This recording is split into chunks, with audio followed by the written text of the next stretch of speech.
Introduction by Amy Lowell. The Japanese have a convenient method of calling their historical periods by the names of the places which were the seats of government while they lasted. The first of these epochs of real importance is the Nara period, which began AD 710 and endured until 794. All before that may be classed as archaic. Previous to the Nara period, the Japanese had been a semi-nomadic race. As each successive Mikado came to the throne, he built himself a new palace and founded a new capital. There had been more than 60 capitals before the Nara period. Such shifting was not conducive to the development of literature and the arts, and it was not until a permanent government was established at Nara that these began to flourish. This is scarcely the place to trace the history of Japanese literature, but fully to understand these charming diaries of court ladies of old Japan. It is necessary to know a little of the world they lived in, to be able to feel their atmosphere and recognize their illusions. We know a good deal about Japan today, but the Japan with which we are familiar only slightly resembles that of the diaries. Centuries of feudalism, of dark ages, have come between. We must go behind all this and begin again. We have all heard of the 47 Ronins and the no-drama of shoguns, daimyos, and samurais, and many of us live in daily communion with Japanese prince. It gives us pause to reflect that the earliest of these things is almost as many centuries ahead of the ladies as it is behind us. Shogun means simply general, and of course there were always generals, but the power of the shoguns and the military feudalism of which the daimyos and their attendant samurais were a part did not really begin until the middle of the 12th century and did not reach its full development until the middle of the 14th. The no-drama started with the ancient religious pantomimic dance, the kagura, but not until words were added in the 14th century did it become the no, and block color printing was first practiced in 1695, while such famous print artists as Utamaro, Hokusai, and Hiroshige are all products of the 18th or early 19th centuries. To find the ladies behind the dark military ages, we must go back a long way, even to the century before their own, and so gain a sort of perspective for them and their time. Chinese literature and civilization were introduced into Japan somewhere between 270 and 310 AD, and Buddhism followed in 552. Of course, all such dates must be taken with a certain degree of latitude. Oriental historians are anything but precise in these matters. Chinese influence and Buddhism are the two enormous facts to be reckoned with in understanding Japan, and considering what an effect they have had, it is not a little singular that Japan has always been able to preserve her native character. To be sure, Shintoism was never displaced by Buddhism, but the latter made a tremendous appeal to the Japanese temperament, as the diaries show. In fact, it was not until the Meiji period, 1867–1912, that Shintoism was again made the state religion. With the introduction of Chinese civilization came the art of writing, when is not accurately known, but printing from movable blocks followed from Korea in the 8th century. As was inevitable under the circumstances, Chinese came to be considered the language of learning. Japanese scholars wrote in Chinese. All the serious books, history, theology, science, law were written in Chinese as a matter of course. But in 712, a volume called Records of Ancient Matters was compiled in the native tongue. It is the earliest book in Japanese now extant. If the scholars wrote in a borrowed language, the poets knew better. They wrote in their own, and the poetry of the Nara period has been preserved for us in an anthology, the Manioshu, or collection of 1,000 leaves.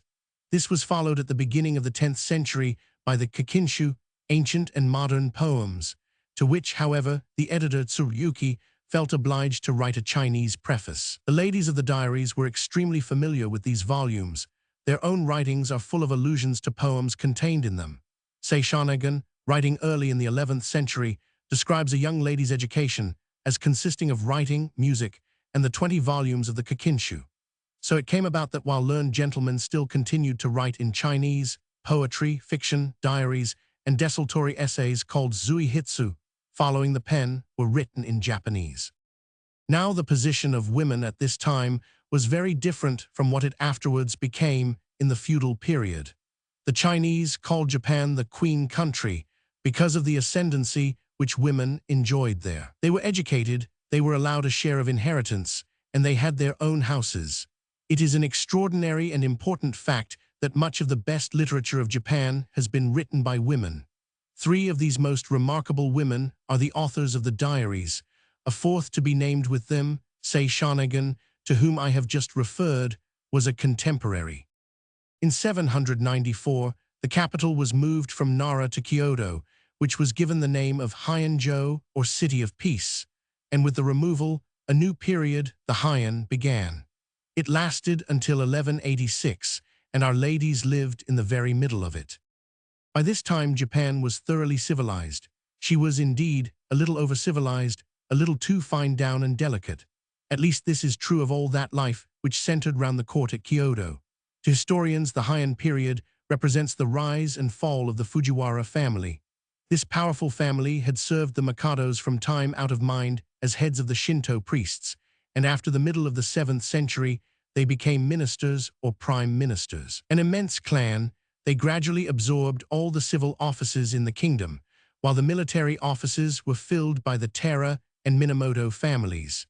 It was the rise of these last, as the Fujiwara declined, which eventually led to the rule of the shoguns and the long centuries of feudalism and civil war. But in the middle of the Heian period, the Fujiwara were very much everywhere. Most of those court ladies who were the authors of remarkable books were the daughters of governors of provinces, and that meant Fujiwaras to a greater or lesser degree. At that time, polygamy flourished in Japan, and the family had grown to a prodigious size. Since a civil office meant a post for a Fujiwara, many of them were happily provided for, but they were so numerous that they outnumbered the legitimate positions, and others had to be created to fill the demand. The court was full of persons of both sexes holding sinecures, with a great deal of time on their hands and nothing to do in it but write poetry, which they did exceedingly well, and attend the various functions prescribed by etiquette. Ceremonials were many and magnificent, and poetry writing became, not only a game, but a natural adjunct to every possible event. The Japanese, as a nation, are dowered with a rare and exquisite taste, and in the Heian period taste was cultivated to an amazing degree. Murasaki Shikibu records the astounding pitch to which it had reached in a passage in her diary. Speaking of the Mikado's ladies at a court festivity, she says of the dress of one of them, "One had a little fault in the color combination at the wrist opening. When she went before the royal presence to fetch something, the nobles and high officials noticed it. Afterwards, Lady Seiche regretted it deeply. It was not so bad, only one color was a little too pale." That passage needs no comment. It is completely illuminating. It is a paraphrase of the whole era. Kyoto was a little city, long one way by some 17,000 odd feet, or about 3½ miles, wide the other by 15,000, or approximately another 3 miles, and it is doubtful if the space within the city wall was ever entirely covered by houses. The palace was built in the so-called Izumi style, a form of architecture which was also followed in noblemen's houses. The roof, or rather roofs, for there were many buildings, was covered with bark, and inside, the divisions into rooms were made by different sorts of moving screens. At the period of the Diaries, the reigning Mikado, Ichijo, had 2 wives. Sadako, the first queen, was the daughter of a previous prime minister, Michitaka, a Fujiwara of course. The other, Akiko, daughter of Michinaga, the prime minister of the Diaries and a younger brother of Michitaka, was second queen or Chugu. These queens each occupied a separate house in the palace. Kakiden was the name of Queen Sadako's house, Fujitsubu the name of Queen Akiko's. The rivalry between these ladies was naturally great and extended even to their entourage. Each strove to surround herself with ladies who were not only beautiful, but learned. The bright star of Queen Sadako's court was Sei Shonagon, the author of a remarkable book, the Makura no Soshi, or Pillow Sketches, while Murasaki Shikibu held the same exalted position in Queen Akiko's. We are to imagine a court founded upon the Chinese model, but not nearly so elaborate. A brilliant assemblage of persons, all playing about a restricted but very bright center. From it, the high officials went out to be governors of distant provinces, and the lesser ones followed them to minor posts. But in spite of the distinction of such positions, distance, and the inconvenience of traveling, made the going a sort of laureled banishment. These gentlemen left Kyoto with regret and returned with satisfaction. But the going, and the years of residence away, was one of the commonplaces of social life. Fujiwara though one might be, one often had to wait and scheme for an office, and the diaries contain more than one reference to such waiting and the bitter disappointment when the office was not up to expectation. These functionaries traveled with a large train of soldiers and servants, but with the best will in the world, these last could not make the journeys other than tedious and uncomfortable. Still, there were alleviations, because of the very taste of which I have spoken. The scenery was often beautiful, and whether the traveler were the governor himself or his daughter, he noticed and delighted in it. The Sarashina diary is full of this appreciation of nature. We are told of a very beautiful beach with long-drawn white waves, of a torrent whose water was white as if thickened with rice flour. We need only think of the prints with which we are familiar to be convinced of the accuracy of this picture. The waves of the outer sea were very high, and we could see them through the pine trees which grew scattered over the sandy point which stretched between us and the sea. They seemed to strike across the ends of the pine branches and shone like jewels. The diarist goes on to remark that it was an interesting sight, which we can very well believe, since certainly she makes us long to see it.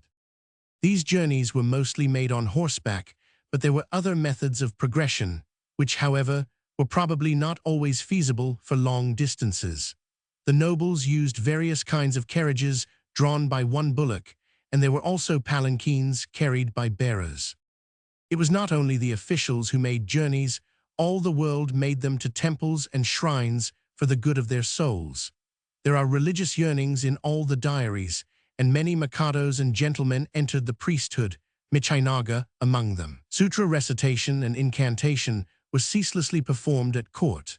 We can gain some idea of the almost fanatical hold which Buddhism had over the educated mind by the fact that the Fujiwara family built such great temples as Gokurakuji, Hasohoji, Hakken, Jamioji, Mariajuin, etc. It is recorded that Mikado Shirakawa, at a date somewhat subsequent to the diaries, made pilgrimages 4 times to Kumano, and during his visits there, worshipped 5470 painted Buddhas, 127 carved Buddhas 16 feet high, 3150 Buddhas life-sized, 2930 carved Buddhas shorter than 3 feet, 21 pagodas, 446,630 miniature pagodas. A busy man truly, but the record does not mention what became of the affairs of state meanwhile.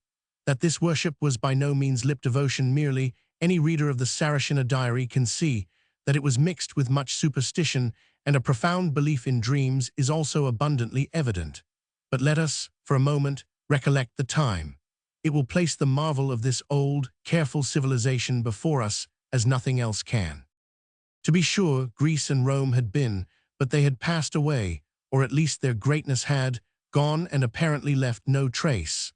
While these Japanese ladies were writing, Europe was in the full blackness of her darkest ages. Germany was founding the Holy Roman Empire of the German nation, characteristically founding it with the mailed fist. Moorish civilization was at its height in Spain. Robert Capet was king of poor famine-scourged France. Ethelred, the Unready, was ruling in England and doing his best to keep off the Danes by payment and massacre. Later, while the Sarashina diary was being written, King Canute was sitting in his armchair and giving orders to the sea. Curious, curious world, so far apart from the one of the diaries.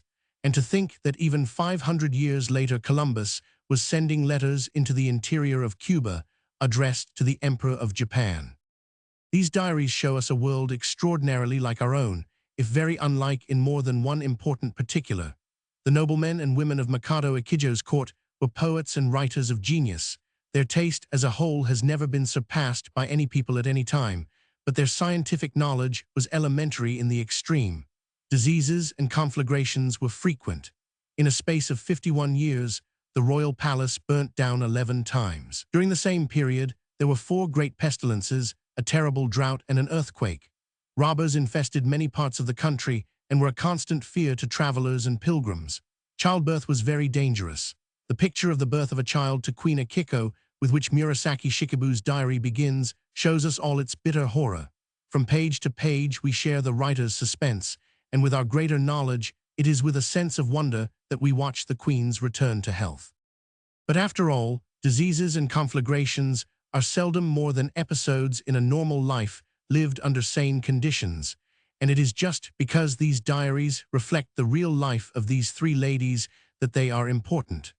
The world they portray is in most ways quite as advanced as our own, and in some, much more so. Rice was the staple of food, and although Buddhistic sentiments seldom permitted people to eat the flesh of animals, they had an abundance of fish, which was eaten boiled, baked, raw, and pickled, and a quantity of fruits and nuts. There was no sugar, but cakes were made of fruit and nuts, and there was always rice wine or sake. Gentlefolk usually dressed in silk. They wore many layers of colored garments and delighted in the harmony produced by the color combinations of silk over silk, or of a bright lining subdued by the tone of an outer robe. The ladies all painted their faces, and the whole toilet was a matter of sufficient moment to raise it into a fine art. Many of these lovely dresses are described by Murasaki Shikibu, for instance. The beautiful shape of their hair, tied with bands, was like that of the beauties in Chinese pictures. Lady Seaman held the king's sword. She wore a blue-green patternless carriaginu and shaded train with floating bands and belt of floating thread brocade dyed in dull red. Her outer robe was trimmed with 5 folds and was chrysanthemum-colored. The glossy silk was of crimson. Her figure and movement, when we caught a glimpse of it, was flower-like and dignified. Lady Ben-Noneshi held the box of the king's seals. Her uchigi was grape-colored. She is a very small and smile-giving person and seemed shy, and I was sorry for her. Her hairbands were blue-green. Her appearance suggested one of the ancient dream maidens descended from heaven. A little later she tells us that the beaten stuffs were like the mingling of dark and light maple leaves in autumn, and describing in some detail the festivity at which these ladies appeared, she makes the comment that only the right bodyguard wore clothes of shrimp pink. To one in love with color, these passages leave a very nostalgia for the bright and sophisticated court where such things could be. And everywhere there is poetry. A gentleman hands a lady a poem on the end of his fan, and she is expected to reply in kind within the instant. Poems form an important part in the ritual of betrothal. A daughter of good family never allowed herself to be seen by men, a custom which appears to have admitted many exceptions. A man would write a poetical love letter to the lady of his choice, which she must answer amiably, even should she have no mind to him. If, however, she were happily inclined, he would visit her secretly at night and leave before daybreak. He would then write again, following which she would give a banquet and introduce him to her family. After this, he could visit her openly, although she would still remain for some time in her father's house. This custom of love letter writing and visiting is shown in Izumi Shikibu's diary. Obviously, the poems were short, and here, in order to understand those in the text, it may be well to consider for a moment in what Japanese poetry consists. Japanese is a syllabic language like our own, but unlike our own, it is not accented. Also, every syllable ends with a vowel, the consequence being that there are only 5 rhymes in the whole language. Since the employment of so restricted a rhyme scheme would be unbearably monotonous, the Japanese hit upon the happy idea of counting syllables. Our metrical verse also counts syllables, but we combine them into different kinds of accented feet.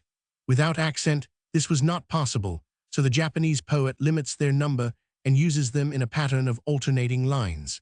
His prosody is based upon the numbers 5 and 7, a 5-syllable line alternating with one of 7 syllables, with in some forms 2 7-syllable lines together at the end of a period, in the manner of our couplet. The favorite form, the tanka, is in 31 syllables and runs 5-7-5-7-7. There is a longer form, the nagayuta, but it has never been held in as high favor.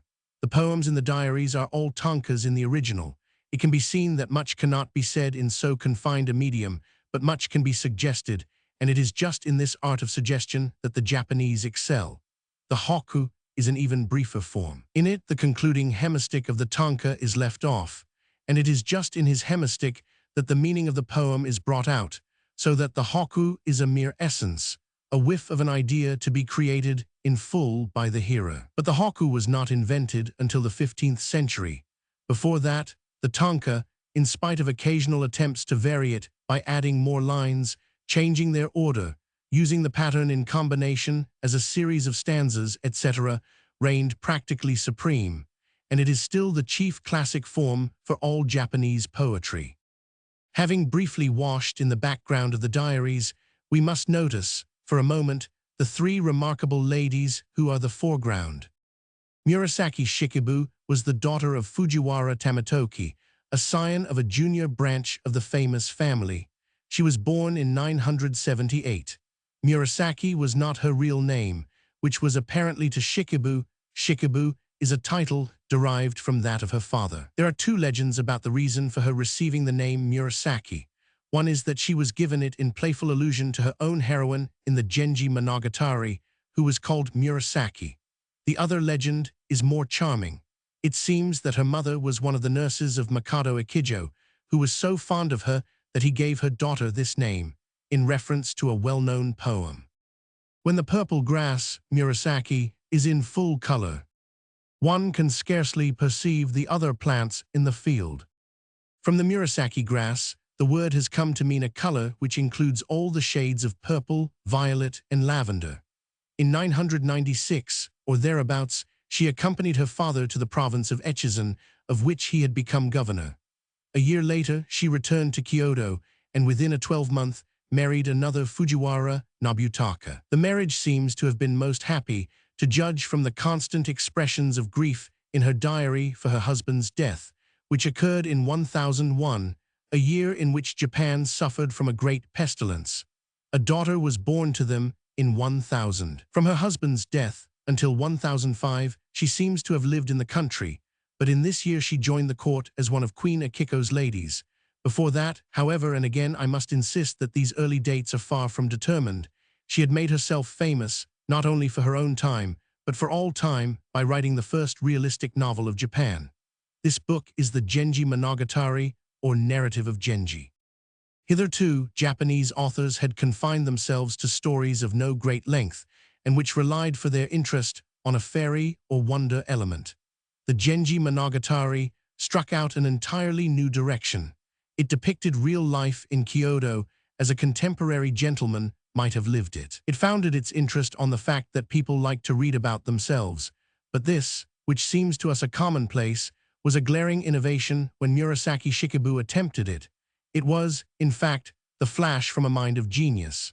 The book follows the life of Prince Genji from his birth to his death at the age of 51, and the concluding books of the series pursue the career of one of his sons. It is an enormous work, comprising no less than 54 books, and running to over 4,000 pages.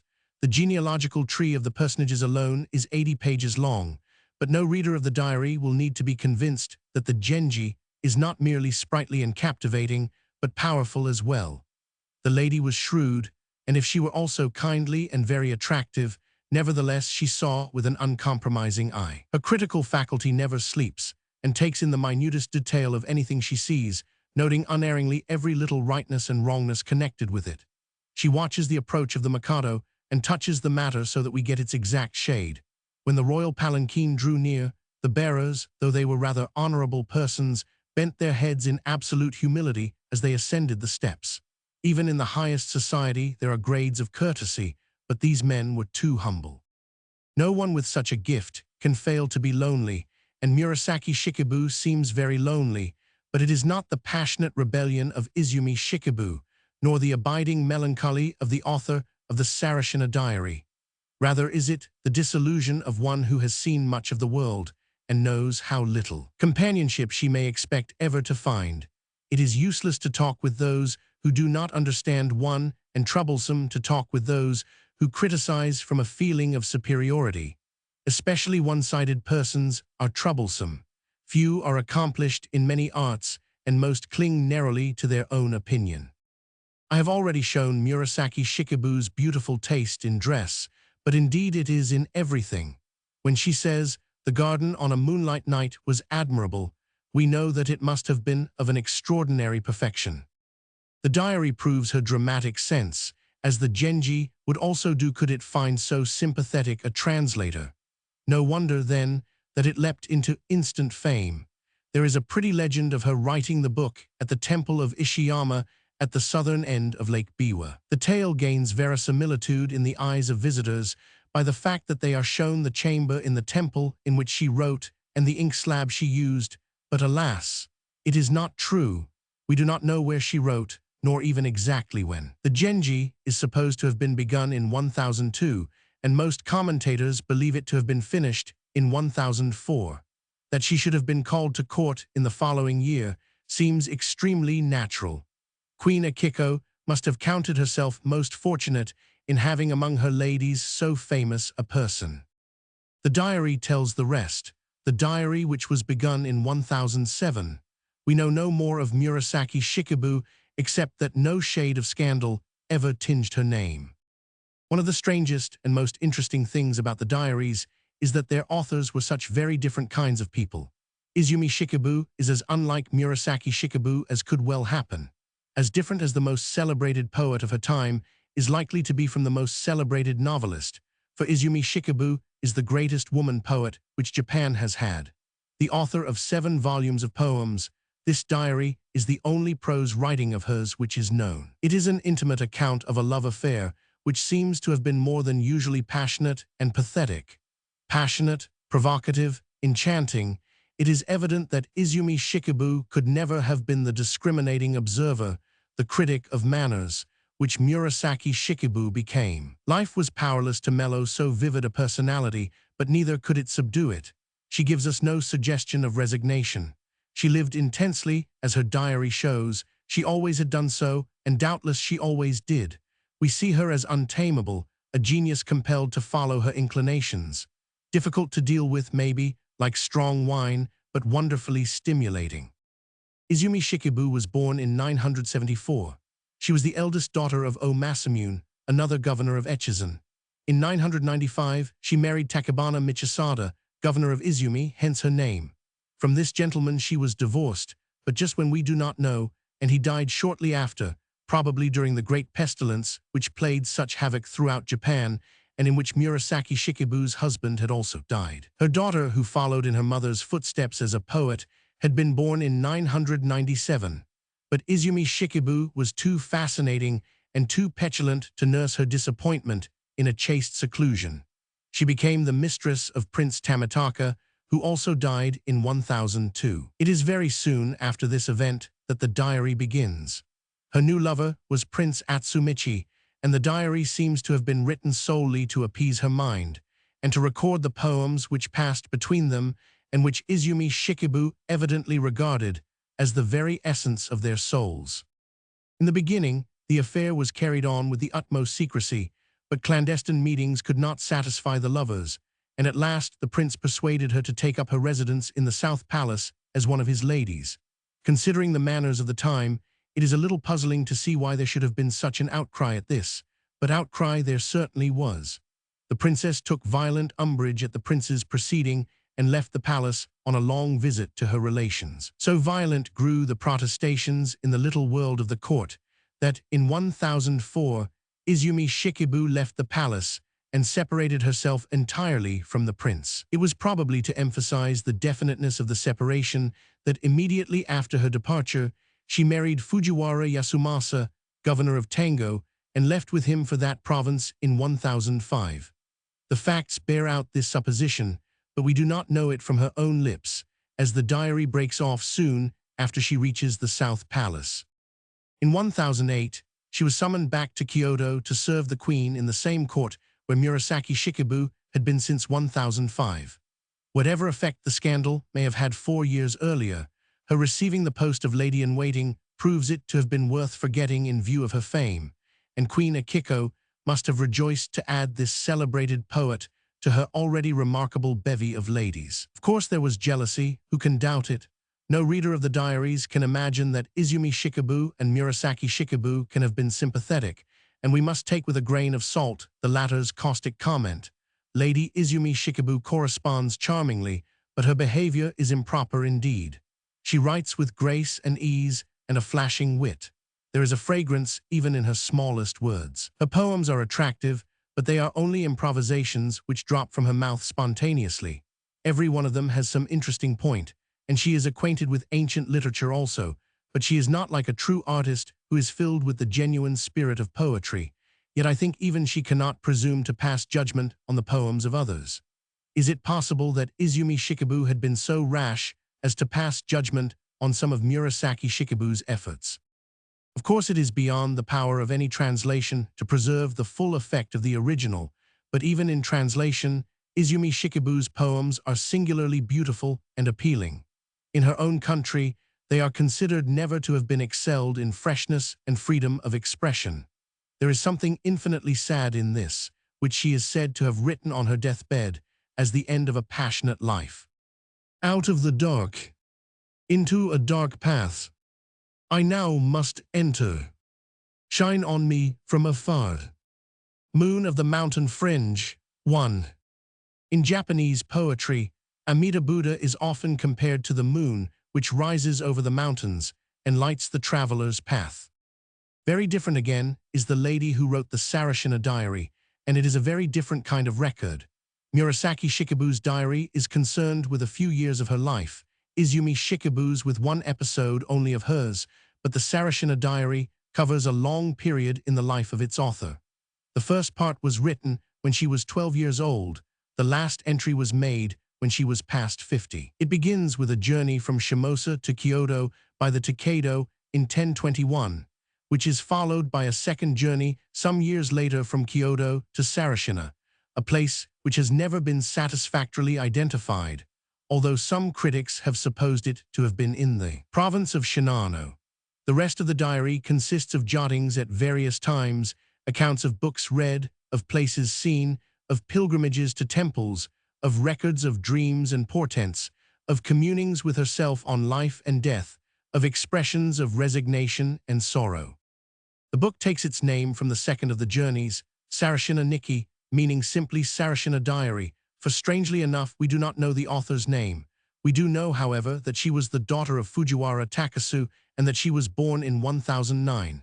In 1017, Takasu was appointed governor of a province and went with his daughter to his new post. It is the return journey, made in 1021, with which the diary opens. Takasu's daughter shared with so many of her contemporaries the deep love of nature and the power to express this love in words.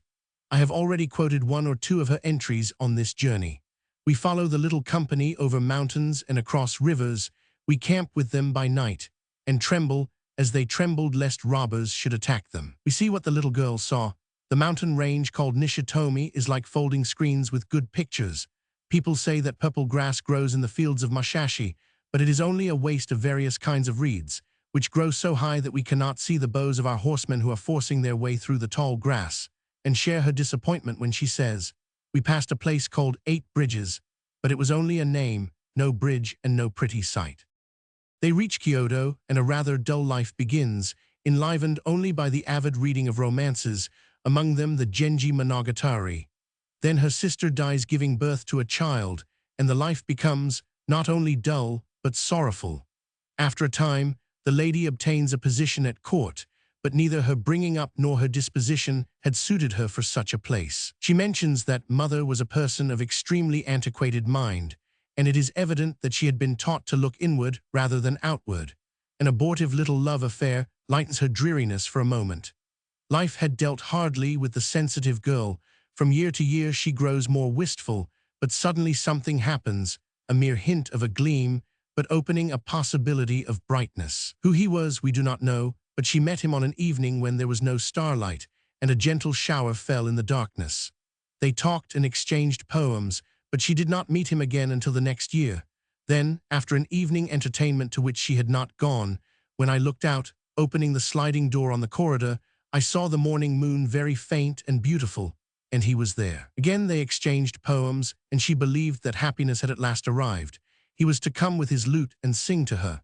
I wanted to hear it, she writes, and waited for the fit occasion, but there was none ever. A year later she has lost hope. She writes a poem and adds, "So I composed that poem, and there is nothing more to tell." Nothing more indeed, but what is told conveys all the misery of her deceived longing. The last part of the diary is concerned chiefly with accounts of pilgrimages and dreams. She married, who and when is not recorded, and bore children. Her husband dies, and with his death the spring of her life seems to have run down. Her last entry is very sad. "My people went to live elsewhere, and I lived alone in my solitary home. So we leave her, a beautiful, shy spirit whose life had known much sorrow. Diaries of Court Ladies of Old Japan. I. The Sarashina Diary. AD 1910-59. I was brought up in a distant province, one which lies farther than the farthest end of the eastern road. I am ashamed to think that inhabitants of the royal city will think me an uncultured girl. Somehow I came to know that there are such things as romances in the world and wished to read them. When there was nothing to do by day or at night, one tale or another was told me by my elder sister or stepmother, and I heard several chapters about the shining Prince Genji. Too, my longing for such stories increased, but how could they recite them all from memory? I became very restless and got an image of Yakushi Buddha III made as large as myself. When I was alone, I washed my hands and went secretly before the altar and prayed to him with all my life, bowing my head down to the floor. Please let me go to the royal city. There I can find many tales. Let me read all of them. When 13 years old, I was taken to the royal city. On the 3rd of the long moon month 4, I removed from my house to Amidst, the old house where I had played as a child, being broken up.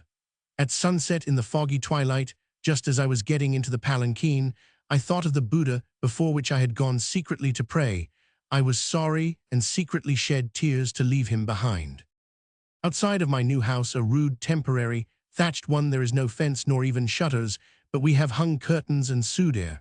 5 from that house, standing on a low bluff, a wide plain extends towards the south. On the east and west, the sea creeps close, so it is an interesting place. When fogs are falling, it is so charming that I rise early every morning to see them. Sorry to leave this place. On the 15th, in heavy dark rain, we crossed the boundary of the province and lodged at Ikeda in the province of Shimafusa. Our lodging is almost submerged. I am so afraid I cannot sleep. I see only 3 lone trees standing on a little hill in the waste. The next day was passed in drying our dripping clothes and waiting for the others to come up. 6. On the 17th, started early in the morning and crossed a deep river. I heard that in this province there lived in olden times a chieftain of Mano. He had 1,000 and 10,000 webs of cloth woven and dipped them for bleaching in the river, which now flows over the place where his great house stood. 4 of the large gate posts remained standing in the river. Hearing the people composing poems about this place, I in my mind, had I not seen erect in the river these solid timbers of the olden time? How could I know, how could I feel the story of that house? That evening we lodged at the beach of Kurodo.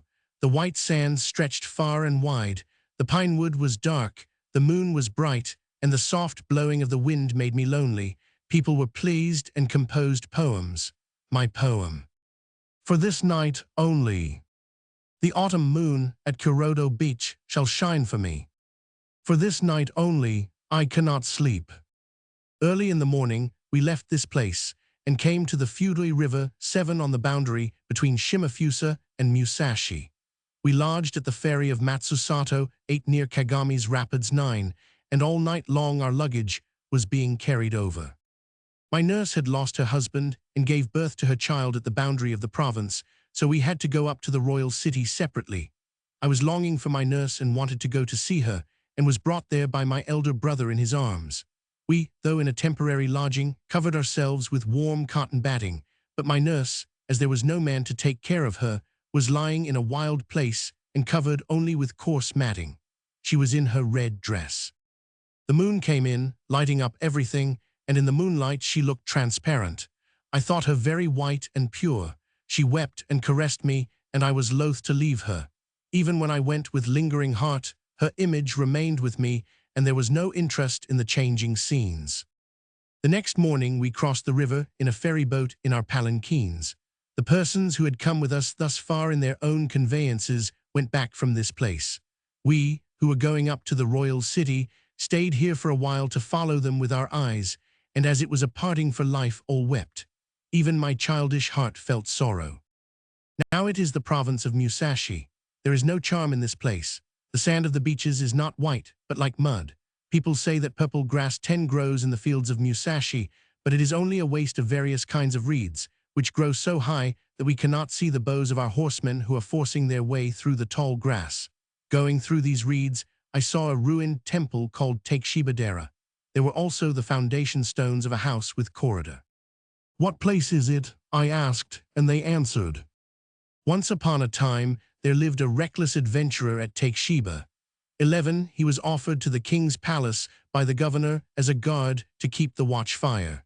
He was once sweeping the garden in front of a princess's room and singing, 'Ah me, my weary doom to labor here in the palace.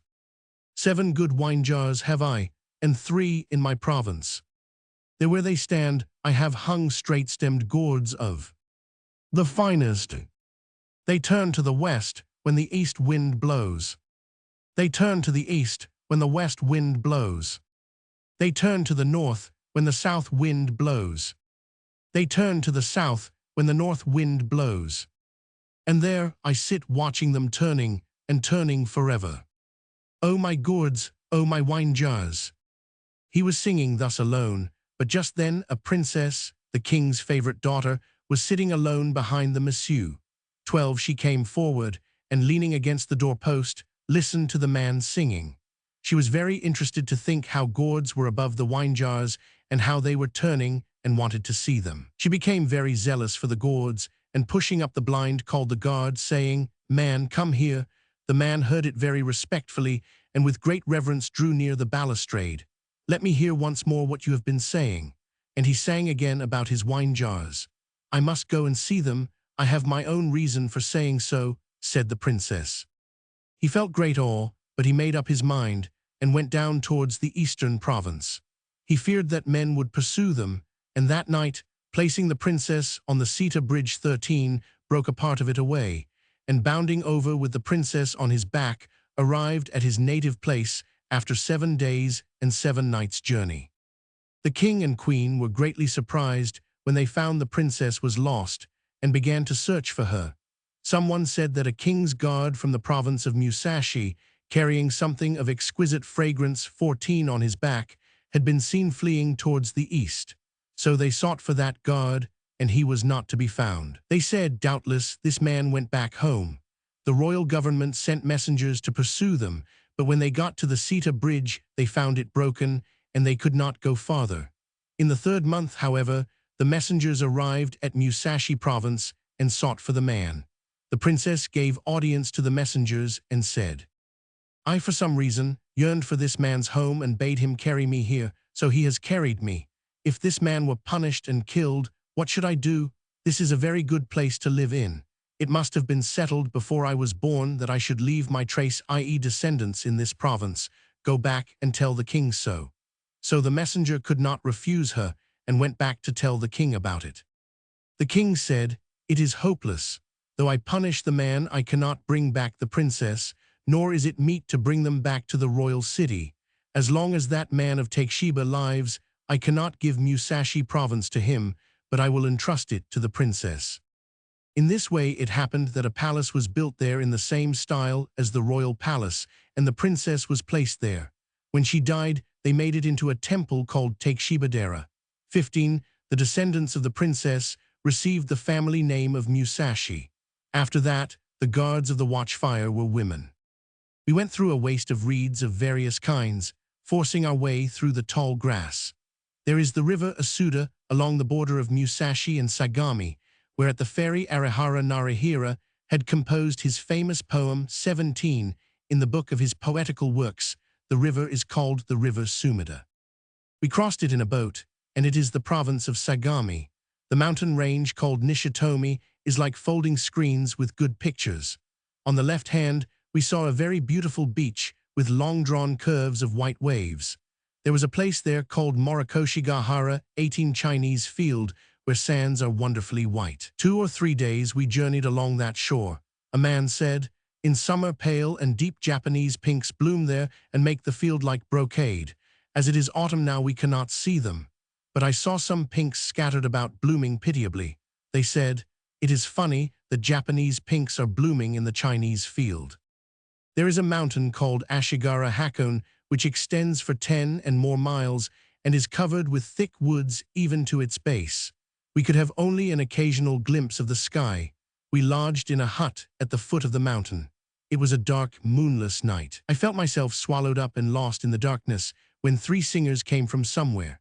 One was about 50 years old, the second 20, and the third about 14 or 15. We set them down in front of our lodging, and a Caracasa large paper umbrella was spread for them. My servant lighted a fire so that we saw them. They said that they were the descendants of a famous singer called Kobata. They had very long hair which hung over their foreheads. Their faces were white and clean, and they seemed rather like maids serving in noblemen's families.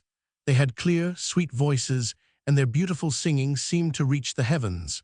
All were charmed, and taking great interest made them come nearer. Someone said, "The singers of the western provinces are inferior to them." And at this, the singers closed their song with the words, "If we are compared with those of Naniwa, Osaka 19, they were pretty and neatly dressed, with voices of rare beauty, and they were wandering away into this fearful mountain." Even tears came to those eyes, which followed them as far as they could be seen, and my childish heart was unwilling to leave this rude shelter frequented by these singers. Next morning we crossed over the mountain. 20 words cannot express my fear. 21, in the midst of it. Clouds rolled beneath our feet. Halfway over there was an open space with a few trees. Here we saw a few leaves of AI 22 Asarum caulescens. People praised it and thought strange that in this mountain, so far from the human world, was growing such a sacred plant. We met with 3 rivers in the mountain and crossed them with difficulty. That day we stopped at Sekiyama. Now we are in Suruga province. We passed a place called Iwatsubo Rakun by the barrier of Yakabashiri. There was an indescribably large square rock through a hole in which very cold water came rushing out. Mount Fuji is in this province. In the province where I was brought up, from which she begins this journey, I saw that mountain far towards the west. It towers up painted with deep blue and covered with eternal snow. It seems that it wears a dress of deep violet and a white veil over its shoulders. From the little level place of the top, smoke was going up. In the evening, we even saw burning fires there. 23, the Fuji River comes tumbling down from that mountain. A man of the province came up to us and told us a story. Once I went on an errand. It was a very hot day, and I was resting on the bank of the stream when I saw something yellow come floating down. It came to the bank of the river and stuck there. I picked it up and found it to be a scrap of yellow paper with words elegantly written on it in cinnabar. Wondering much, I read it. On the paper was a prophecy of the governors of provinces to be appointed next year.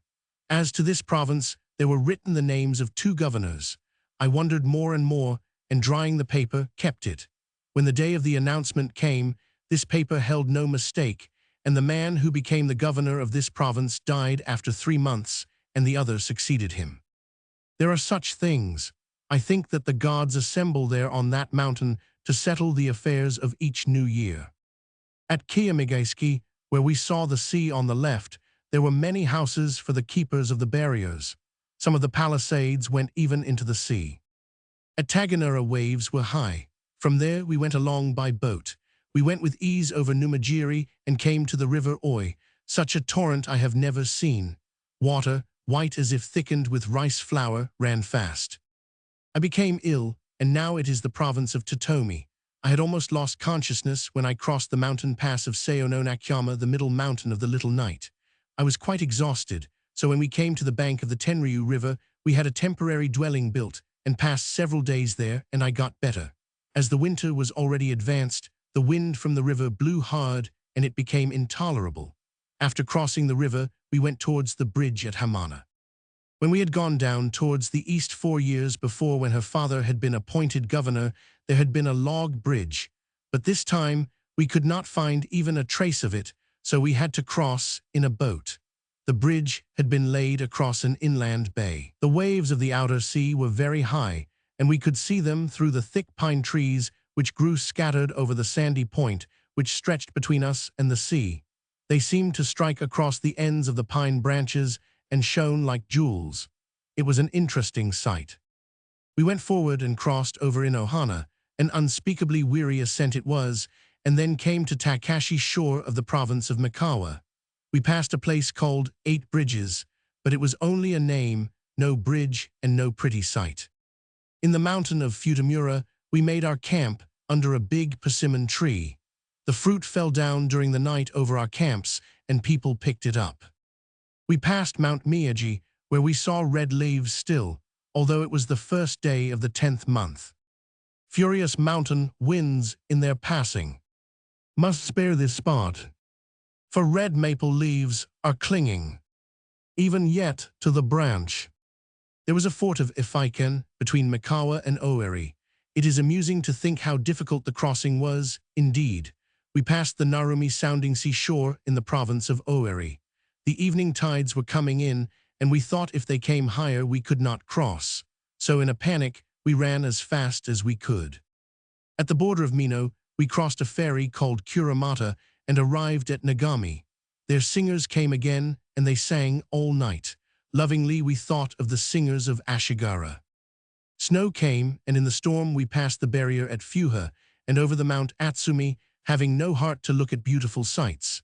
In the province of Omi, we stayed 4 or 5 days in a house at Okinaga. At the foot of Mitsusaka Mountain light rain fell night and day mixed with hail. It was so melancholy that we left there and passed by Inugami, Kanzaki, and Yasu without receiving any impressions. The lake stretched far and wide, and we caught occasional glimpses of Nadeshima and Chikibushima Islands. It was a very pretty sight. We had great difficulty at the bridge of Sita, for it had fallen in. We stopped at Awazu and arrived at the royal city after dark on the 2nd day of the finishing month. When we were near the barrier, I saw the face of a roughly hewn Buddha 16 feet high which towered over a rude fence. Serene and indifferent to its surroundings, it stood unregarded in this deserted place, but I, passing by, received a message from it. Among so many provinces through which I have passed, the barriers at Kiyomigata and Osaka were far better than the others. It was dark when I arrived at the residence on the west of the Princess of Sanjo's mansion, 24. Our garden was very wide and wild, with great, fearful trees not inferior to those mountains I had come from. I could not feel at home or keep a settled mind. Even then, I teased Mother into giving me books of stories, after which I had been yearning for so many years. Mother sent a messenger with a letter to Amon no Mayagu, one of our relatives who served the Princess of Sanjo. She took interest in my strange passion and willingly sent me some excellent manuscripts in the lid of a writing box 25, saying that these copies had been given her by the princess. My joy knew no bounds, and I read them day and night. I soon began to wish for more, but as I was an utter stranger to the royal city, who would get them for me? My stepmother, meaning one of her father's wives, had once been a lady-in-waiting at the court, and she seemed to have been disappointed in something.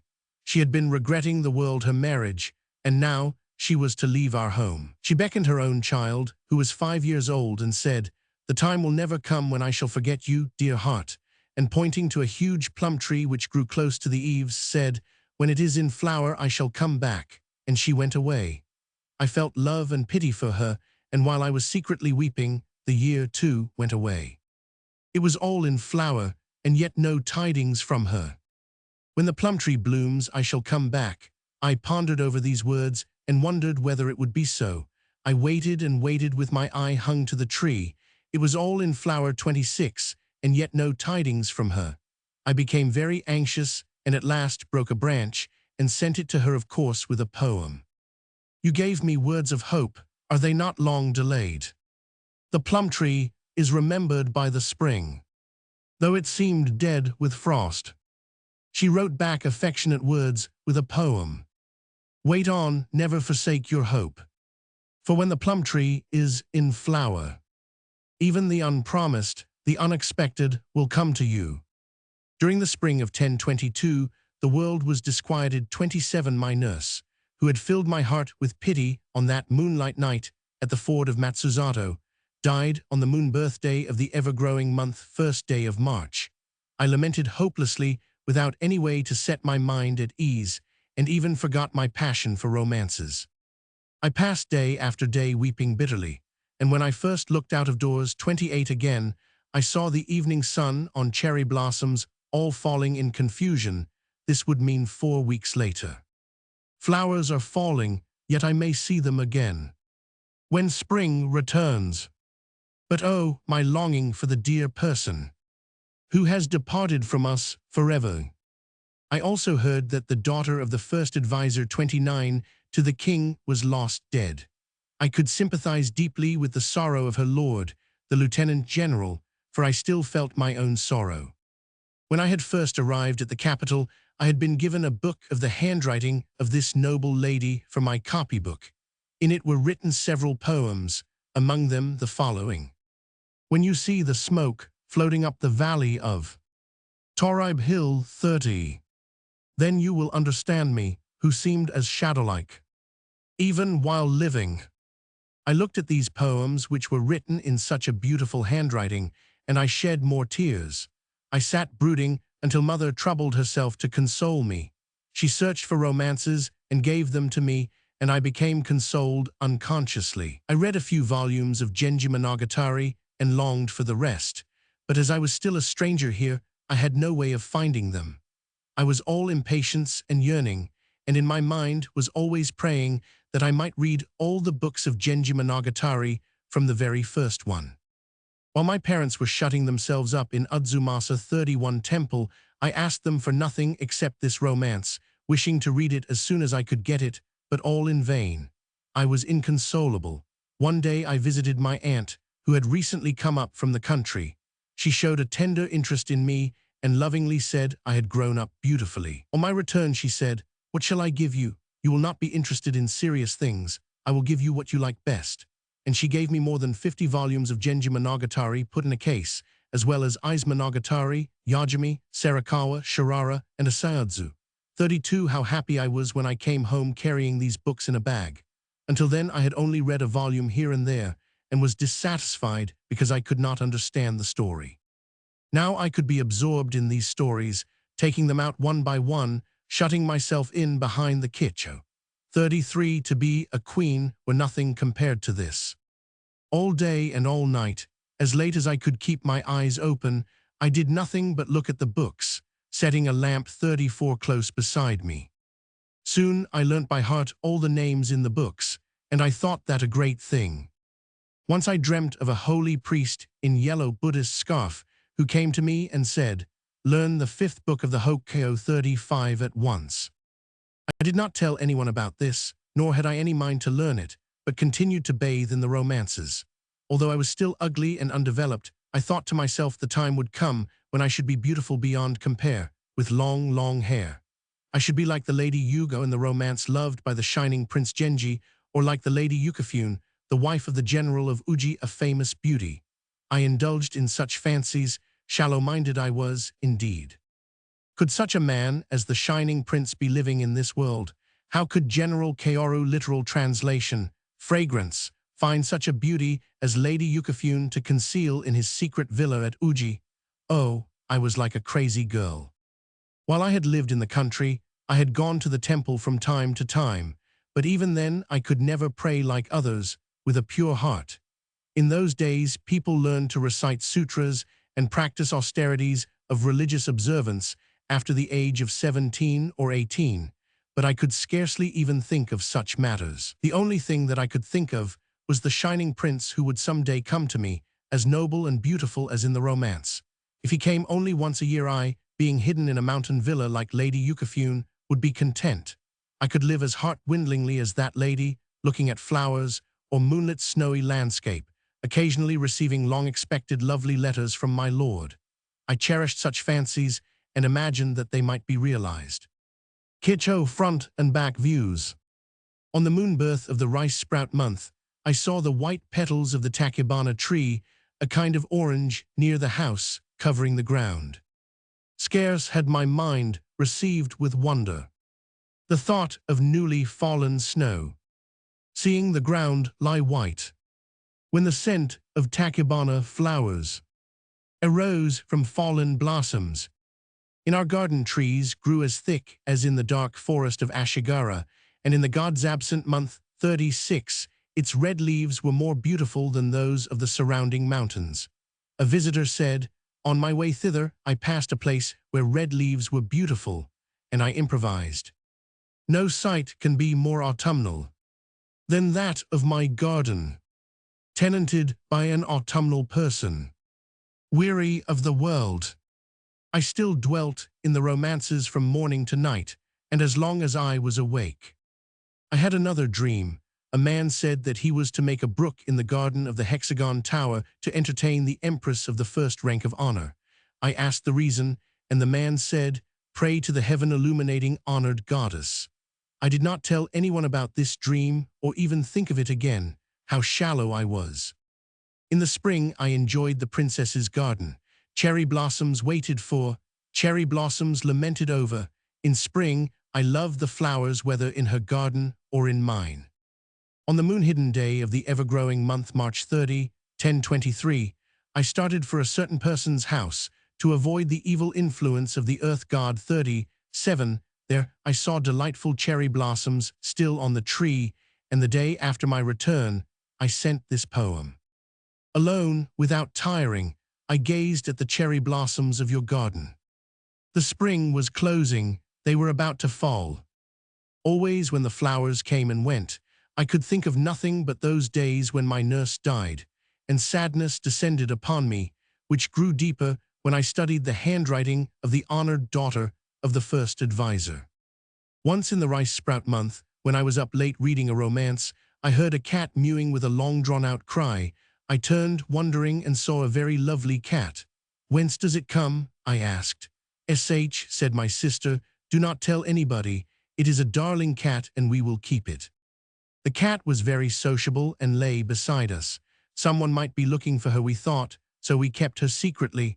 She kept herself aloof from the vulgar servants, always sitting quietly before us. She turned her face away from unclean food, never eating it. She was tenderly cared for and caressed by us. One sister was ill, and the family was rather upset. The cat was kept in a room facing the north, i.e., a servant's room, and never was called. She cried loudly and scoldingly, yet I thought it better to keep her away and did so. Sister, suddenly awakening, said to me, "Where is the cat kept? Bring her here." I asked why, and sister said, "In my dream the cat came to my side and said, 'I am the altered form of the late honored daughter of the first advisor to the king.' There was a slight cause for this. Your sister has been thinking of me affectionately, so I am here for a while, but now I am among the servants. Oh, how dreary I am." So saying, she wept bitterly. She appeared to be a noble and beautiful person, and then I awoke to hear the cat crying. How pitiful. The story moved me deeply, and after this I never sent the cat away to the north-facing room, but waited on her lovingly. Once, when I was sitting alone, she came and sat before me, and stroking her head, I addressed her, "You are the first daughter of the noble advisor. I wish to let your father know of it." The cat watched my face and mewed, lengthening her voice. It may be my fancy, but as I was watching her, she seemed no common cat. She seemed to understand my words, and I pity her. I had heard that a certain person possessed the Chagonka 38 song of the Long Regret, retold from the original of the Chinese poet Li Po. I longed to borrow it, but was too shy to say so. On the 7th day of the 7th month, I found a happy means to send my word the suggestion of my wish. This is the night when in the ancient past, the herder star embarked to meet the weaving one. In its sweet remembrance, the wave rises high in the river of heaven 39. Even so swells my heart to see the famous book. The answer was, the star gods meet on the shore of the heavenly river. Like theirs full of ecstasy is my heart, and grave things of daily life are forgotten. On the night your message comes to me.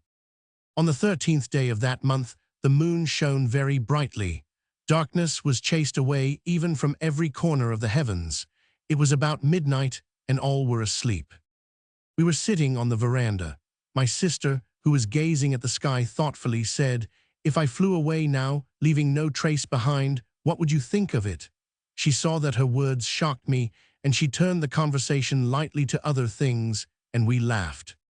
Then I heard a carriage with a runner before it stopped near the house. The man in the carriage called out, "Oginoha, Oginoha," read leaf, a woman's name or pet name twice, but no woman made reply. The man cried in vain until he was tired of it, and played his flute a reed pipe more and more searchingly in a very beautiful rippling melody, and at last drove away. Flute music in the night. Autumn wind, 40 sighing. Why does the reed leaf make no reply? Thus I challenged my sister, and she took it up. Alas, light of heart, who could so soon give over playing? The wind did not wait for the response of the reed leaf. We sat together looking up into the firmament and went to bed after daybreak. At midnight of the Dutsia month April 1024, a fire broke out, and the cat which had been waited on as a daughter of the first advisor was burned to death. She had been used to come mewing whenever I called her by the name of that lady, as if she had understood me. My father said that he would tell the matter to the first advisor, for it is a strange and heartfelt story. I was very, very sorry for her. Our new temporary shelter was far narrower than the other. I was sad, for we had a very small garden and no trees.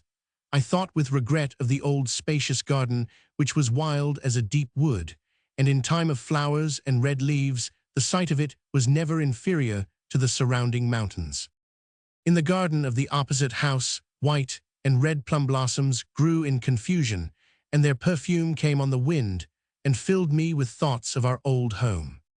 When from the neighboring garden the perfume-laden air saturates my soul with memories, rises the thought of the beloved plum tree, blooming under the eaves of the house which is gone.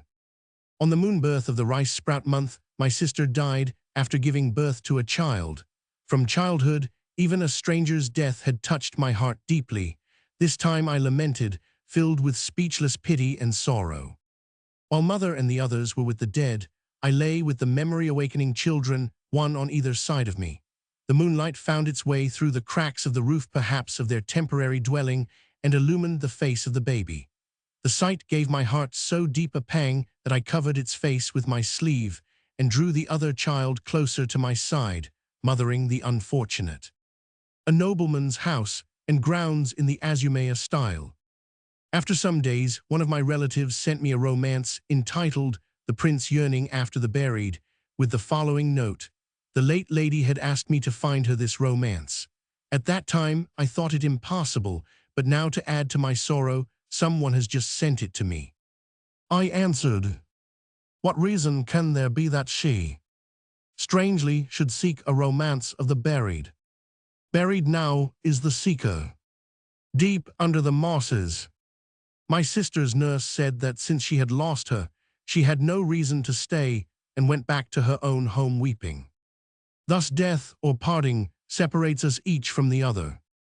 Why must we part, O world too sad for me? For remembrance of her I wanted to write about her, began a letter from her nurse, but it stopped short with the words, ink seems to have frozen up, I cannot write any more. 41. How shall I gather memories of my sister? The stream of letters is congealed. No comfort may be found in icicles.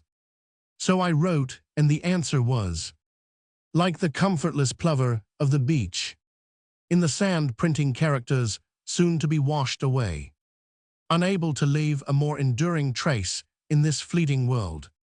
That nurse went to see the grave and returned sobbing, saying, I seek her in the field, but she is not there. Nor is she in the smoke of the cremation. Where is her last dwelling place?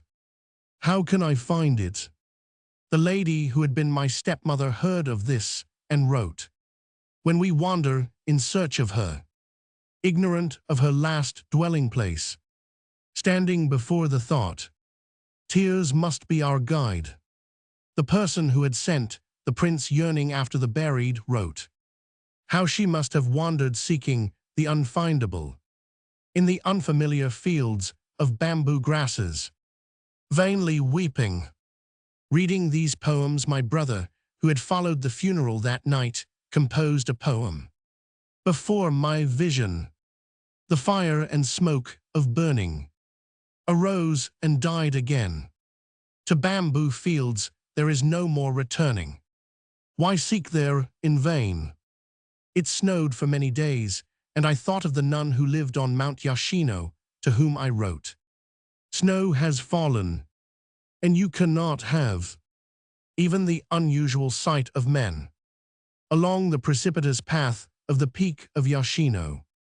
On the sociable month of the next year, father was looking forward with happy expectation to the night when he might expect an appointment as governor of a province. He was disappointed, and a person who might have shared our joy wrote to me, saying, "I anxiously waited for the dawn with uncertain hope. The temple bell roused me from dreams, and waiting for the starlit dawn. The night, alas, was long as our 100 autumn nights." I wrote back, "Long was the night. The bell called from dreams in vain, for it did not toll our realized hopes." Towards the moon-hidden days, last days of the rice sprout month, I went for a certain reason to a temple at Higashiyama. 42 on the way, the nursery beds for rice plants were filled with water, and the fields were green all over with the young growing rice. It was a smile-presenting sight. It gave a feeling of loneliness to see the dark shadow of the mountain close before me. In the lovely evenings, water rails chattered in the fields. The water rails cackle as if they were knocking at the gate. But who would be deceived into opening the door, saying, "Our friend has come along the mountain path in the dark night." As the place was near the Reizan temple, I went there to worship. Arriving so far, I was fatigued and drank from a stone-lined well beside the mountain temple, scooping the water into the hollow of my hand. My friend said, "I could never have enough of this water." "Is it the first time," I asked, "that you have tasted the satisfying sweetness of a mountain well drunk from the hollow of your hand?" She said, "It is sweeter than to drink from a shallow spring, which becomes muddy even from the drops which fall from the hand which has scooped it up." We came home from the temple in the full brightness of evening sunshine and had a clear view of Kyoto below us. My friend, who had said that a spring becomes muddy even with drops falling into it, had to go back to the capital. I was sorry to part with her and sent word the next morning. "When the evening sun descends behind the mountain peak, will you forget that it is I who gaze with longing towards the place where you are?" The holy voices of the priests reciting sutras in their morning service could be heard from my house, and I opened the door. It was dim early dawn. Mist veiled the green forest, which was thicker and darker than in the time of flowers or red leaves. The sky seemed clouded this lovely morning. Cuckoos were singing on the nearby trees. Oh, for a friend that we might see and listen together. Oh, the beautiful dawn in the mountain village. The repeated sound of cuckoos near and far away. On that moon-hidden day, cuckoos sung clamorously on trees towards the glen. In the royal city, poets may be awaiting you, cuckoos, yet you sing here carelessly from morning till night. One who sat near me said, "Do you think that there is one person, at least, in the capital who is listening to cuckoos and thinking of us at this moment?" And then, "Many in the royal city like to gaze on the calm moon. But is there one who thinks of the deep mountain, or is reminded of us hidden here?" I replied, "In the dead of night, moon-gazing, the thought of the deep mountain affrighted, yet longings for the mountain village at all other moments filled my heart." Once towards dawn, I heard footsteps which seemed to be those of many persons coming down the mountain. I wondered and looked out. It was a herd of deer which came close to our dwelling. They cried out. It was not pleasant to hear them nearby. It is sweet to hear the love call of a deer to its mate. In autumn nights, upon the distant hills, I heard that an acquaintance had come near my residence and gone back without calling on me, so I wrote, "Even this wandering wind among the pines of the mountain, I've heard that it departs with murmuring sound. That is, you are not like it, you do not speak when going away." In the leaf-falling month September, I saw the moon more than 20 days old.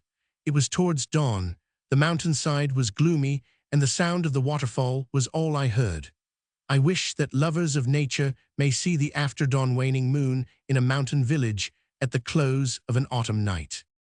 I went back to Kyoto when the rice fields, which had been filled with water when I came, were dried up, the rice being harvested.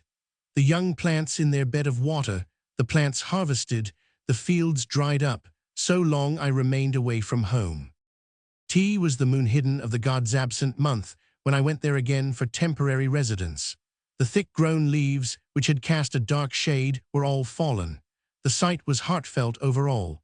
The sweet, murmuring rivulet was buried under fallen leaves, and I could see only the course of it. Even water could not live on. So lonesome is the mountain of the leaf-scattering, stormy wind. At about this time, the author of this diary seems to have had some family troubles. Her father received no appointment from the king, they were probably poor, and her gentle, poetic nature did not incline her to seek useful friends at court. Therefore, many of the best years of her youth were spent in obscurity, a great contrast to the shining prince dreams of her childhood. I went back to Kyoto, saying that I should come again the next spring. Could I live so long? And begged the nun to send word when the flowering time had come. It was past the 19th of the ever-growing month of the next year 1026, but there were no tidings from her, so I wrote. No word about the blooming cherry blossoms. Has not the spring come for you yet? Or does the perfume of flowers not reach you? I made a journey and passed many a moonlit night in a house beside a bamboo wood. Wind rustled its leaves, and my sleep was disturbed. Night after night, the bamboo leaves sigh. My dreams are broken, and a vague, indefinite sadness fills my heart. In autumn 1026, I went to live elsewhere and sent a poem. I am like dew on the grass, and pitiable wherever I may be. But especially am I oppressed with sadness. In a field with a thin growth of reeds. After that time, I was somehow restless and forgot about the romances. My mind became more sober, and I passed many years without doing any remarkable thing. I neglected religious services and temple observances. Those fantastic ideas of the romances, can they be realized in this world? If father could win some good position, I also might enter into a much nobler life. Such unreliable hopes then occupied my daily thoughts. At last 44 father was appointed governor of a province very far in the east. Here the diary skips 6 years. The following is reminiscent. He father said, I was always thinking that if I could win a position as governor in the neighborhood of the capital, I could take care of you to my heart's desire. I would wish to bring you down to see beautiful scenery of sea and mountain. Moreover, I wished that you could live attended beyond the possibilities of our present position. Our karma relation from our former world must have been bad. Now I have to go to so distant a country after waiting so long. When I brought you, who were a little child, to the eastern province at his former appointment, even a slight illness caused me much trouble of mind in thinking that should I die, you would wander helpless in that far country. There were many fears in a stranger's country, and I should have lived with an easier mind had I been alone. As I was then accompanied by all my family, I could not say or do what I wanted to say or do, and I was ashamed of it. Now you are grown up, she was 25 years old, and I am not sure that I can live long. It is not so unusual a fate to be helpless in the capital, but the saddest thing of all would be to wander in the eastern province, like any countrywoman 45. There are no relatives in the capital upon whom we could rely to foster you, yet I cannot refuse the appointment which has been made after such long waiting. So you must remain here, and I must depart for eternity. Oh, in what way may I provide a way for you to live in the capital decently? Night and day he lamented, saying these things, and I forgot all about flowers or maple leaves, grieving sadly, but there was no help for it. He went down 46 on the 13th of the 7th month, 1032.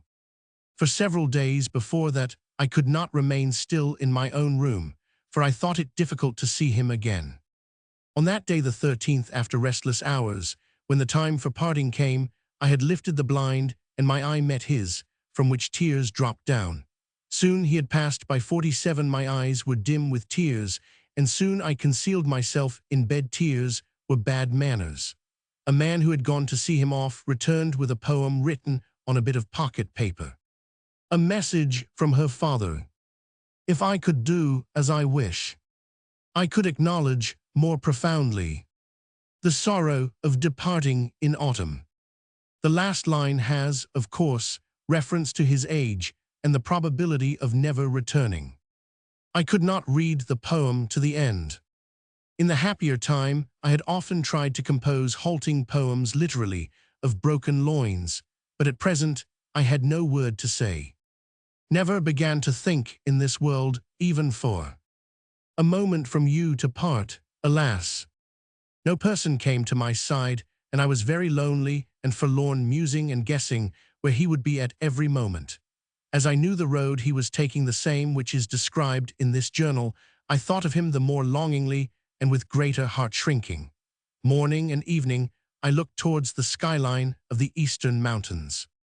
In the leaf-falling month, I went to the temple at Udzumaza Korinji to pass many days. We came upon 2 men's palanquins in the road from Ikijo, which had stopped there. They must have been waiting for someone to catch up with them. When I passed by, they sent an attendant with the message, "Flower seeing go, we suppose." I thought it would be awkward not to reply to such a slight matter, and answered, "Thousand kinds, 48. To be like them in the fields of autumn." I stayed in the temple for 7 days, but could think of nothing but the road to the east. I prayed to the Buddha, saying, "There is no way to change the present, but grant that we may meet again peacefully after this parting," and I thought the Buddha would pity and grant my prayer. It was midwinter. It rained all day. In the night a cloud-turning wind blew terribly, and the sky cleared. The moon became exquisitely bright, and it was sad to see the tall reeds near the house broken and blown down by the wind. Dead stalks of reeds must be reminded of good autumn days. In midwinter depths, the tempest lays them low, confused and broken. Their fate is like my own, is intangibly expressed in this poem. A messenger arrived from the east. Father's letter. I wandered through the province Hitachi, now Ibaraki, going into every Shinto shrine, and saw a wide field with a beautiful river running through it. 49 There was a beautiful wood. My first thought was of you, and to make you see it, and I asked the name of that grove. The grove of longing after one's child was the answer. I thought of the one who had first named it, and was extremely sad. Alighting from my horse, I stood there for 2 hours. After leaving, like me, he must have yearned. Sorrowful to see the forest of longing after one's child. To see that letter is a sadder thing than to have seen the forest. The poem sent in return presents difficulties in the way of translation, as there is a play upon words. Literally, it is something like this. The grove of longing after one's child, left, father caressed 50 mountain, Chichibusan hard eastern way. The grove of longing after one's child. Hearing of it, I think of the father-caressed mountain. Towards it hard is the eastern way. For a child left here alone. Thus I passed days in doing nothing, and I began to think of going to temples, making pilgrimages. Mother was a person of extremely antiquated mind. She said, "Oh, dreadful is the Hatsus temple. What should you do if you were caught by someone at the Nara ascent? Ishiyama too. Sekiyama Pass near Lake Biwa is very dreadful. Kuramasan, the famous mountain. Oh, dreadful to bring you there.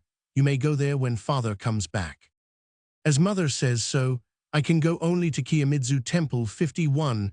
My old habits of romantic indulgence were not dead yet, and I could not fix my mind on religious thoughts as I ought. In the equinoctial week, there was a great tumult of festival, so great a noise that I was even afraid of it, and when I lay asleep, I dreamt there was a priest within the enclosure before the altar, in blue garments with loose brocade hood and brocade shoes. He seemed to be the intendant of the temple. "You, being occupied with vain thoughts, are not praying for happiness in the world to come," he said indignantly, and went behind the curtain. I awoke startled, yet neither told anyone what I had dreamt, nor thought about it much. My mother had 2 1-foot in diameter bronze mirrors cast, and made a priest take them for us to the Hatsus temple. Mother told the priest to pass 2 or 3 days in the temple, especially praying that a dream might be vouchsafed about the future state of this woman, the daughter. For that period, I was made to observe religious purity, i.e. abstain from animal food. The priest came back to tell the following. I was reluctant to return without having even a dream, and after bowing many times and performing other ceremonies, I went to sleep. There came out from behind the curtain a graceful holy lady in beautiful garments. She, taking up the offered mirrors, asked me if no letters were affixed to these mirrors. I answered in the most respectful manner, there were no letters. I was told only to offer these. Strange, she said, letters are to be added. See what is mirrored in one, it creates pity to look at it. I saw her weep bitterly and saw appear in the mirror shadows of people rolling over in lamentation. To see these shadows makes one sad, but to see this makes one happy, and she held up the other mirror. There, the massue was fresh green, and many-colored garments were revealed below the lower edge of it. Plum and cherry blossoms were in flower. Nightingales were singing from tree to tree. I did not even listen to his story nor question him as to how things seemed in his dream. Someone said, "Pray to the heavenly illuminating honored goddess," and my irreverent mind thought, where is she? Is she a goddess or a Buddha?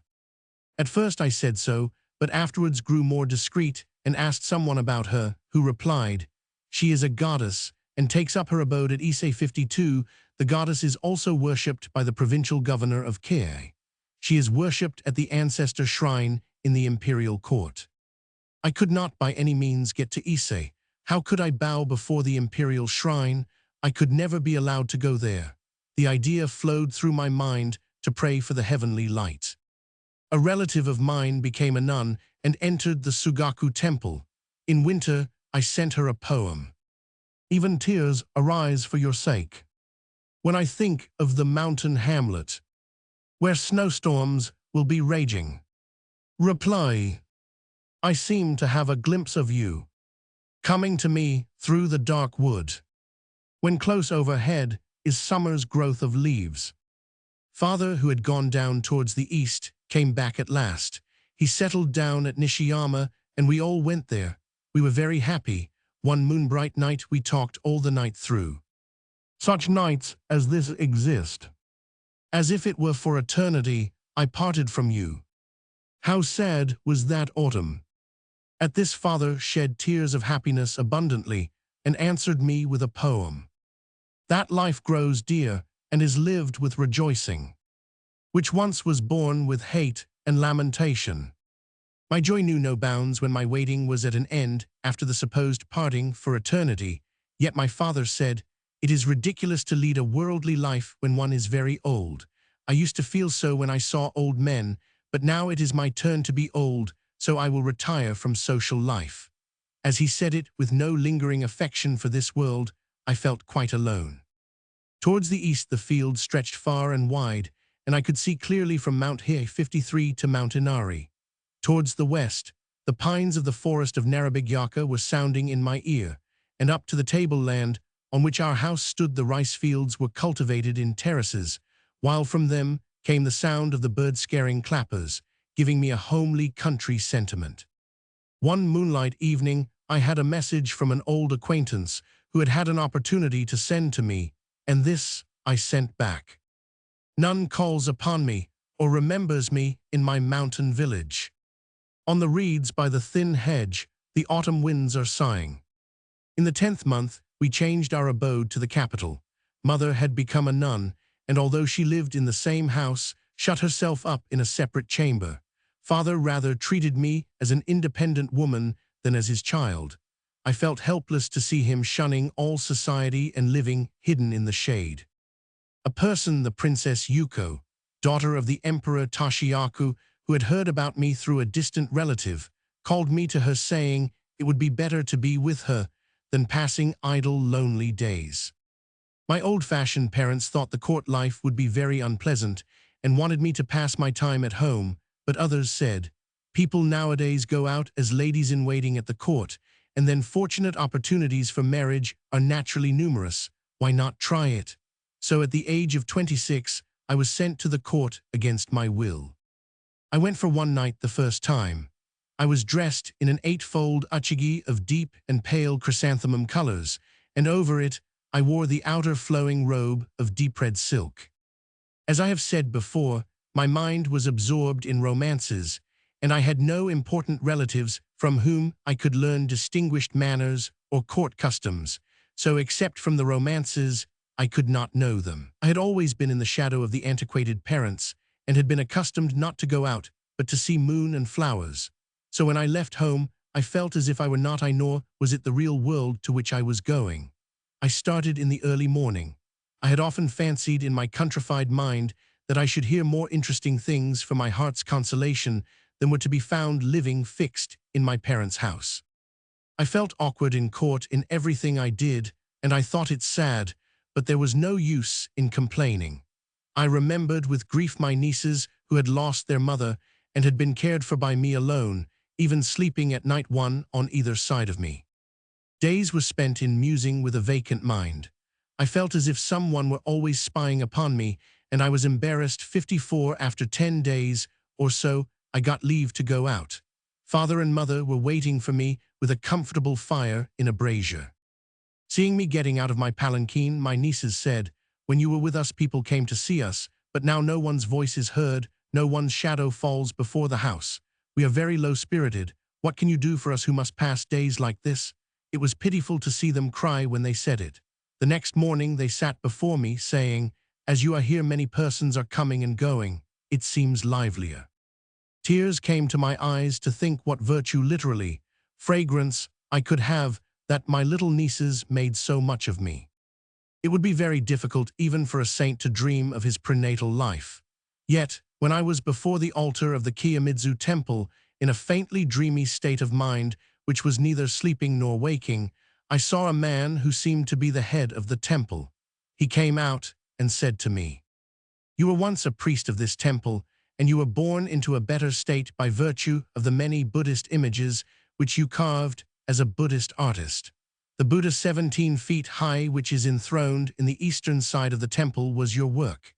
When you were in the act of covering it with gold foil, you died." "Oh, undeservedly blessed," I said, "I will finish it then." The priest replied, "As you died, another man covered it and performed the ceremony of offerings." I came to myself and thought, if I serve with all my heart the Buddha of the Kiyomizu temple, by virtue of my prayers in this temple in the previous life. In the finishing month, I went again to the court. A room was assigned for my use. I went to the princess's apartment every night and lay down among unknown persons, so I could not sleep at all. I was bashful and timid and wept in secret. In the morning I retired while it was still dark and passed the days in longing for home, where my old and weak parents, making much of me, relied upon me as if I were worthy of it. I yearned for them and felt very lonely. Unfortunate, deplorable, and helpless mind. That was graven into my thought, and although I had to perform my duty faithfully, I could not always wait upon the princess. She seemed not to guess what was in my heart, and attributing it only to shyness favored me by summoning me often from among the other ladies. She used to say, "Call the younger ladies," and I was dragged out in spite of myself. 3 kicho put together, the curtains of the screen, or kicho, varied with the seasons. This is a summer one with decorations of summer grasses and flowers. Those who were familiar with the court life seemed to be at home there, but I, who was not very young, yet did not wish to be counted among the elderly, was rather neglected and made to usher guests. However, I did not expect too much of court life, and had no envy for those who were more graceful than I. This, on the contrary, set me at ease, and I from time to time presented myself before the princess, and talked only with congenial friends about lovely things. Even on small presenting, interesting occasions, I shrank from intruding and becoming too popular, and did not go far into most things. Sleeping one night before the princess, I was awakened by cries and fluttering noises from the waterfowl in the pond. Like us, the water jowl pass all the night in floating sleep. They seem to be weary, with shaking away the frost from their feathers. My companions passed their leisure time in talking over romances with the door open which separated our rooms, and they often called back one who had gone to the princess's apartment. She sent word once, "I will go if I must," intending to give herself the pleasure of coming. The long leaves of the reed are easily bent, so I will not forcibly persuade it, but leave it to the wind. In this way, composing poems, we passed the hours talking idly.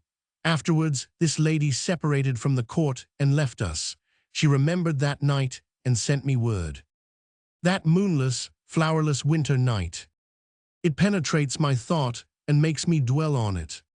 I wonder why. It touched my heart, for I also was thinking of that night. In my dreams, the tears of that cold night are still frozen. But these I weep away secretly. The princess still called my stepmother by the name of Casusa 56, governor's lady. Father was displeased that that name was still used after she had become another man's wife, and he made me write to her about it.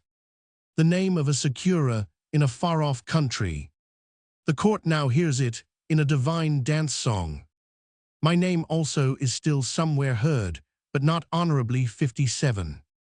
One very bright night, after the full moon, I attended the princess to the imperial palace.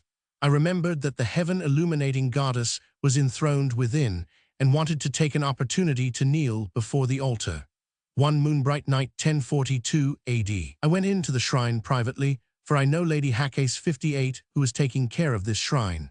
The perpetual lights before the altar burned dimly. She, the Lady Hake's, grew wondrously old and holy. She seems not like a mortal, but like a divine incarnation, yet she spoke very gracefully. The moon was very bright on the following night, and the princess's ladies passed the time in talking and moon-gazing, opening the door's outer shutters of the Fujitsubo. 59. The footsteps of the royal consort of Umitsubo going up to the king's apartment were so exquisitely graceful as to excite envy. Had the late Queen 60 been living, she could not walk so grandly, someone said. I composed a poem. She is like the moon, who, opening the gate of heaven, goes up over the clouds. We, being in the same heavenly palace, pass the night in remembering the footfalls of the past. The ladies who are charged with the duty of introducing the court nobles seem to have been fixed upon, and nobody notices whether simple-hearted countrywomen like me exist or not. On a very dark night in the beginning of the god's absent month, when sweet-voiced reciters were to read sutras throughout the night, another lady and I went out towards the entrance door of the audience room to listen to it, and after talking fell asleep, listening, leaning. 61. When I noticed a gentleman had come to be received in audience by the princess. It is awkward to run away to our apartment to escape him. We will remain here, let it be as it will. So said my companion, and I sat beside her listening. He spoke gently and quietly. There was nothing about him to be regretted. Who is the other lady? He asked of my friend. He said nothing rude or amorous like other men, but talked delicately of the sad, sweet things of the world, and many a phrase of his, with a strange power, enticed me into conversation. He wondered that there should have been in the court one who was a stranger to him, and did not seem inclined to go away soon. There was no starlight, and a gentle shower fell in the darkness. How lovely was its sound on the leaves. The more deeply beautiful is the night, he said. The full moonlight would be too dazzling. Discoursing about the beauties of spring and autumn, he continued. Although every hour has its charm, pretty is the spring haze, then the sky being tranquil and overcast, the face of the moon is not too bright. It seems to be floating on a distant river. At such a time, the calm spring melody of the lute is exquisite.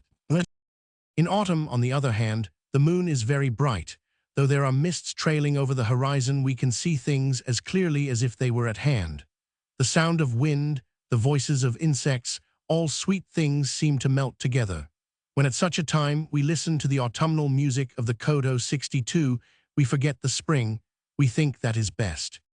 But the winter sky frozen all over magnificently cold, the snow covering the earth and its light mingling with the moonshine, then the notes of the Hichiriki 63 vibrate on the air and we forget spring and autumn. And he asked us, which captivates your fancy, on which stays your mind? My companion answered in favor of autumn, and I, not being willing to imitate her, said, pale green night, and flowers all melting into one. In the soft haze, everywhere the moon, glimmering in the spring night. So I replied, and he, after repeating my poem to himself over and over, said, then you give up autumn? After this, as long as I live, such a spring night shall be for me a memento of your personality. The person who favored autumn said, others seem to give their hearts to spring, and I shall be alone gazing at the autumn moon."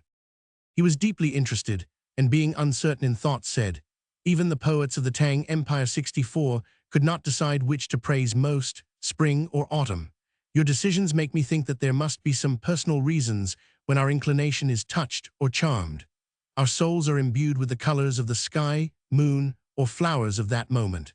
I desire much to know how you came to know the charms of spring and autumn. The moon of a winter night is given as an instance of dreariness, and as it is very cold, I had never seen it intentionally. When I went down to Ise to be present as the messenger of the king at the ceremony 65 of installing the Virgin in charge of the shrine, I wanted to come back in the early dawn, so went to take leave of the princess, whose installation had just taken place in a moonbright night after many days' snow, half shrinking to think of my journey. Her residence was an otherworldly place, awful even to the imagination, but she called me into an adequate apartment. There were persons in that room who had come down in the reign of the Emperor Nu. 66. Their aspect was very holy, ancient, and mystical. They told of the things of long ago with tears. They brought out a well-tuned four-stringed lute. The music did not seem to be anything happening in this world. I regretted that day should even dawn, and was touched so deeply that I had almost forgotten about returning to the capital. Ever since then, the snowy nights of winter recall that scene, and I without fail gaze at the moon even though hugging the fire. You will surely understand me, and hereafter every dark night with gentle rain will touch my heart. I feel this has not been inferior to the snowy night at the palace of the Ise Virgin." With these words he departed, and I thought he could not have known who I was. In the 8th month of the next year 1043, we went again to the imperial palace, and there was in the court an entertainment throughout the night. I did not know that he was present at it, and I passed that night in my own room. When I looked out in early morning, opening the sliding doors on the corridor, I saw the morning moon very faint and beautiful. I heard footsteps and people approached, some reciting sutras. One of them came to the entrance and addressed me. I replied, and he, suddenly remembering, exclaimed, "That night of softly falling rain I do not forget. Even for a moment, I yearn for it." As chance did not permit me many words, I said, "What intensity of memory clings to your heart?" That gentle shower fell on the leaves. Only for a moment our hearts touched. I had scarcely said so when people came up, and I stole back without his answer. That evening, after I had gone to my room, my companion came in to tell me that he had replied to my poem. "If there be such a tranquil night as that of the rain, I should like in some way to make you listen to my lute, playing all the songs I can remember." I wanted to hear it, and waited for the fit occasion, but there was none, ever. In the next year, one tranquil evening, I heard that he had come into the princess's palace, so I crept out of my chamber with my companion, but there were many people waiting within and without the palace, and I turned back. He must have been of the same mind with me. He had come because it was so still a night, and he returned because it was noisy.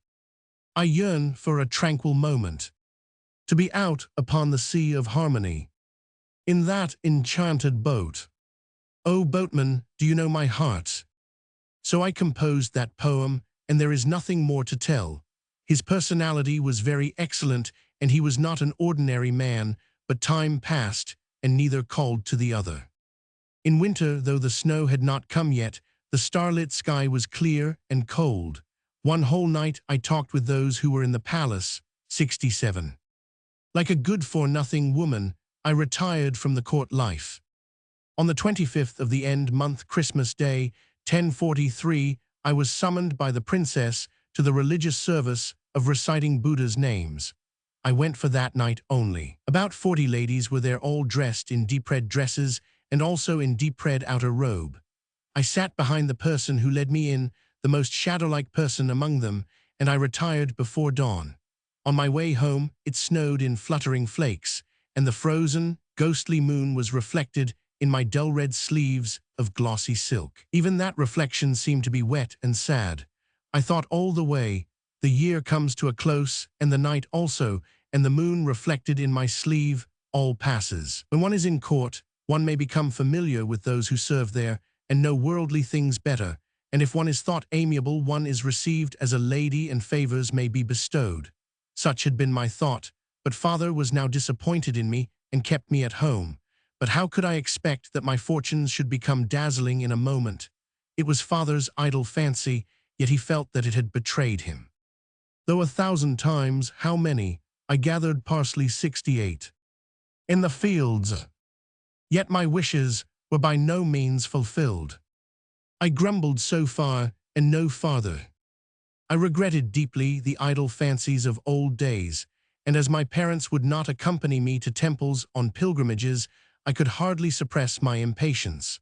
I wished to strengthen my spirit to bring up my child who is still in the germ. Moreover, I wished to do my best to pile up virtuous deeds for the life to come, so encouraging my heart, I went to the Ishiyama temple after the 20th day of the frost month 1045.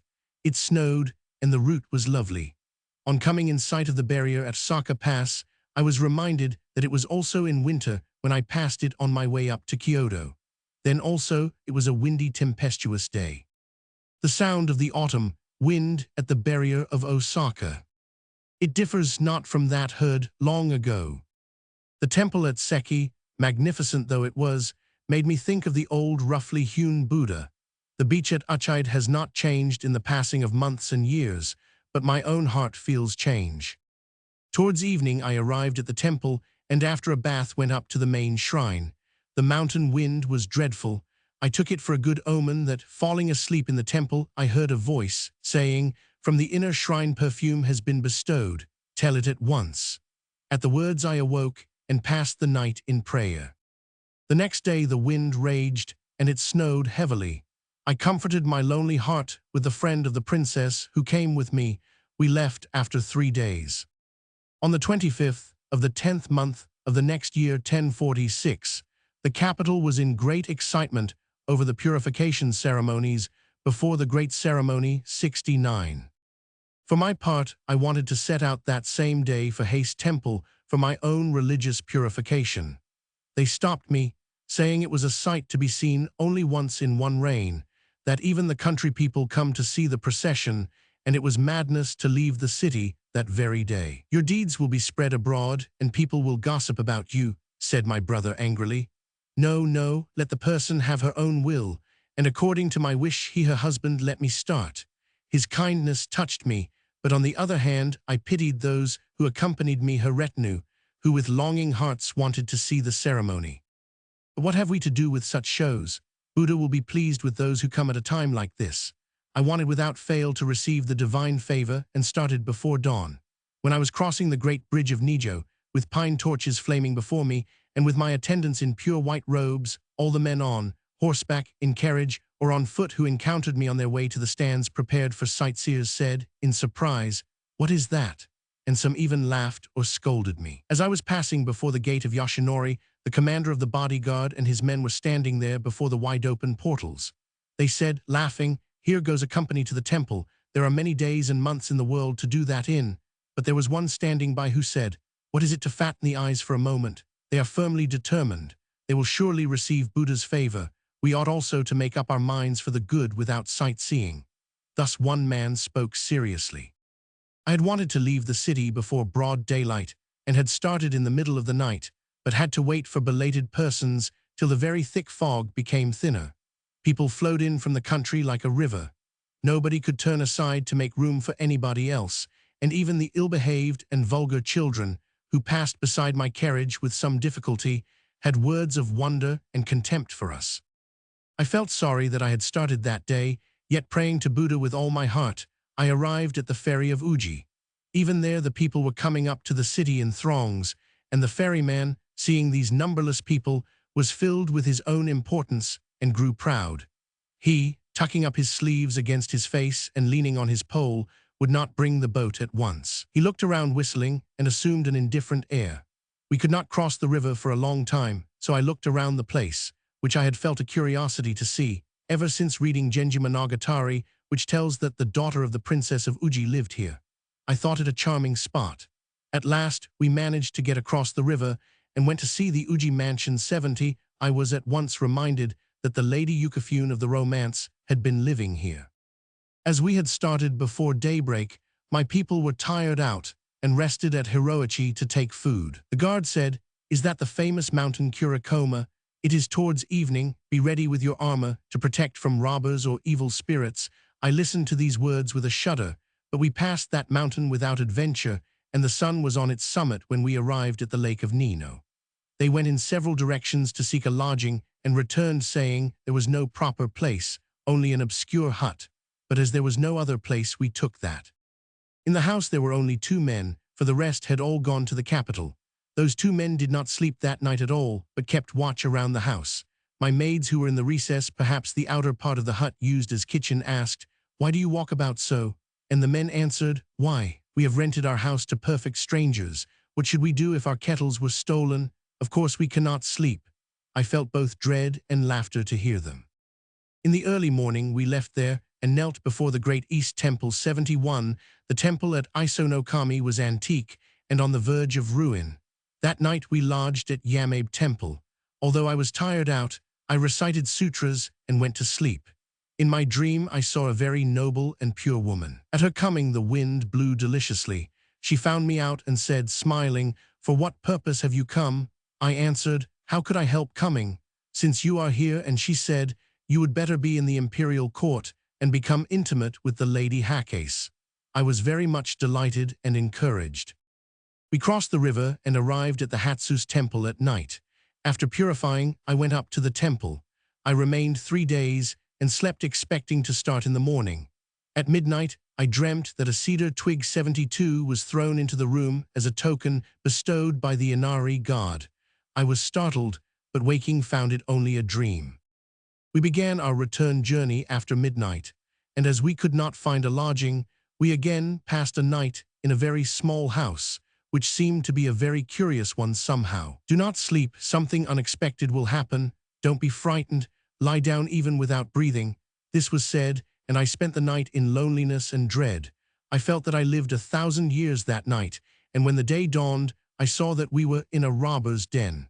People said that the mistress of that house lived by a strange occupation. We crossed the Uji River in a high wind, and the ferry boat passed very near the fishing sen. Years have passed, and only sounds of waters have come to my ears. Today, indeed, I may even count the ripples around the fishing net.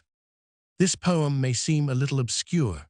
It means that her own life had been lived long in a kind of dreamland of her own creating, but was gradually emerging into reality. If, as I am doing now, I continue to write down events 4 or 5 years after they have happened, my life will seem to be that of a pilgrim, but it is not so. I am jotting down the happenings of several years. In the spring, I went to Kurama Temple. It was a soft spring day, with mist trailing over the mountainside. The mountain people brought to Koro a kind of root as the only food, and I found it good. When I left, their flowers were already gone. In God's absent month, I went again, and the mountain views along the way were more beautiful than before, the mountainside brocaded with the autumn colors.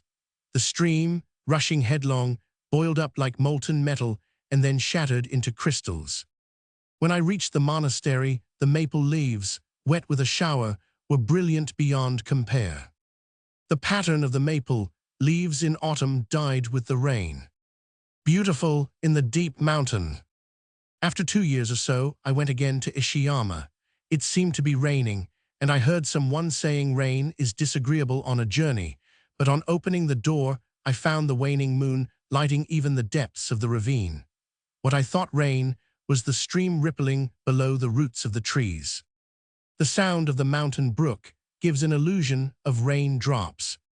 Yet the calm of the waning moon shines over all. The next time I went to Heis Temple, my journey was not so solitary as before. Along the route, various persons invited me to ceremonious dinners, and we made but slow progress. The autumn woods were beautiful at the Hahasono forest in Yamashiro. I crossed the Heis River. We stayed there for 3 days. This time we were too many to lodge in that small house on the other side of the Nara Pass, so we camped in the field. Our men passed the night lying on Mukabaki 73 spread on the grass. They could not sleep for the dew which fell on their heads, the moon clear and more picturesque than elsewhere. Even in our wandering journey, the lonely moon accompanies us, lighting us from the sky. The waning moon I used to gaze at in the royal city. As I could do as I liked, I went even to distant temples for worship, and my heart was consoled through both the pleasures and fatigues of the way. Though it was half diversion, yet her prayers gave me hope. I had no pressing sorrow in those days, and tried to bring up my boy in the manner I thought best, and was impatient of passing time. The man I depended upon, her husband, wished to attain to happiness like other people, and the future looked promising. A dear friend of mine, who used to exchange poems with me and continued to write, through many changes of situation, although not so often as of old, married the governor of Echizen and went down to that province. After that, all communication between us ceased, so I wrote her a poem, finding the means of sending it with great difficulty. Undying affection. Can it end at last, overlaid with time? Even as snow covers the land in the northern province. She wrote back, even a little pebble does not cease to be, though pressed under the snow of Hakusen. So is my affection, even though hidden. I went down to a hollow of Nishiyama in the western hills of Kyoto. There were flowers blooming in confusion. It was beautiful, yet lonely. There was no sight of man. A tranquil haze enclosed us. Far from towns, in the heart of the mountain, the cherry blooms and wastes its blooms away, with none to see. When the sorrow of the world 74 troubled my heart, I made a retreat in the Uzumasa temple.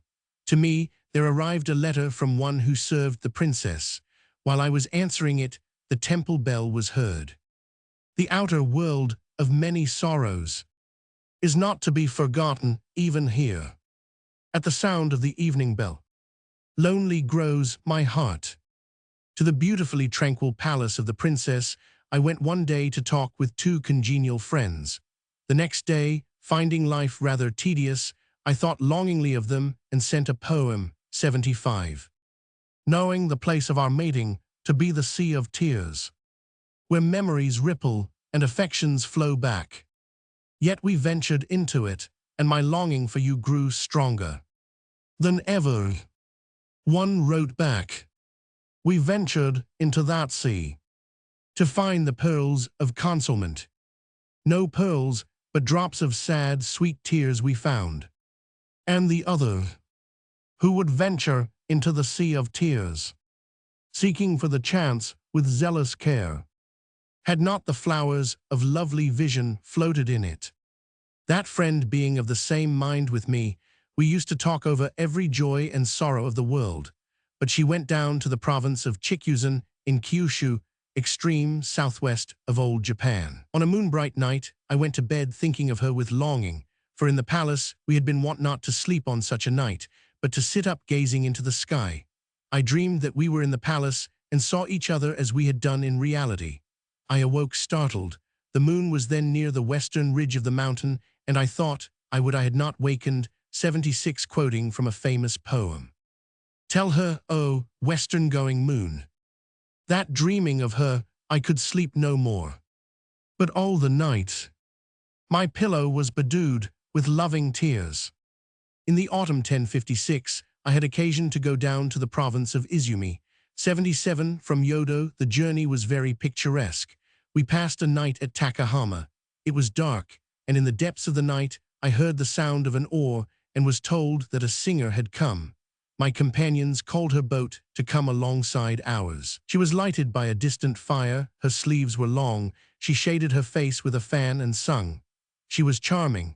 The next evening, when the sun was still on the mountaintop, we passed the beach of Sumiyoshi.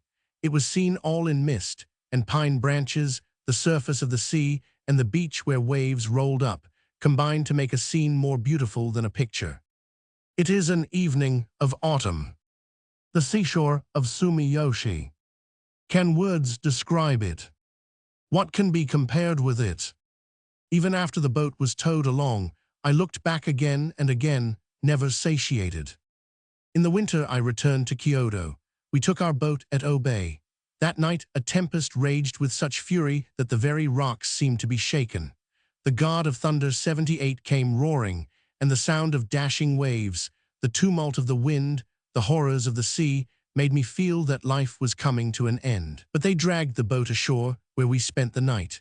The rain stopped, but not the wind, and we could not start. We passed 5 or 6 days on these wide-stretching sands. When the wind had gone down a little, I looked out, rolling up the curtain of my cabin. The evening tide was rising swiftly, and cranes called to each other in the bay. People of the province came in crowds to see us, and said that if the boat had been outside the bay that night, it would have been seen no more. Even the thought terrified me. Off Ishitsu, in the wild sea, the boat driven before the storm fades away and is seen no more. The wild gusts drive the boat. Into the wild sea she disappears. Off Ishitsu. I devoted myself in various ways for the world her husband. Even in serving at court, one had likewise to devote one's self unceasingly. What favor could one win by returning to the parents' home from time to time? As I advanced in age, I felt it unbecoming to behave as young couples do. While I was lamenting, I grew ill and could not go out to temples for worship. Even this rare going out was stopped, and I had no hope of living long, but I wanted to give my younger children a safer position while I was alive. I grieved and waited for the delightful thing, an appointment for my husband. In autumn he got a position 79, but not so good a one as we had hoped, and we were much disappointed. It was not so distant as the place from which he had returned, so he made up his mind to go, and we hastily made preparations. He started from the house where his daughter had recently gone to live. It was after the 10th of the god's absent month. I could not know what had happened after he started, but all seemed happy on that day. He was accompanied by our boy. My husband wore a red coat and pale purple kimono, 81, an aster-colored hakama divided skirt, and carried a long sword. The boy wore blue figured clothes and red hakama, and they mounted their horses beside the veranda. When they had gone out noisily, I felt very, very lonely. As I had heard the province was not so distant, I was less hopeless than I had been before. The people who accompanied him to see him off returned the next day and told me that they had gone down with great show of splendor, and then continuing, said they had seen human fire 82 this morning, starting from the company and flying towards the capital. I tried to suppose it to be from some one of his retinue. How could I think the worst? I could think of nothing but how to bring up these younger ones. He came back in the Dutsia month of the next year and passed the summer and autumn at home, and on the 25th of the long night month he became ill. On the 5th day of the 10th month, all became like a dream. 83 My sorrows could be compared to nothing in this world. Now I knew that my present state had been reflected in the mirror offered to the Haste Temple about 25 years before by her mother, where someone was seen weeping in agony. The reflection of the happier one had not been realized. That could never be in the future.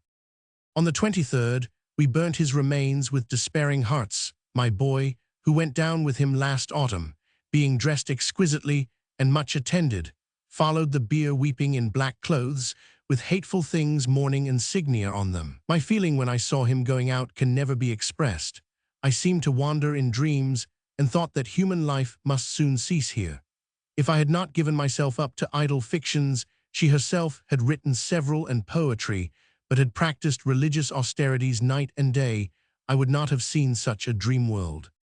At Haste Temple, a cedar branch was cast down to me by the Inari god, and this thing, the loss of her husband, would not have happened if I had visited the Inari shrine on my way home. The dreams which I had seen in these past years, which bid me pray to the heaven-illuminating honored goddess, meant that I should have been in the imperial court as a nurse, sheltered behind the favor of the king and queen.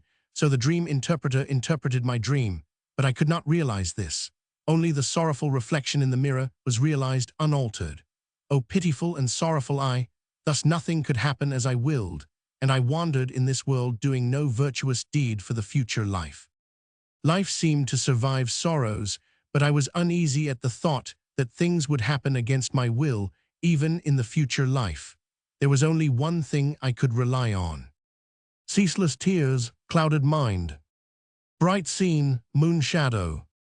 On the 13th of the 10th month, 1055, I dreamed one night this dream. There in the garden of my house at the farthest ledge stood Amitabha Buddha. He was not seen distinctly, but as if through a cloud. I could snatch a glimpse now and then when the cloud lifted. The lotus flower pedestal was 3 or 4 feet above the ground. The Buddha was about 6 feet high.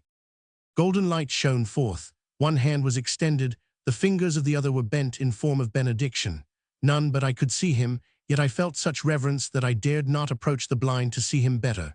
None but I might hear him saying, "Then this time I will go back, and afterwards come again to receive you." I was startled and awoke into the 14th day. This dream only was my hope for the life to come. 84. I had lived with my husband's nephews, but after that sad event, we parted not to meet again. One very dark night, I was visited by the nephew who was living at Rokuhara. I could not but welcome so rare a guest. No moon, and darkness deepens. Around Obasut, why have you come? It cannot be to see the moon. 85. After that time, the death of her husband, an intimate friend, stopped all communication. She may be thinking that I am no more in this world, yet my days are wasted in weeping. Weeping, alas. In the 10th month I turned, my eyes full of tears, towards the intensely bright moon. Even into the mind, always clouded with grief, there is cast the reflection of the bright moon. Years and months passed away. Whenever I recollected the dreamlike incident of his death, my mind was troubled, and my eyes filled so that I cannot think distinctly of those days. My people went to live elsewhere, and I remained alone in my solitary home. I was tired of meditation and sent a poem to one who had not called on me for a long time. Weeds grow before my gate, and my sleeves are wet with dew. No one calls on me. My tears are solitary, alas. She was a nun, and she sent an answer. The weeds before a dwelling house may remind you of me. Bushes bury the hut where lives the world-deserted one. Narahira's poem is addressed to a seagull called Miyakodari, which literally means bird of the capital. Narahira had abandoned Kyoto and was wandering towards the east. Just then his heart had been yearning after the royal city and also after his wife, and that feeling must have been intensified by the name of the bird. Cf. The Izumi, Section 9. Miyakodari, alas, that word fills my heart again with longing. Even you I ask, O bird, does she still live, my beloved? Many of our beautiful poems have been written on this legend. Sometimes it is Tanabata who is waiting for her lord. Sometimes it is Hikiboshi who speaks. The festival has been celebrated for 1100 years in Japan, and there is no country village which does not sing these songs on the 7th night of the 7th month, and make offerings to the star gods of little poems tied to the freshly cut bamboo branches. As I slept fondly thinking of him, he appeared to my sight. Oh, I would I had not wakened, to find it only a dream. Roman 2. The Diary of Murasaki Shikibu. AD 1710-10. As the autumn season approaches, the Tsuchimikado too becomes inexpressibly smile-giving.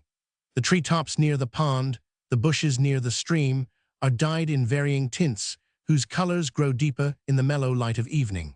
The murmuring sound of waters mingles all the night through with the never-ceasing recitation 3 of sutras, which appeal more to one's heart as the breezes grow cooler. The ladies waiting upon her honored presence are talking idly. The queen hears them. She must find them annoying, but she conceals it calmly. Her beauty needs no words of mine to praise it, but I cannot help feeling that to be near so beautiful a queen will be the only relief from my sorrow. So, in spite of my better desires for a religious life, I am here. Nothing else dispels my grief, for it is wonderful. It is still the dead of night. The moon is dim, and darkness lies under the trees. We hear an officer call. The outer doors of the queen's apartment must be opened. The maids of honor are not yet come. Let the queen's secretaries come forward. While this order is being given, the 3 o'clock bell resounds, startling the air. Immediately the prayers at the 5 altars 5 begin. The voices of the priests in loud recitation, vying with each other far and near, are solemn indeed. The abbot of the Kannon-in temple, accompanied by 20 priests, comes from the eastern 6-side building to pray. Even their footsteps along the gallery, which sound to duro, are sacred. The head priest of the Haju temple goes to the mansion near the racetrack. The prior of the Henji temple goes to the library. I follow with my eyes when the holy figures in pure white robes cross the stately Chinese bridge and walk along the broad path. Even Azalea Sesa bends the body in reverence before the deity Daitoku. The maids of honor arrive at dawn. Old print of a nobleman's dwelling in the Azumaya style. The Tsuchimikado, or Prime Minister's mansion, must have been like this. I can see the garden from my room beside the entrance to the gallery. The air is misty, the dew is still on the leaves. The Lord Prime Minister is walking there. He orders his men to cleanse the brook. He breaks off a stalk of Omnashi flower maiden which is in full bloom by the south end of the bridge. He peeps in over my screen.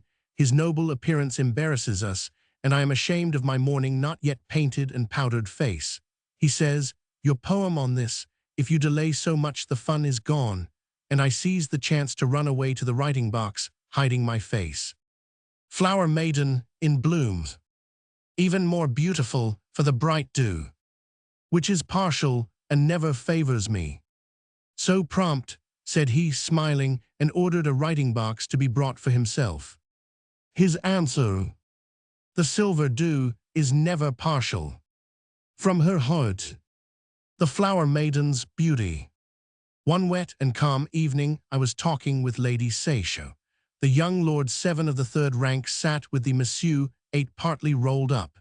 He seemed maturer than his age and was very graceful. Even in light conversation, such expressions as "fair soul is rarer than fair face" come gently to his lips, covering us with confusion. It is a mistake to treat him like a young boy. He keeps his dignity among ladies, and I saw in him a much sought-after romantic hero when once he walked off reciting to himself, "Linger in the field where flower maidens are blooming, and your name will be tarnished with tales of gallantry." Some such trifle as that sometimes lingers in my mind when really interesting things are soon forgotten. Why? Nowadays people are carrying pretty folding fans. Since the 20th of the 8th month, the more favored court nobles and officers have been on night duty, passing the nights in the corridor or on the mats of the veranda idly amusing themselves. Young men who are unskilled in kodo or few harp or flute amuse themselves with tonaras, 9 and imeo, 10, and at such a time this is entertaining. Narinabu, the Queen's Grand Chamberlain, Tsunafusa, the Lieutenant General of the Left Bodyguard and State Councillor, and Naramasa, the Major General of the Bodyguard and Governor of Mino, passed the night in diversions. The Lord Prime Minister must have been apprehensive, for he has forbidden all public entertainment. Those who have long retired from the court have come in crowds to ask after the Queen's welfare, so we have had no peace. 26th day, we finished the preparation of perfume 11 and distributed it to all. A number of us who had been making it into balls assembled together. On my way from Her Majesty's chamber, I peeped into Ben Seisho's room. She was sleeping. She wore garments of Hagi 12 and Shin 12, over which she had put a strongly perfumed, lustrous robe. Her face was hidden behind the cloth. 13, her head rested on a writing case of gold lacquer.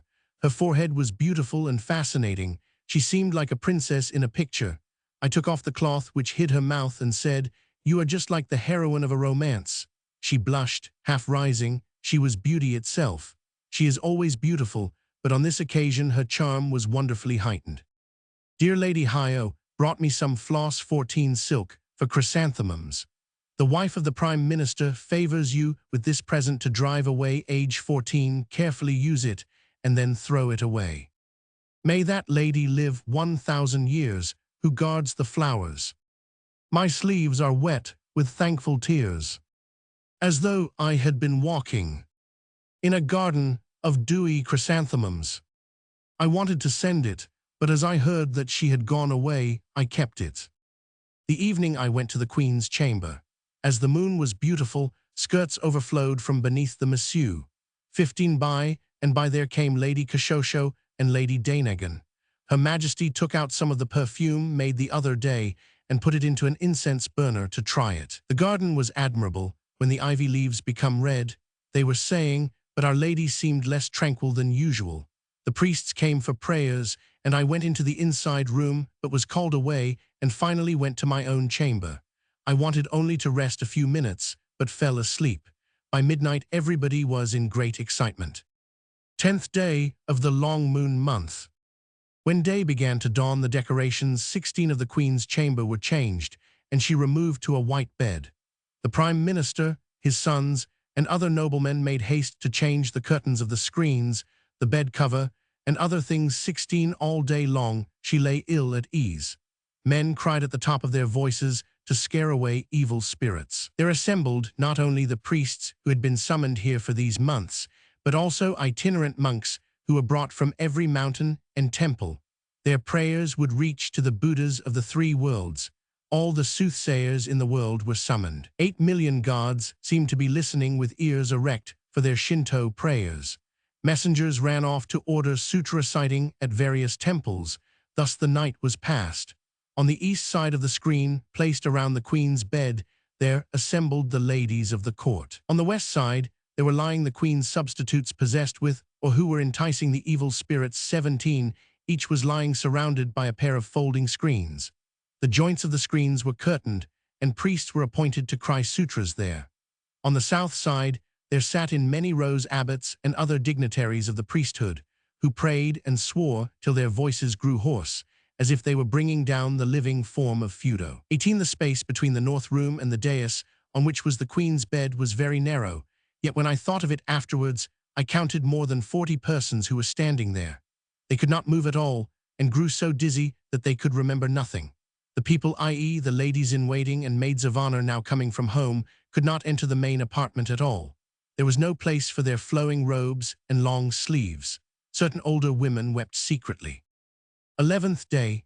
At dawn the north sliding doors were taken away to throw the two rooms together. The Queen was moved towards the veranda. As there was no time to hang Monsieur, she was surrounded by Kicho. The Reverend Jayacho and the other priests performed incantations. The Reverend Ingen recited the prayer written by the Lord Prime Minister on the previous day, adding some grave vows of his own. His words were infinitely august and hopeful. The Prime Minister joining in the prayer, we felt more assured of a fortunate delivery. Yet there was still lingering anxiety which made us very sad, and many eyes were filled with tears. We said, tears are not suitable to this occasion, but we could not help crying. They said that Her Majesty suffered more because the rooms were too crowded, so the people were ordered to the south and east rooms. After this, there remained in the royal apartment only the more important personages. The Prime Minister, Lady Sanuki, and Lady Seisho were within the royal screen. The honored priest of Nina Temple and the court priest of Mei Temple were summoned within. The Prime Minister gave various commands, and his voice overpowered those of the priests. There were also ladies Dainagon, Kashosho, Miyanoneshi, Nakatsukasa no Kimi, Teiyu no Mayabu, Shikibu no Amodo, Tono no Senji. These last were venerable ladies of experience, but even they were bewildered with good reason. I am yet a novice, and I felt with all my heart that the occasion was serious. Also in the place a little behind, outside the curtain, there were the nurses of the princesses Naishi no Kami and Nakatsukasa, of the Queen's sister Shanagan, and of her younger sister Kashikibu. These nurses forced their way into the narrow passage behind the two screens, and there walked back and forth, so that none could pass that way. There were many other persons bustling about, but I could not distinguish them. The Prime Minister's son, Lieutenant General Seisho, Major General Masamichi of the 4th rank, not to speak of Lieutenant General Tsunafusa of the left bodyguard, and Miyano Teiyu, who had not known Her Majesty familiarly, all looked over her screen for some time. They showed eyes swollen up with weeping over her sufferings, forgetting the shame of it. On their heads rice 19 was scattered white as snow. Their rumpled clothes must have been unseemly, but we could only think of those things afterward. A part of the Queen's head was shaved. 20 I was greatly astonished and very sorry to see it, but she was delivered peacefully. The afterbirth was delayed, and all priests crowded to the south balcony under the eaves of the magnificent main building, while those on the bridge recited sutras more passionately, often kneeling. Among the ladies-in-waiting on the east side were seen some of the courtiers. 21 Lady Kachujos I met, that of the Lieutenant General. People afterwards laughed over her astonished expression. She is a very fascinating and elegant person, and is always very careful to adorn her face. This morning she had done so, but her eyes were red, and her rouge was spoiled by tears. She was disfigured, and hardly seemed the same person. The imperfectly made-up face of Lady Seisho was a rare sight, but what about my own? It is lucky for me that people cannot notice such things at such a time. As the afterbirth came, it was fearful to hear the jealously swearing voices of the evil spirits. Shinzo Azari took charge of Lady Ben no Kurodo, Soyo took charge of Hayo no Kurodo, a priest Hajuji took charge of Yuka no Kurodo, 22 Chais, Azari took charge of Lady Miya no Neishi. This last priest was overpowered with the evil spirit, and as he was in a too pitiable state, Ninkaku, Azari went to help him. It was not because his prayer had little virtue, but the evil spirit was too strong. Priest Aiko was in charge of Lady Seisho's supplicator of the spirit, i.e. Queen's substitute. This priest swore all night till his voice became hoarse. Most ladies who were summoned in order that the spirits might enter into them remained safe, and they were much troubled thinking that it would be to the Queen's advantage were they attacked. At noon, we felt that the sun came out at last. The Queen was at ease. She is now at peace. Incomparable joy. Moreover, it is a prince, so the joy cannot be oblique. The court ladies who had passed the previous day in anxiety, not knowing what to do, as if they were lost in the mist of the early morning, went one by one to rest in their own rooms, so that before the Queen there remained only some elderly persons proper for such occasions. The Lord Prime Minister and his lady went away to give offerings to the priest who had read sutras and performed religious austerities during the past months, and to those doctors who were recently summoned. The doctors and soothsayers who had invented special forms of efficacy were given pensions. Within the house, they were perhaps preparing for the ceremony of bathing the child. Large packages of ceremonial clothes, 23, were carried to the apartments of the ladies-in-waiting. Karajinu 24 and embroidered 24 trains were worn. Some wore dazzlingly brilliant trains, embroidered and ornamented with mother-of-pearl. Some lamented that the fans which had been ordered had not come. They all painted and powdered. When I looked from the bridge, I saw Her Majesty's first officials and the highest officers of His Highness, the Crown Prince, the newborn child, and other court nobles. The Prime Minister went out to have the brook, which had been choked with mud, cleaned 25 out. All the people seem happy. Even those who have some cause for melancholy are overtaken by the general joy. The first official of our Queen has naturally seemed happier than anybody, though he does not show special smiles of self-satisfaction and pride. The Lieutenant General of the Light Bodyguard has been joking with the King's advisor of the middle rank, sitting on a mat on the balcony of the side building. The sword of His Highness, the young prince, has been brought from the imperial court. The Lieutenant General and First Secretary Yorisada, on his way home from the shrine at Ise 26, where he had gone as imperial messenger to offer Nusa, 27, stopped at the gate, as he could not enter the house 28 to inquire for Her Majesty. He was given some present. I did not see it. The naval cord was cut by the Prime Minister's lady. Lady Takebana of the 3rd rank gave the breast for the first time ceremonial. For the wet nurse, Daisiman Noamoto was chosen, for she has been in the court a long time and is very familiar with it. The daughter of Monotoki, courtier and governor of Bichu, and the nurse of Kurodo Noben were also chosen as nurses. The ceremony of bathing was performed at 6 o'clock in the evening. The bath was lighted by torches. The Queen's maid in white over green prepared the hot water. The stand for the bathtub was covered with white cloth. Chikamitsu, governor of Oeri province, and Nakanabu, the head officer attached to the Queen, presented themselves before the massue. There were 2 stands for kettles. Lady Kyoiko and Lady Haruma poured the cold water. 2 ladies, Amoku and Uma, selected 16 jars from among those into which the hot water was poured, choosing the purest. These ladies wore gauze outer garments, fine silk trains, karajinu and seishi. 29, their hair was tied by white cords, which gave the head a very fair look. In the bath, Lady Seisho became the partner of bathing, i.e., entered the bath with the royal infant. Lady Dainagan in her bathing dress, she was especially beautiful in this rare costume. The Lord Prime Minister took the august prince in his arms. Lady Kashosho held the sword, and Lady Miyanoneshi held up a tiger's head before the prince. 30 Lady Miyanoneshi wore karajinu with a pattern of pine cones. Her train was woven in a marine design of seaweeds, waves, etc. On the belt, a vine pattern was embroidered.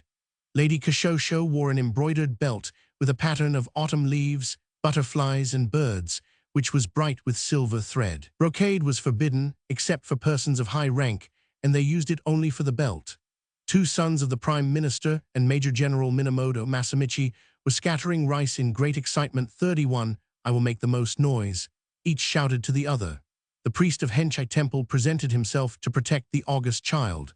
The rice hit him on his eyes and ears, so he held out his fan, and the young people laughed at him. The doctor of literature, Kurodo Ben no Hirnari, stood at the foot of the high corridor and read the first book of Sikhi historical records. 20 bowstring men twanged the bowstring to scare away evil spirits. They were 10 men of the 5th and 10 men of the 6th degree of rank arranged in 2 rows. The same ceremonies of bathing were repeated in the evening. Only the doctor of literature was changed. Dr. Monotoki, governor of Ise, read the Kakyo book on filial piety, and Takachika read a chapter of Bunte in the historical records of Chinese kings. For 7 nights, every ceremony was performed cloudlessly. Before the queen in white, the styles and colors of other people's dresses appeared in sharp contrast. 32, I felt much dazzled and abashed, and did not present myself in the daytime, so I passed my days in tranquility and watched persons going up from the eastern side building across the bridge. Those who were permitted to wear the honorable colors. 33 put on brocaded karajinu, 34, and also brocaded uchigi. This was the conventionally beautiful dress, not showing individual taste.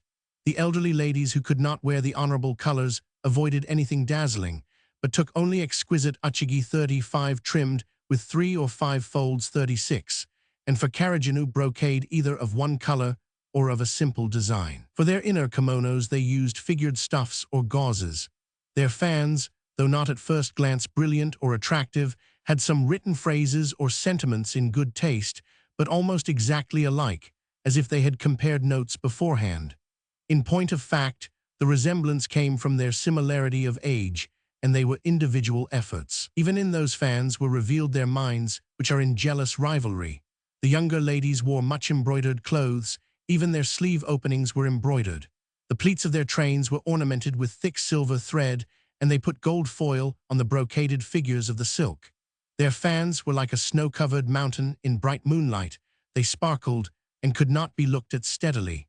They were like hanging mirrors in those days made of polished metal. On the 3rd night, Her Majesty's majordomo gave an entertainment. He served the queen himself. The dining table of aloe wood, the silver dishes, and other things I saw hurriedly. Minamoto, Chunegan, and Seisho presented the queen with some baby clothes and diapers, a stand for a clothes chest, and cloth for wrapping up clothes and furniture. They were white in color and all of the same shape, yet they were carefully chosen, showing the artist mind. The governor of Omi province was busy with the general management of the banquet. On the western balcony of the east building there sat court nobles in 2 rows, the north being the more honorable place. On the southern balcony were court officials, the west being the most honorable seat.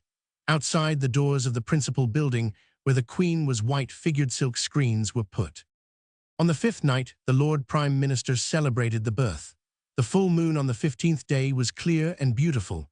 Torches were lighted under the trees, and tables were put there with rice balls on them. Even the uncouth, humble servants who were walking about chattering seemed to enhance the joyful scene. All minor officials were there burning torches, making it as bright as day. Even the attendants of the nobles, who gathered behind the rocks and under the trees, talked of nothing but the new light which had come into the world, and were smiling and seemed happy as if their own private wishes had been fulfilled. Happier still seemed those in the audience chamber, from the highest nobles even to men of the 5th rank, who, scarcely to be counted among the nobility, met the joyful time going about idly and bending their bodies busily, i.e. obsequiously. To serve at the queen's dinner, 8 ladies tied their hair with white cords, and in that dress brought in Her Majesty's dining table. The chief lady-in-waiting for that night was Miyanoneshi. She was brilliantly dressed with great formality, and her hair was made more charming by the white cords which enhanced her beauty. I got a side glance of her when her face was not screened by her fan. She wore a look of extreme purity.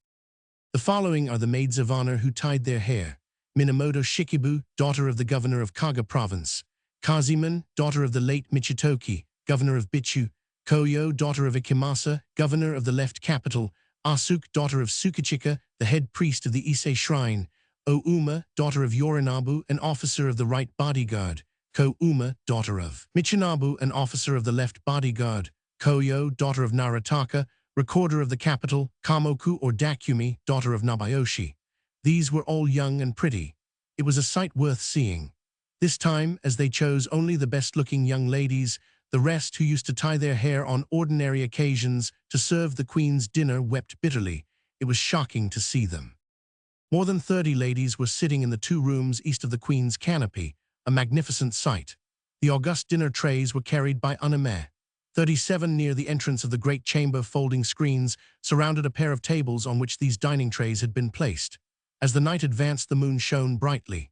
There were anime, mohitori, 38 Megusiage, 39 Tanamori, 40 Kenmori no Nyakuan, 41, some with whose faces I was not familiar. There were also doorkeepers, carelessly dressed, and with hairpins falling out, crowded together towards the eastern corridor of the principal building as if it were a public holiday.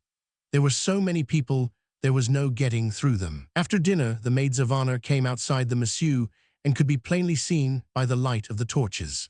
The train and carriage of Lady Ashikibu was embroidered to represent the dwarf pinewood at Mount Ashio.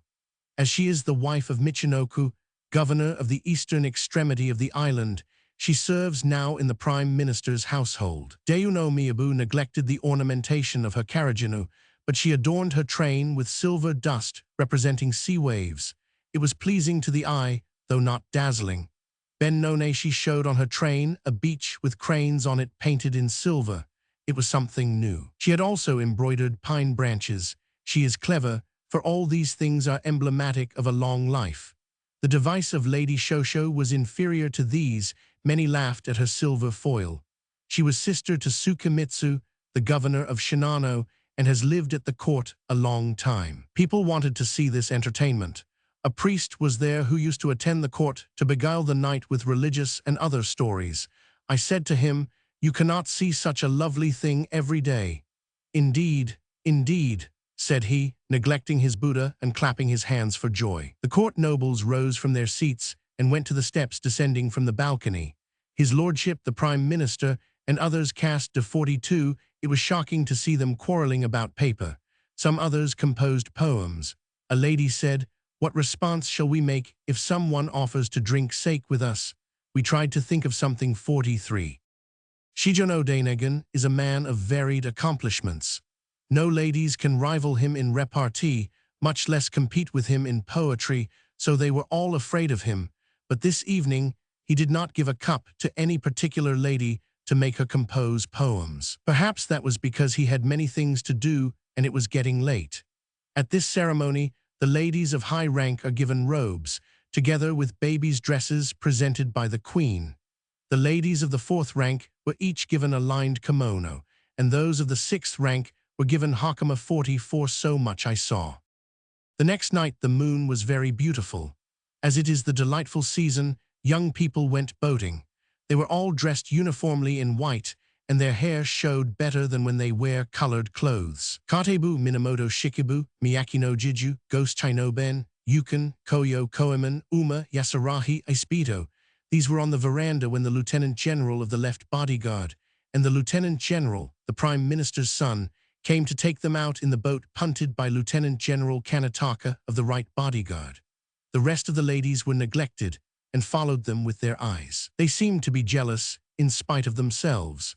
Into the very white garden 45, the moon shone down and added to the beauty of the maids of honor in their white dresses. There were many palanquins waiting at the shelter for conveyances near the north entrance. They were those of the ladies-in-waiting of His Majesty's court, Tasomi, Kashosho, Uma, Yukon, Chikyuzen, Omi. So far I have heard, but as I don't know them well, there may be some mistakes. The people in the boat came in confusion, hearing that visitors from the king's court had arrived. The Lord Prime Minister came out to welcome them and put them in good humor. He He seemed to be perfectly happy. Gifts were made to them according to their rank. Court dress of military official. For explanations, see List of illustrations. On the seventh day, His Majesty celebrated the birth. His secretary and Major General, Michimasa, came as king's messenger with a long list of the presents put into a wicker box. A letter was immediately sent from the queen to the king. The students from the Kangakuin 46 came keeping step. The list of visitors' names was presented to Her Majesty. Some may perhaps receive gifts. The ceremony of the evening was noisier than ever. I peeped under the queen's canopy. She who is esteemed by the people as the mother of the nation did not seem to be in good spirits. She appeared a little weary. She had grown thinner, and her appearance in bed was slenderer, younger, and gracefuller. A little lantern was hung under the canopy, which chased the darkness away even from the corners. Her fair complexion was pale and transparently pure. I thought her abundant hair would be better tied up. There is great impropriety in writing about her at all, so I will stop here. The general ceremonies were the same as the other day. The gifts to the courtiers were bestowed from within the massue. The women's dresses and the queen's dress, perhaps from the queen's wardrobe, were added to them. The chief of the king's secretaries and court nobles received them, approaching the massue. His Majesty's gifts were uchigi and kimonos and rolls of silk in the usual court fashion. 47 The gifts to Takebana no Sanmi, who offered the breast to the young prince for the first time, were a set of women's clothes and rolls of brocade, a silver clothes chest, and wrappings for clothes which perhaps were white. I have heard that something wrapped up was added also, though I could not see it in detail. On the eighth day all changed their dress, which had been white, the color of purification. On the ninth evening, the vice-governor 48 of the august crown prince's retinue celebrated the birth. The present was put on a white cabinet. The ceremony was quite in the new style. On the silver clothes chest, a raised ornament was carved, and the island of Hore 49 was also represented as usual, but in finer and newer fashion. I am sorry I cannot describe it all exactly. This evening the winter screens were used, and the ladies wore richly colored dresses. They seemed all the more charming as it was the first time after the birth to see them. The rich and brilliant colors shone through the karajinu. The women's figures also showed more distinctly, and that enhanced their beauty. This was the night that Lady Kamano no Amodo was put to shame. It was after the 10th day of the god's absent month, but the queen could not leave her bed. So night and day, ladies attended her in her apartment towards the west. The Lord Prime Minister visited her both during the night and at dawn. He examined the breasts of the wet nurses. Those nurses who were in a sound sleep were much startled and got up while still asleep. It was quite a pity to see them. He very naturally devoted himself with the utmost care, while there was anxiety about the august child. Sometimes the honorable infant did a very unreasonable thing and wet the Lord Prime Minister's clothes. He, loosening his sash, dried his dress behind the screen. He said, "Ah, it is a very happy thing to be wet by the prince. When I am drying my clothes is my most comfortable moment." So he said, rejoicing. He especially favored Prince Murakami, and as he thinks I am related to that prince, he talked to me very familiarly. I know many things which may be expected to happen. 50. The day of the king's visit was approaching, and the lord's mansion was improved and adorned. Beautiful chrysanthemums were sought for everywhere to plant in the garden. Some were already fading, others in yellow were especially lovely.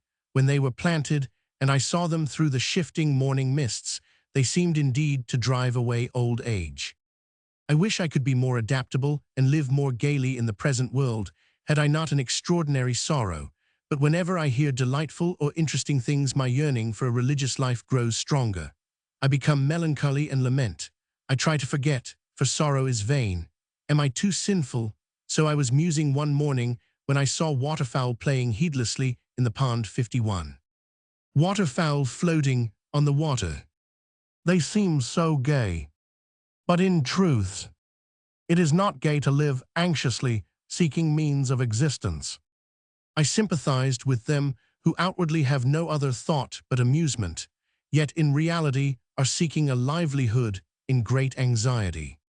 Lady Kashosho sent me a letter, and when I was writing the answer, a brisk shower came pattering down. The sky looked threatening, and the messenger was in a hurry, so I think I wrote but a broken-legged poem. After dark, the messenger returned with a strongly perfumed and deeply colored paper 52 on which was written, "The dark sky dulls my dreamy mind. The down-dripping rain lingers. Oh, my tears down falling, longing after thee." I have forgotten what I wrote to her except the poem. There are pauses between the showers of the outer world. But there is no time when my sleeves, wet with tears, are dry. That day the Queen saw the new boats which were presented for her inspection. The dragon's head and the phoenix at the prow made me think of animated living figures. The visit 53 of His Majesty was to be made at 8 or 9 o'clock in the morning. From early dawn, ladies adorned themselves with great care. As the seats of the courtiers were placed in the west side building, the Queen's apartment was not so much disturbed. I have heard that the ladies serving at the imperial shrine dressed very elaborately in the rooms of the first maid of honor. In the early morning, Lady Kashosho came back from her father's. We dressed our hair together. In spite of the fixed hour, His Majesty's coming will be delayed, we thought, and our relaxed minds were still indolent. Some ladies had ordered unornamented silk fans and were on tiptoe with expectancy when the drums were heard announcing royalty, and they were in an awkward predicament. 54, we welcomed the royal equipage. The boatmen's music was very good. When the royal palanquin drew near, the bearers, though they were rather honorable persons, bent their heads in absolute humility as they ascended the steps. Even in the highest society, there are grades of courtesy, but these men were too humble. The royal dais was prepared at the west side of the Queen's 55. His honorable chair was placed in the eastern part of the south veranda. A little apart from it on the east side were hung Monsieur, and two of the court ladies in attendance on the king came out from behind that Monsieur. The beautiful shape of their hair, tied with bands, was like that of the beauties in Chinese pictures. Lady Seaman held the king's sword. She wore a blue-green patternless carriaginu and shaded train with floating bands and belt of floating thread, brocade dyed in dull red. Her outer robe was trimmed with 5 folds and was chrysanthemum-colored. The glossy 56 silk was of crimson. Her figure and movement, when we caught a glimpse of it, was flower-like and dignified. Lady Ben-Noneshi held the box of the king's seals. Her uchigi was grape-colored. Her brocaded train and carriaginu were the same as the former lady. She is a very small and smile-giving person and seemed a little shy, and I was sorry for her. Her face and clothes were in better taste than those of the other ladies. Her hairbands were blue-green. Her appearance suggested one of the ancient dream maidens descended from heaven. The officers of the king's bodyguard managed things connected with the state carriage, perhaps drawn by a bullock in fine style. They were elegantly dressed. The first lieutenant general took His Majesty's sword and gave it to Lady Seaman. Looking over those who were inside the Monsieur, I saw that persons who were permitted to wear honorable colors were in carriaginu of blue or red, painted trains, and uchigi, which were as a rule brocade of old red and old rose. Only the right bodyguard wore clothes of shrimp pink. The beaten 57 stuffs were like the mingling of dark and light maple leaves in autumn. The undergarments were in deep and pale jasmine yellow or in green and white. Some wore scarlet and green, and others dresses trimmed with 3 folds. Among those who were not permitted to wear figured silk, the elderly persons wore blue or dull red and old rose 5-fold bordered uchigi. The color of the sea painted on their trains was tasteful and quiet. On their belts was a repeated design. The younger ladies wore 5-fold trimmed carriaginu of chrysanthemum colors according to their taste. The first garment was white, and those who wore a blue dress covered it with a red one. Those who wore old rose on the outside took more richly colored garments underneath. 58 among those whose dress was in combination with white. Only those who made skillful combinations seemed well dressed. I saw some fans exquisitely strain and original. We can compare their tastes more easily in their everyday dress, but on such an occasion as this, when they give their whole minds to the costumes, vying with each other, they all seem like so many works of art. They look rather alike, and it is difficult to distinguish ages or to know whether hair is thick or thin. Their faces and heads were hidden by fans, yet some ladies seemed more dignified and others inferior. Ladies who seemed distinguished at such a time must be beautiful indeed. 5 ladies who had formerly served both the king and our queen were assembled here. They were 2 ladies-in-waiting, 2 maids of honor, and 1 cook 59. To serve the dinner, ladies-in-waiting Chikuzen and Sakyo, their hair tied with bands, came out near the square pillar where the court ladies sat. They were like beautiful angels, Japanese word, tenin. Sakyo wore karajinu of white and blue under white. Lady Chikuzen wore 5-fold trimmed karajinu of chrysanthemum colors. The ornament of their trains was dyed by rubbing 60 Lady Takebana of the 3rd rank prepared the dinner. She is an old lady and wore blue 61 karajinu and yellow chrysanthemum uchigi woven in a floating thread pattern. A sudare was rolled up, but a post obscured the view. The Lord Prime Minister, taking the august young prince in his arms, went before the king. His Majesty took the child himself. The honorable infant cried a little in a very young voice. Lady Ben-no Seisho stood holding the prince's sword. The prince was taken to the Lord Prime Minister's wife, who sat on the west side of the inner door. After His Majesty had gone, Ben-no Seisho came out and said to me, "I was exposed to brightness, i.e. the radiance of the king's presence. I felt discomposed." Her blushing face was beautiful in every feature and set off her dress delightfully. When night came, we had beautiful dances. The court nobles presented themselves before the king to dance. The names of the dances performed were The Pleasures of 10,000 Ages, The Pleasures of a Peaceful Reign, The Happy Palace. When they danced the long pleasing 62 sun, the closing one, they went out singing and danced along the road beyond the garden hills 63. As they went farther away, the sound of flute and drum mingled with the sound of wind in the pinewood towards which they were going. Garden Brook, cleansed very carefully, was refreshing to us, and the sound of the water rippling on the pond gave us a chilly feeling. Lady Sakyo offered the queen sympathy, not knowing that she had doubled her undergarments, so people laughed secretly. Lady Chikuzen talked of the late King Nu, 64, who had visited her often. She talked about the events of those days, and I felt that she was about to utter things unfit for this happy occasion, so I did not answer her, saying I was too tired. We were sitting with a curtain between us. If there had been someone to ask, alas, what things, she would have spilled the unfit words 64. The dancing before the king had begun, and it was very delightful when the voice of the young prince was heard crying beautifully.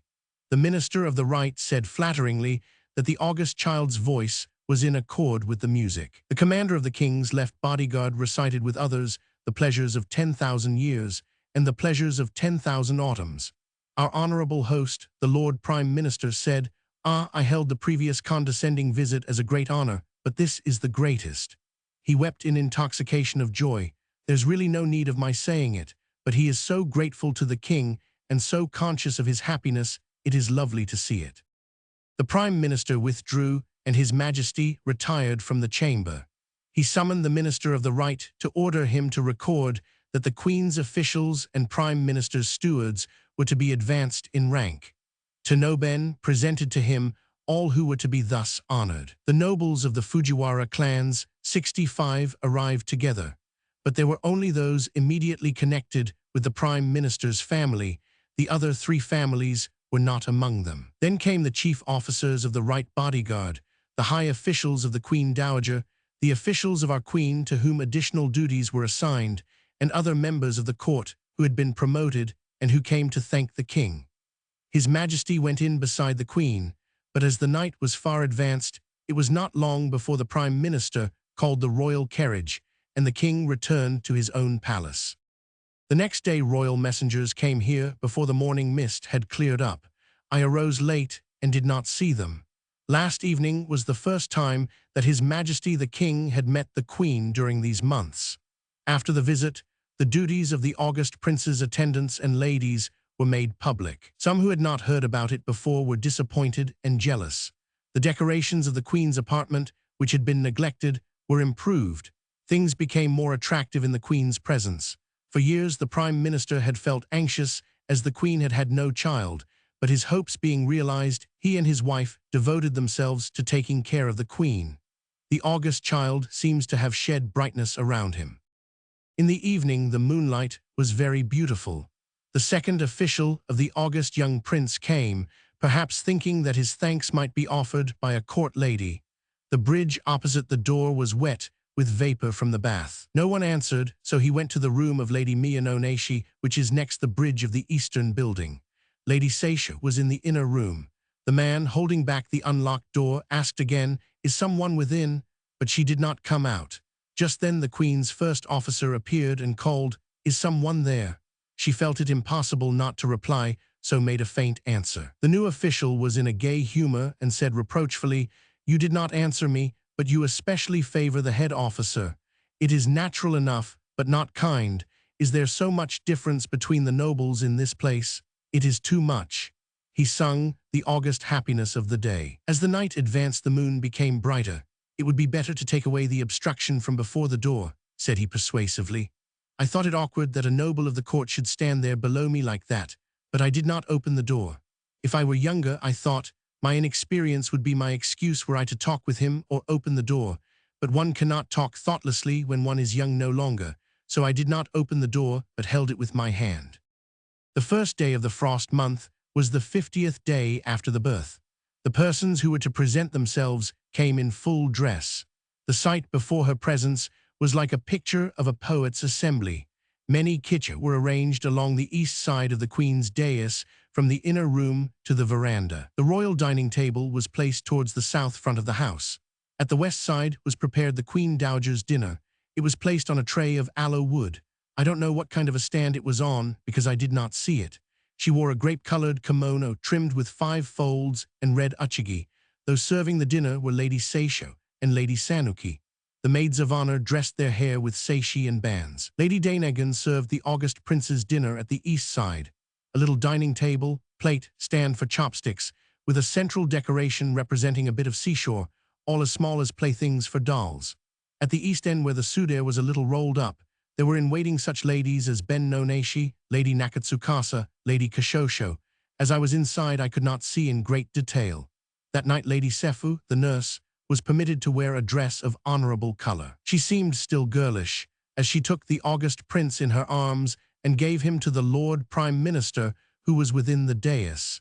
He came out quietly, and they were plainly seen in the flickering light of the torches.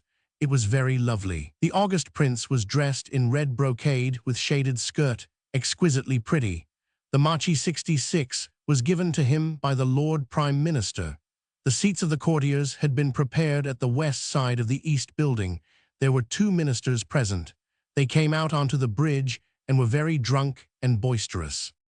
As the torches burnt low, the Major General of the 4th rank was called to light lanterns. Boxes and baskets of food, 67, the Prime Minister's gifts, were borne in by the attendants and piled up on the balcony near the railing. Some of the boxes were to be taken to the king's kitchen, and as the next day was to be a day of abstinence for religious devotion, they were carried away at once. Royal dais and kitcho, sudare, etc.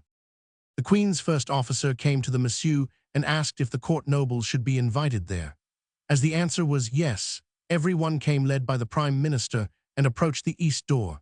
Ladies stood in 2 or 3 rows. The monsieur was rolled up by those who were nearest it, Lady Dainagon, Lady Kashosho, and others. The minister of the right came dancing wildly and made a hole in the kitcho behind which ladies were sitting. They laughed, saying, "He has long passed the age for that." He did not notice, but made a great many unbecoming jokes, taking away ladies' fans. The August Prince's first officer took a sake cup 68 and stepped out. He sung a song. Although it was unaccompanied by dancing, it was very delightful. Farther towards the east, leaning against a doorpost, the general of the right was standing, studying the ladies' sleeves and the skirts of their garments showing below the monsieur. He is different from other men. The ladies, thinking that after all the intoxicated men were only trying to seem young and irresistible, made light of their behavior and said, "It is nothing, nobody else will behave so." Compared with such men, the general is far superior. He was afraid of the sake cup, and when it came to him passed it by, singing the song which begins, 1,000 and 10,000 ages. The first officer of the light bodyguard said, "I think Lady Murasaki must be somewhere here." I listened, thinking, how can she be here in a place where there is no such graceful person as Prince Genji? 69. The minister of the right said, "Sanmi no Suk, officer of the 3rd rank, accept this cup." When the officer came out from below the Lord Keeper of the Seal, an inferior position, the drunken man wept. The king's advisor, leaning in a corner, was flirting with Lady Hayabu. The Prime Minister did not forbid even unmentionable jokes. It was an awful night of carousal, so after the ceremony I signaled to Lady Seisho and we hid ourselves, but there came noisily the Prime Minister's sons and Lieutenant General Seisho, so although we too had remained hidden behind the screen, even this was taken away and we were captives. "Compose a poem each, and you shall be excused," said the Lord Prime Minister. I was frightened and helpless, and made haste to comply. "How can I number the years of the prince? 1,000, nay, 8,000 may he live, and more." "Well done," said he, reciting it twice, and he answered immediately, "Oh, would I might live the life of a crane. Then might I reckon the years of the prince. Up to 1,000. He was much intoxicated, but the poem had feeling, for it came from his innermost desire. The child cherished in this way will have a very bright future, even such as I can imagine the 1,000 prosperous years of His August Highness. He felt satisfied with his own poem and said, "Has your Majesty heard the poem? I have made a poem. And then, I am worthy to be your father, and you are worthy to be my daughter. Mother is smiling. She must think she is happy. She may be thinking she has got a good husband," said he in extreme intoxication. As is usual with drunken persons, all were listening. His wife seemed to be embarrassed by this conversation and retired. "Mother will be angry if I do not follow her," said he, and went through the dais hurriedly, muttering, "Excuse me, your Majesty, but a child is adored because of its father," and everybody laughed. The day for the Queen's return to the palace approaches, and her ladies have no tranquil hours because of continual ceremonies. Her Majesty had had blank books made, so from early morning I was summoned to attend her to arrange the paper and to write letters which were sent with the books and the romances to be copied. I also spent days in compiling these into books. "What fancy is this? Why do you do such things these chilly days?" the Lord Prime Minister said, but he himself brought out fine papers, brushes and ink, and even writing boxes. These were given to the ladies by the Queen's own hand. They were bashful, but excuses were in vain, and they went into corners and composed and came back blushing, saying, "I have done this, only to be given more brushes and ink." I had brought my romances from home and hidden them in my own room, but one day the Prime Minister entered it secretly to hunt about and found them and gave them to the First Lady-in-Waiting. As the books are not at all clearly written, I am ashamed to think what their opinion must be 70. The infant prince begins to babble and crow. His Majesty is naturally impatient to have him. The waterfowl have begun to come more and more to the pond before the house. I longed for snow while we were staying there, but just then I had to go home to my parents. 2 days after retiring from the court, a great snow came. The old familiar trees of my home reminded me of those melancholy years when I used to gaze upon them musing when the colors of flowers, the voices of birds, the skies of spring and autumn, moon shadows, frost and snow, told me nothing but that time was revolving, and that I was menaced with a dreary future. Before I went to court, I tried to avoid sadness by writing to those who were in the same state of mind, even to those with whom I was only slightly acquainted, and associating with them, I consoled my heart in various ways. Although an unimportant person, I had passed my life without feeling any sort of contempt of myself until I went to court. Since then, alas, I have experienced all the bitterness of it. Today I took out romances, but they no longer interested me. I was ashamed to think what those melancholy persons to whom I used to write had thought of me since I went to court, so I had no courage to write to them again. Those with whom I am now intimate would have to publish my letters broadcast, so how can I write to them my inmost heart? Thus my letters have inadvertently grown few. I had a feeling that association with some of the younger ladies who used to visit me before I went to court could not continue. Some of them I had to refuse when they came, and in my home all these trifles have made me feel more deeply that I have gone into a world not intended for me. I write only to those from whom I can never part, to whom my heart prompts me to speak. O worthless heart, that feels love only for those with whom it daily associates. I long for Lady Danegan, with whom I spent every night before the Queen, when we told each other all our heart's secrets. Is it also my worldly heart that longs for a companion other than Buddha? Like two wild ducks, floating with unrestful slumber. Yet even those nights I would recall. Feathers wet and cold, but colder tears. Lady Dainagon returned this answer. Midnight sleep was broken, but no friend to brush away the cold tears. I envy the Ashidori 71, which has ever its mate by its side. Her handwriting is very elegant. She is a very true-hearted person. A lady wrote me, the Queen has seen the snow, and she regrets deeply that you are not here at court. The Prime Minister's lady wrote to me, when I tried to stop your going away, you said you would go at once, that you might come back soon. Was not that true? For many days have passed. She may not have been in earnest, yet as I received such a letter, I went back to the court.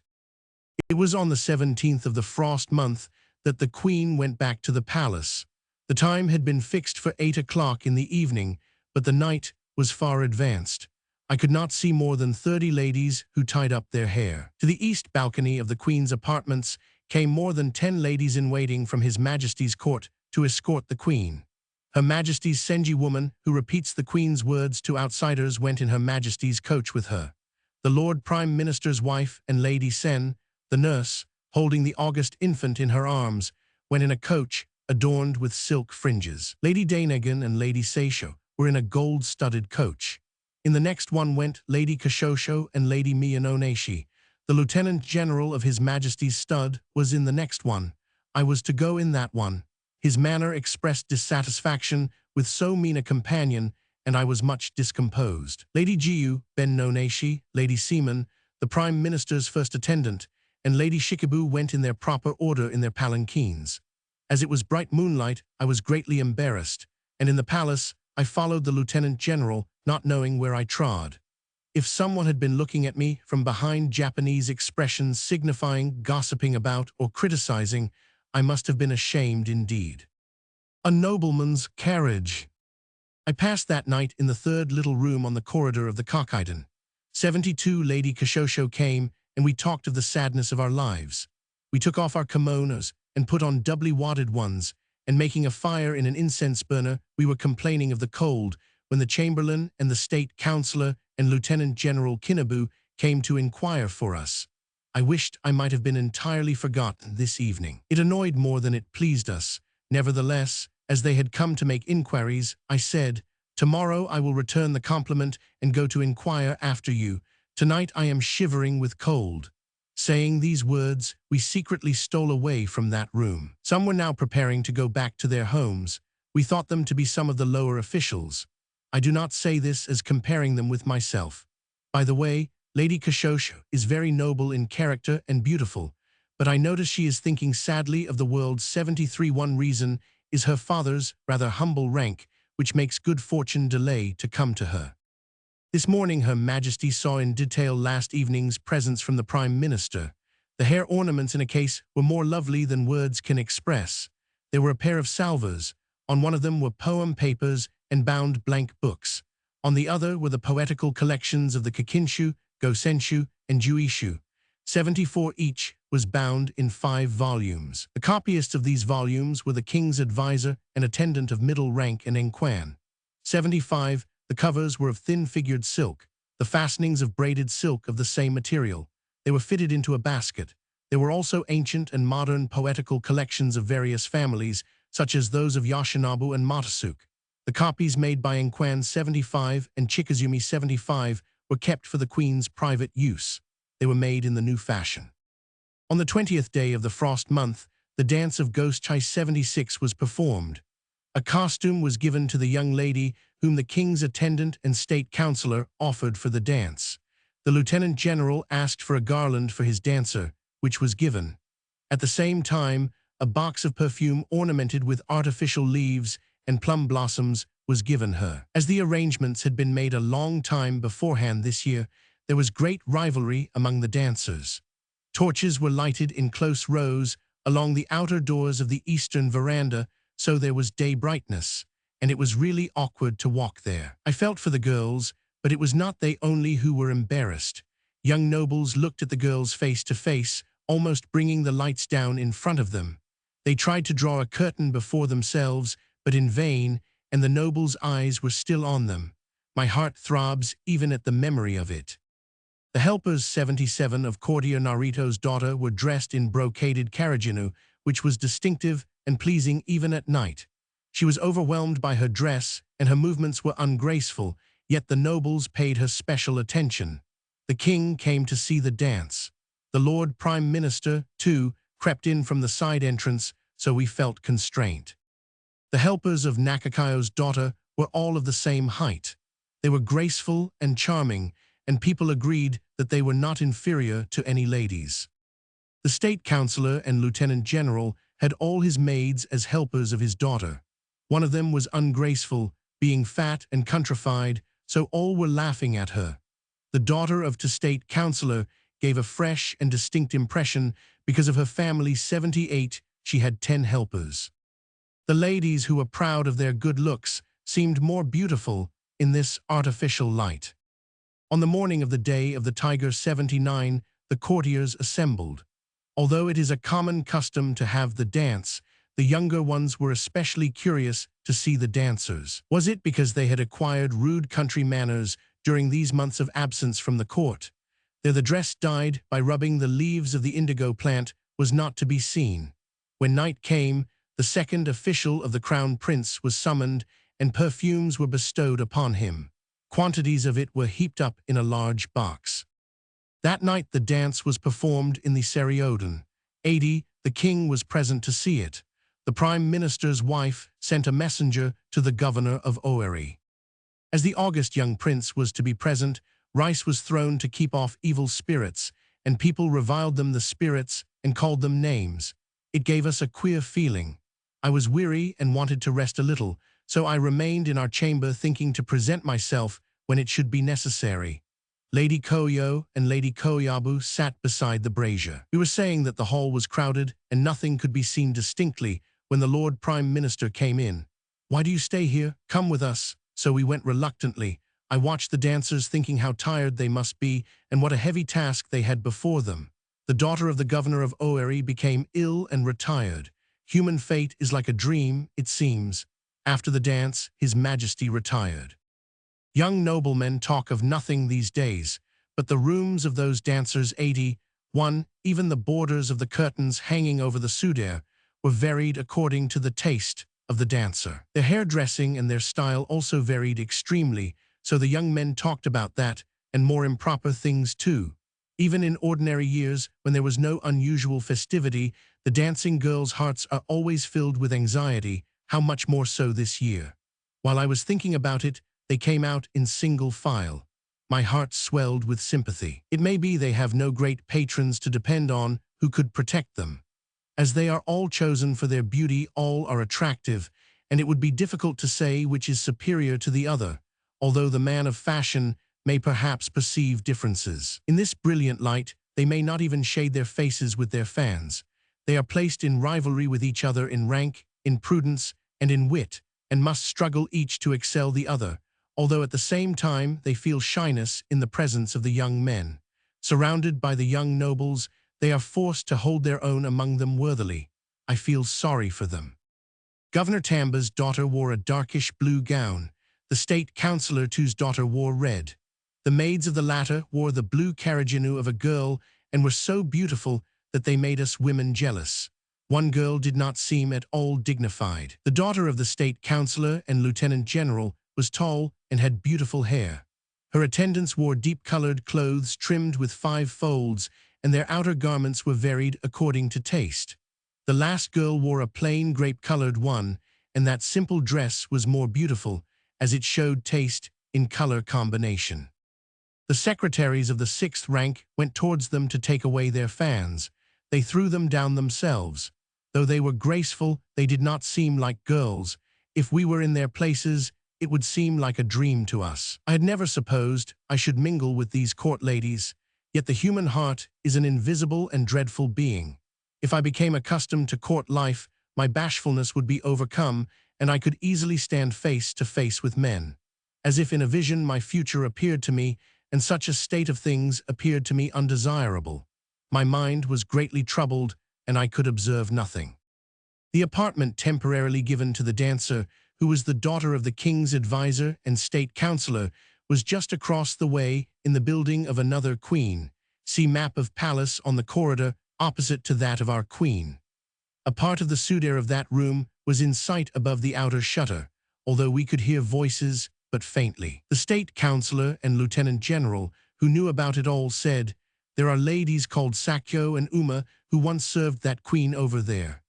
It was Sakyo who sat in the eastern part of the hall last night as a helper of a certain young lady who danced," said Jinshosho, who knew her. Some of our queen's ladies chanced to overhear these remarks. "How extraordinary! Yet she must remember old times," said they. "How is it possible that a former lady-in-waiting should return to the court as a maid? She may be thinking it will never be known, but we will one day bring it to light. Our ladies may have been scheming for this when they chose among the multitude of fans kept by the queen those representing the island of Hore 82. Did she feel it, I wonder?" Ground pine lycopodium was made into a wreath and put into a box cover, probably of a writing box, in those days large and elegantly lacquered. A comb and face powder were put in also, for the young courtiers had said, "That lady, who is rather advanced in years, wears a curved comb suitable for a young lady." So the comb which was put into the box was curved too much in the vulgar new fashion, with perfume balls clumsily covered with paper. A poem was added to it written by Lady Seifu. Among the many ladies that night of the dance, the belle was the one who wore the lycopodium. The queen said, "If you are going to send at all, send something clever, here are many fans for it." But some ladies replied, "That will attract too much attention. It is too unusual. If you send this publicly, you will not succeed in puzzling her. Perhaps we would better send it anonymously." Therefore a lady who was an entire stranger to her was chosen. She went and, speaking loudly, said, "Here is a letter from Lady Chunagan. It is sent by her queen to Lady Sakyo. I thought it would be awkward if the messenger were caught by them, but she ran away as soon as she had put down the things. She reported that she heard someone saying, 'Whence do you come?' There is no doubt she really thought it a gift from our queen." Days passed without any interesting events. After that evening of dancing, the court became absolutely dull. The preparatory music on the eve of the Omi ceremony 83 was very fine. The young courtiers were still filled with thoughts of the dancers. After the queen's return to the palace, the little sons of another wife of the prime minister were permitted to come in to play with the ladies-in-waiting. They came to us without end, which was a great bother. I did not show myself to them, taking advantage of my advanced age.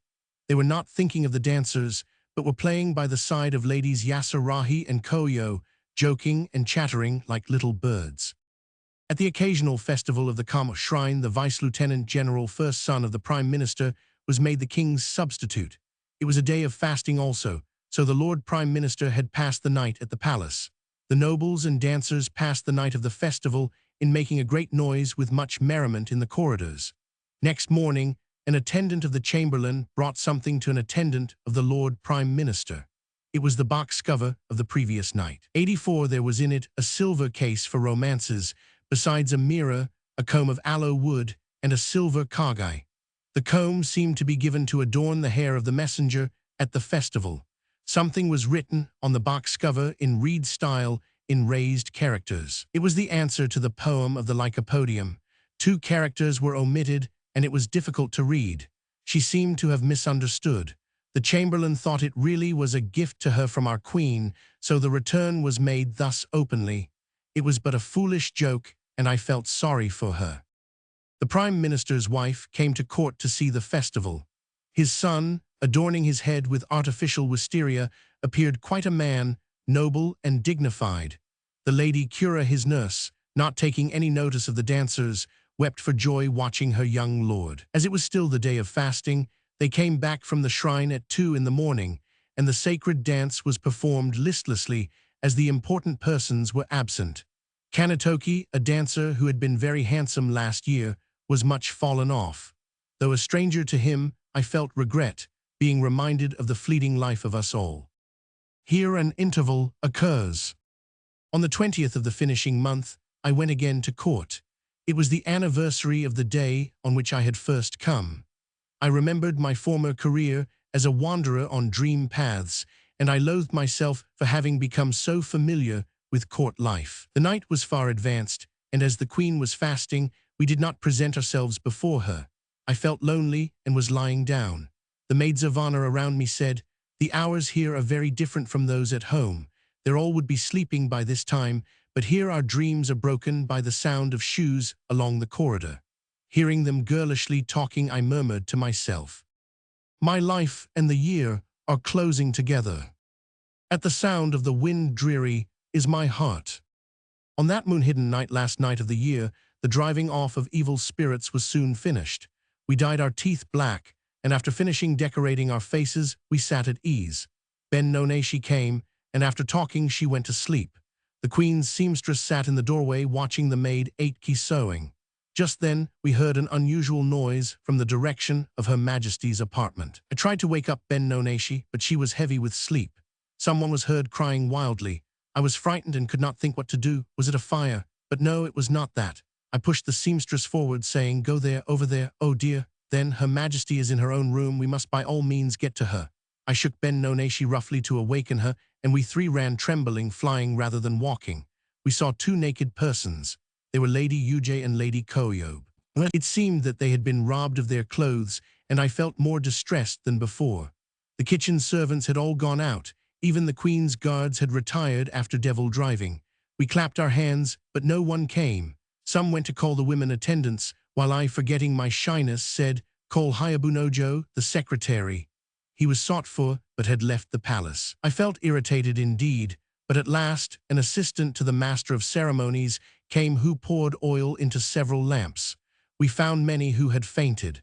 At the news, a messenger arrived from the king, but we were too frightened to receive him properly. He took out dresses from the royal wardrobe to give them. The new dresses for New Year's Day were not stolen, so these ladies took their misfortune lightly, but unforgettably dreadful is a nude form. I can never call it laughable. It was too dreadful to speak of, but we could not help talking. The New Year's Day 1008 was inauspicious. The rice cake machi 85 ceremony was deferred. However, on the third day, the august crown prince went up to the king, and the rice cake festival was given for him. His attendant was Lady Dainagon. The dress of the ladies on the first day was karajinu of purple and old rose color, red kimono and shaded train. On the second day, red and purple brocade, deep violet glossy silk, green karajinu, train dyed by rubbing flowers. The third day we wore white and rose-colored brocaded garments, trimmed with many folds. The karajinu was of dull red and old rose brocade. When we wear deep violet-colored shining silk, the inner robe is of crimson. When we wear crimson outside, the inner dress is usually of deep violet. The pale and deep color of spring leaf buds, dull red, golden yellow, and light and dark crimsons. Dresses of these ordinary colors were worn trimmed with 6 folds in very beautiful combinations. 86. Lady Seisha held the august prince's honorable sword. The Lord Prime Minister took the august prince in his arms, and they presented themselves before the king. Lady Seisha's dress was a garment trimmed with 3 and 5 folds, and figured of the same color trimmed with 7 folds. The uchigi was adorned with a pattern of oak leaves beautifully embroidered. She wore a karajinu and train trimmed with 3 folds. Her unlined inner kimono was woven in a pattern. Her costume was in the Chinese style. Her hair was ornamented more elaborately than usual. Her style of dress and manner showed great knowledge of the world. She is rather tall and has a well-rounded figure. Her face is very small and exquisitely tinted. The following 11 paragraphs are portraits of prominent ladies of the court. Lady Dainagon is very small and refined, white, beautiful and round, though in demeanor very lofty. Her hair is 3 inches longer than her height. She uses exquisitely carved hairpins. Her face is lovely, her manners delicate and charming. Lady Senji is also a little person and haughty.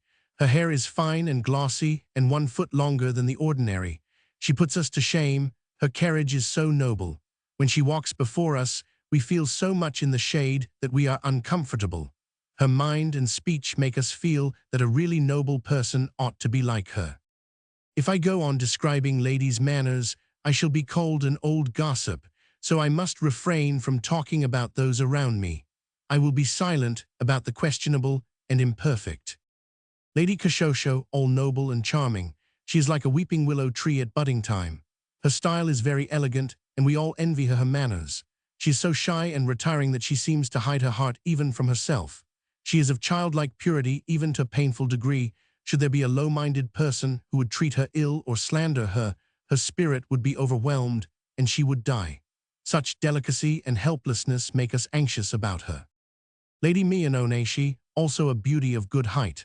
Her appearance as she sits is very dignified. She is fashionable. Although no single feature is especially beautiful, she has altogether an air of youth and beauty.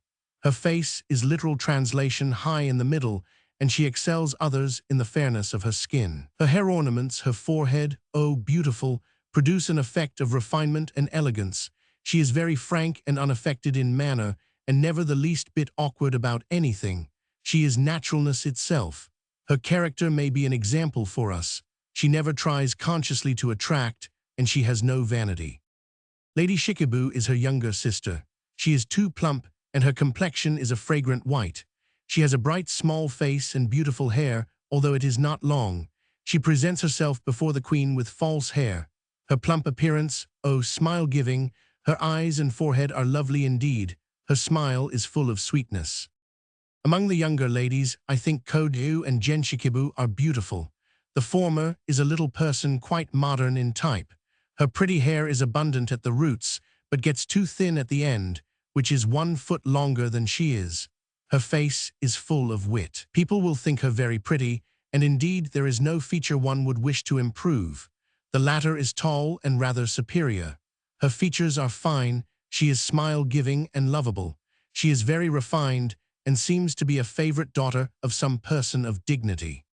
Lady Koyonojo is also refined. These ladies cannot be looked down upon by court nobles. With everyone some fault is to be found, but only those who are ever mindful to conceal it, even when alone, can completely succeed. Lady Attendant Miyake is a very pretty person. Her hair is scarcely longer than her uchigi, the ends are beautifully cut. Her face was agreeable also when I last saw it. There is also Lady Ghost Chinoben. 87, she is the adopted daughter of Middle Advisor High. Her face is like a picture. She has a broad forehead and eyelids drooping at the corners. Her features are not remarkable at any point, but her complexion is white. Her hands and arms are pretty.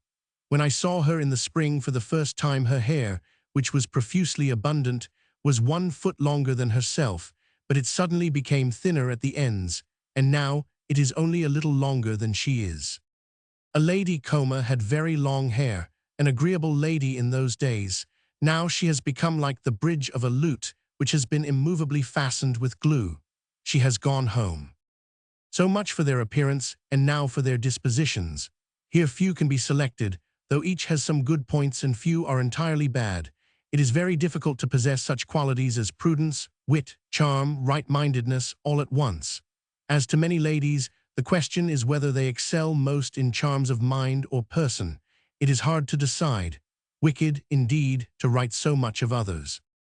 There is Lady Chujo who waits upon the princess, dedicated to the service of the Kamo shrine. I had heard of her and secretly managed to see her letters addressed to other persons. They were very beautifully written, but with such an exalted opinion of herself. In the whole world, she is the person of profoundest knowledge. None to compare with her, it seems she is thinking. On reading them, my heart beat faster.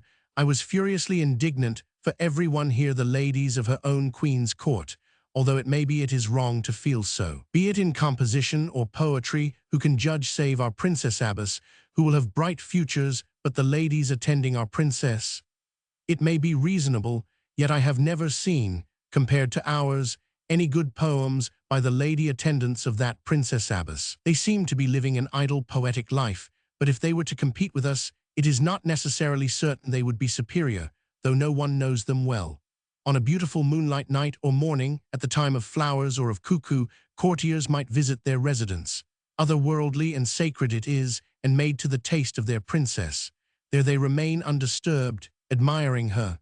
On the other hand, with us many things occur. The Queen has to go up to His Majesty's apartment, the Lord Prime Minister comes, and we have to keep watch at night. But there is nothing of all this in that world all their own, where they may indulge in elegance and avoid blunders. If I could live there like an old piece of buried wood thrown in among them, I might succeed in freeing myself from the reproach of shallowness. Would that I might indulge in elegance there, relaxing myself. Forward young ladies, they can devote themselves to dress, making themselves inferior to none and pleasing to courtiers. On the other hand, in our queen's court, we rather neglect to adorn ourselves, for our queen has no rivals now. Moreover, she thinks unfavorably of frivolous women, so those who wish to serve her and remain in favor keep from association with men. Of course, everywhere there are light-hearted, unashamed, thoughtless women, and men who visit our court to find them say we are awkward and unversed in social usage. Our ladies of the higher ranks are indeed much too reserved and haughty. It is not in this way that they can bring honor to our queen.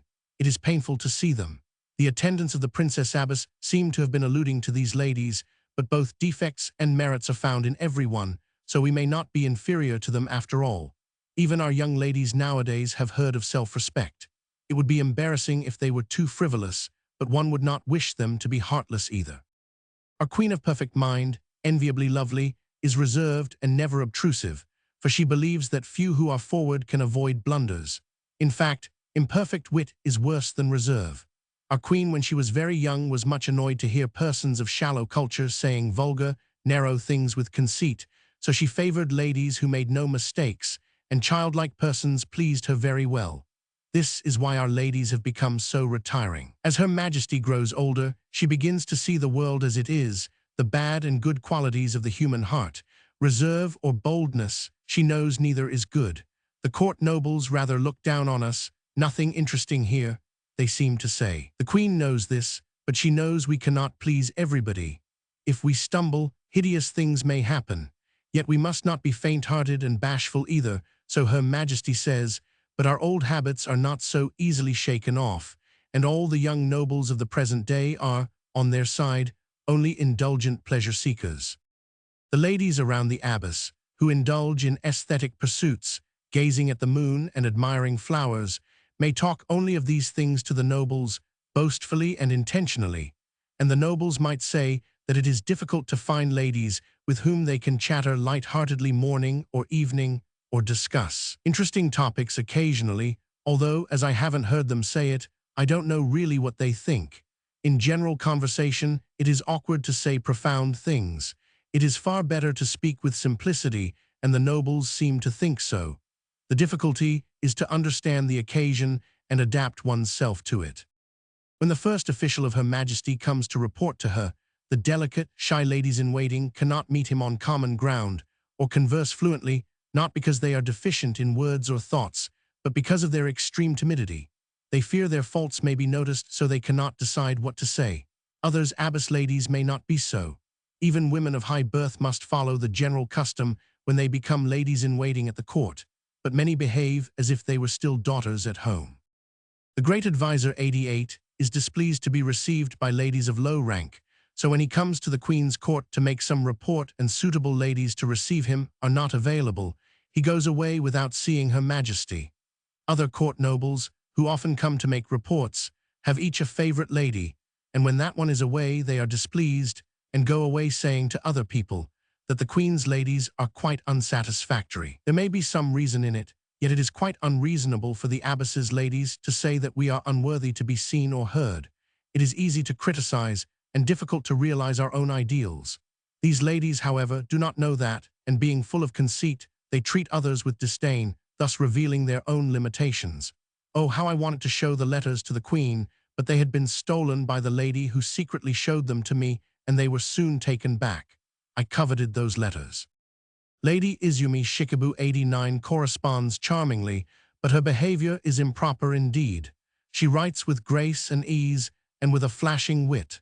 There is fragrance even in her smallest words. Her poems are attractive, but they are only improvisations which drop from her mouth spontaneously. Every one of them has some interesting point, and she is acquainted with ancient literature also, but she is not like a true artist who is filled with the genuine spirit of poetry. Yet I think even she cannot presume to pass judgment on the poems of others. The wife of the governor of Tamba province is called by the Queen and Prime Minister Masahiro Iman. 90, though she is not of noble birth, her poems are very satisfying. She does not compose and scatter them about on every occasion, but so far as we know them, Even her miscellaneous poems shame us. Those who compose poems whose loins are all but broken, yet who are infinitely self-exalted and vain, deserve our contempt and pity. Lady Seishinagan, 91, a very proud person. She values herself highly and scatters her Chinese writings all about. Yet should we study her closely, we should find that she is still imperfect. She tries to be exceptional, but naturally persons of that sort give offense. She is piling up trouble for her future. One who is too richly gifted, who indulges too much in emotion, even when she ought to be reserved, and cannot turn aside from anything she is interested in spite of herself, will lose self-control. How can such a vain and reckless person end her days happily? Here there is a sudden change from the court to her own home. Having no excellence within myself, I have passed my days without making any special impression on anyone. Especially the fact that I have no man who will look out for my future makes me comfortless. I do not wish to bury myself in dreariness. Is it because of my worldly mind that I feel lonely? On moonlight nights in autumn, when I am hopelessly sad, I often go out on the balcony and gaze dreamily at the moon. It makes me think of days gone by. People say that it is dangerous to look at the moon 92 in solitude, but something impels me, and sitting a little withdrawn I muse there. In the wind-cooled evening, I play on the koto 93, though others may not care to hear it. I fear that my playing betrays the sorrow which becomes more intense, and I become disgusted with myself. So foolish and miserable am I. My room is ugly, blackened by smoke. I play on a 13 or 6-stringed koto, but I neglect to take away the bridges even in rainy weather, and I lean it up against the wall between the cabinet and the door jamb. On either side of the koto stands a lute Japanese biwa. A pair of big bookcases have in them all the books they can hold. In one of them are placed old poems and romances. They are the homes of worms which come frightening us when we turn the pages, so none ever wish to read them. Perhaps her own writings, she speaks so slightingly of them. As to the other cabinet, since the person 94 who placed his own books, there no hand has touched it. When I am bored to death, I take out 1 or 2 of them. Then my maids gather around me and say, "Your life will not be favored with old age if you do such a thing. Why do you read Chinese?" Formerly, even the reading of sutras was not encouraged for women. They rebuke me in the shade, i.e., behind my back.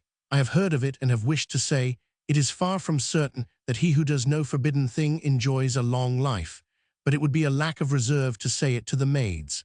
Our deeds vary with our age, and deeds vary with the individual.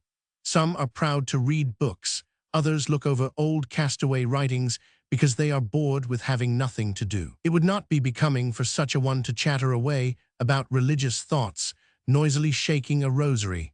I feel this, and before my women keep myself from doing what otherwise I could do easily. But after all, when I was among the ladies of the court, I did not say what I wanted to say either, for it is useless to talk with those who do not understand one, and troublesome to talk with those who criticize from a feeling of superiority. Especially one-sided persons are troublesome. Few are accomplished in many arts, and most cling narrowly to their own opinion.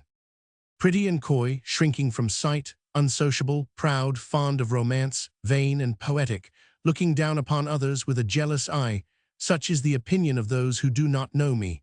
But after seeing me they say, "You are wonderfully gentle to meet with. I cannot identify you with that imagined one." I see that I have been slighted, hated, and looked down upon as an old gossip, and I must bear it, for it is my destiny to be solitary. The Queen said once, "You were ever mindful not to show your soul, but I have become more intimate with you than others." I hope that I may not be looked at obliquely even by those who are ill-natured, affected, and unsociable. As a rule, one is easy at the back, i.e., not afraid of gossip, who is modest, gentle, and of tranquil disposition. Even a coquettish and frivolous person is not rebuked if she is good-natured and of a disposition not embarrassing to others. A person who is self-exalted and eccentric, with scornful mouth and demeanor, can be unmistakably perceived, and one can be on one's guard. By observing closely one may discover faults of speech and behavior. Those whose words and deeds are not in harmony, or who are always trying to outdo one another, attract notice. One seldom wishes to criticize those who have defects, but are good-natured. One cannot but sympathize with them. Those who habitually do evil with intention deserve to be freely talked about and laughed at, even though sometimes they do it without intention. We ought to love even those who hate us, but it is very difficult to do it. Even the Buddha of profound mercy does not say that the sins against Buddha, the laws of religion and priests, are slight. Moreover, in this muddy world, it is best to let alone the persons who hate us. If we compare one who tries to excel in hatred saying extraordinary words and watching their effect ill-humoredly face to face, with one who coldly hides her heart with a tranquil manner, we can see which is superior. There is a lady, Seaman Noneshi, who unreasonably cherished hatred of me. I was not at first aware of it, but later heard of much criticism of me in my absence. Once the king was listening to a reading of my Genji Monogatari and said, "She is gifted, she must have read the Chronicle of Japan." This lady heard of it and unreflectingly spread abroad among the courtiers the idea that I am very proud of my learning, giving me the name of the Japanese Chronicle lady. It is laughable indeed. I am reserved even before the maids of my own house. How then should I show my learning in court? When my elder brother Shikibu Nojo was a boy, he was taught to read Chinese historical records. I listened, sitting beside him, and learned wonderfully fast, though he was sometimes slow and forgot. Father, who was devoted to study, regretted that I had not been a son, but I heard people saying that it is not beautiful even for a man to be proud of his learning, and after that, I did not write so much as the figure one in Chinese. I grew clumsy with my writing brush. For a long time, I did not care for the books I had already read. Thus, I was ashamed to think how others would hate me on hearing what Lady Seaman said, and I assumed an air of not being able to read the characters written on the royal screen. But the Queen made me read to her the poetical works of Li Ti Po, and as she wished to learn them, I have been teaching her since the summer of 2 years ago the second and third volumes of that collection, very secretly, when none were present. Her Majesty and I tried to conceal it, but His Majesty the King and the Lord Prime Minister finding it out, the latter presented to the Queen many poetical books, which he had copied. I think that bitter Seaman does not know it yet. If she did, how she would criticize me. Everything in this world is burdensome. Now I shall not be afraid whatever happens. Whatever others may say of me, I will recite sutras kneeling before Amitabha Buddha 96. When my mind has become completely free from the burden of the world, nothing will weaken my determination to become a saint. Though I set myself devotedly against worldly passions, it seems that there extends before me a limbo of dull wanderings. Before I can mount the cloud 97, I must be there now. I am now of a fit age for the religious life. It is common to suppose that men read sutras when they are old, yet really they are not read, for minds grow more and more relaxed with age. I may be interpreted as one who imitates persons of profound thought, but I will devote myself to the religious life. The person of deep-rooted sin cannot succeed even in such a hope as that. There happens many a circumstance which makes me think of the probable wickedness of my prenatal life, and everything makes me sad. There seems to be an abrupt transition here, and the following paragraph seems to be part of a letter, perhaps sent with the diary or other writing. I wish I could make known everything to you, good and bad, things of the world, and those relating to my life, all that I could not write in my letters. You could not expect such writing as this from your friend. You feel weary of life. Please look into my heart, also weary. Please write to me, even a little, whatever comes into your mind. It would be very unfortunate if my writings were scattered about and made known to others. I have written many things of this sort, but recently I have torn up all my old writings, burying some and making dolls' houses of the rest. Since that time I have received no letters and am determined to write no more on fresh paper, so thrifty have I become. I think I am not in the wrong. After reading, please return quickly. As I could not revise all, there may be some defects. Read, overlooking them. My mind has been wholly occupied with the things and persons of our world, and as I close this writing, I reflect on how deeply rooted was my interest in them, but it was only accident that closed my descriptions of others. Here an interval during which she returns to court. On the 11th of the first month, 1009, in the early morning they went to the temple.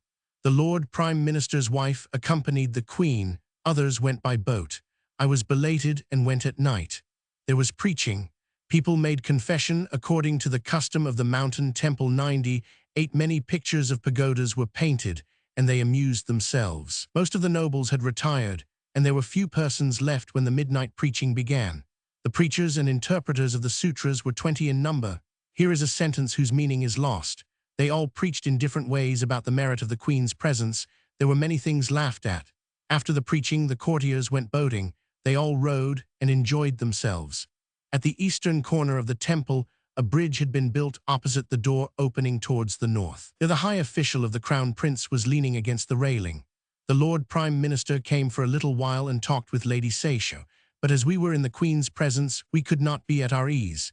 It was pretty both within and without the temple. The pale moon appeared, and young nobles sang songs of the new fashion. A song related that those who had gone into the boat were young and pretty. The old secretary of the treasury was among them. He was ashamed with reason to sing with the others and stood there rather embarrassed. The back view of him was comical, and those within the monsieur, i.e. the ladies, secretly laughed.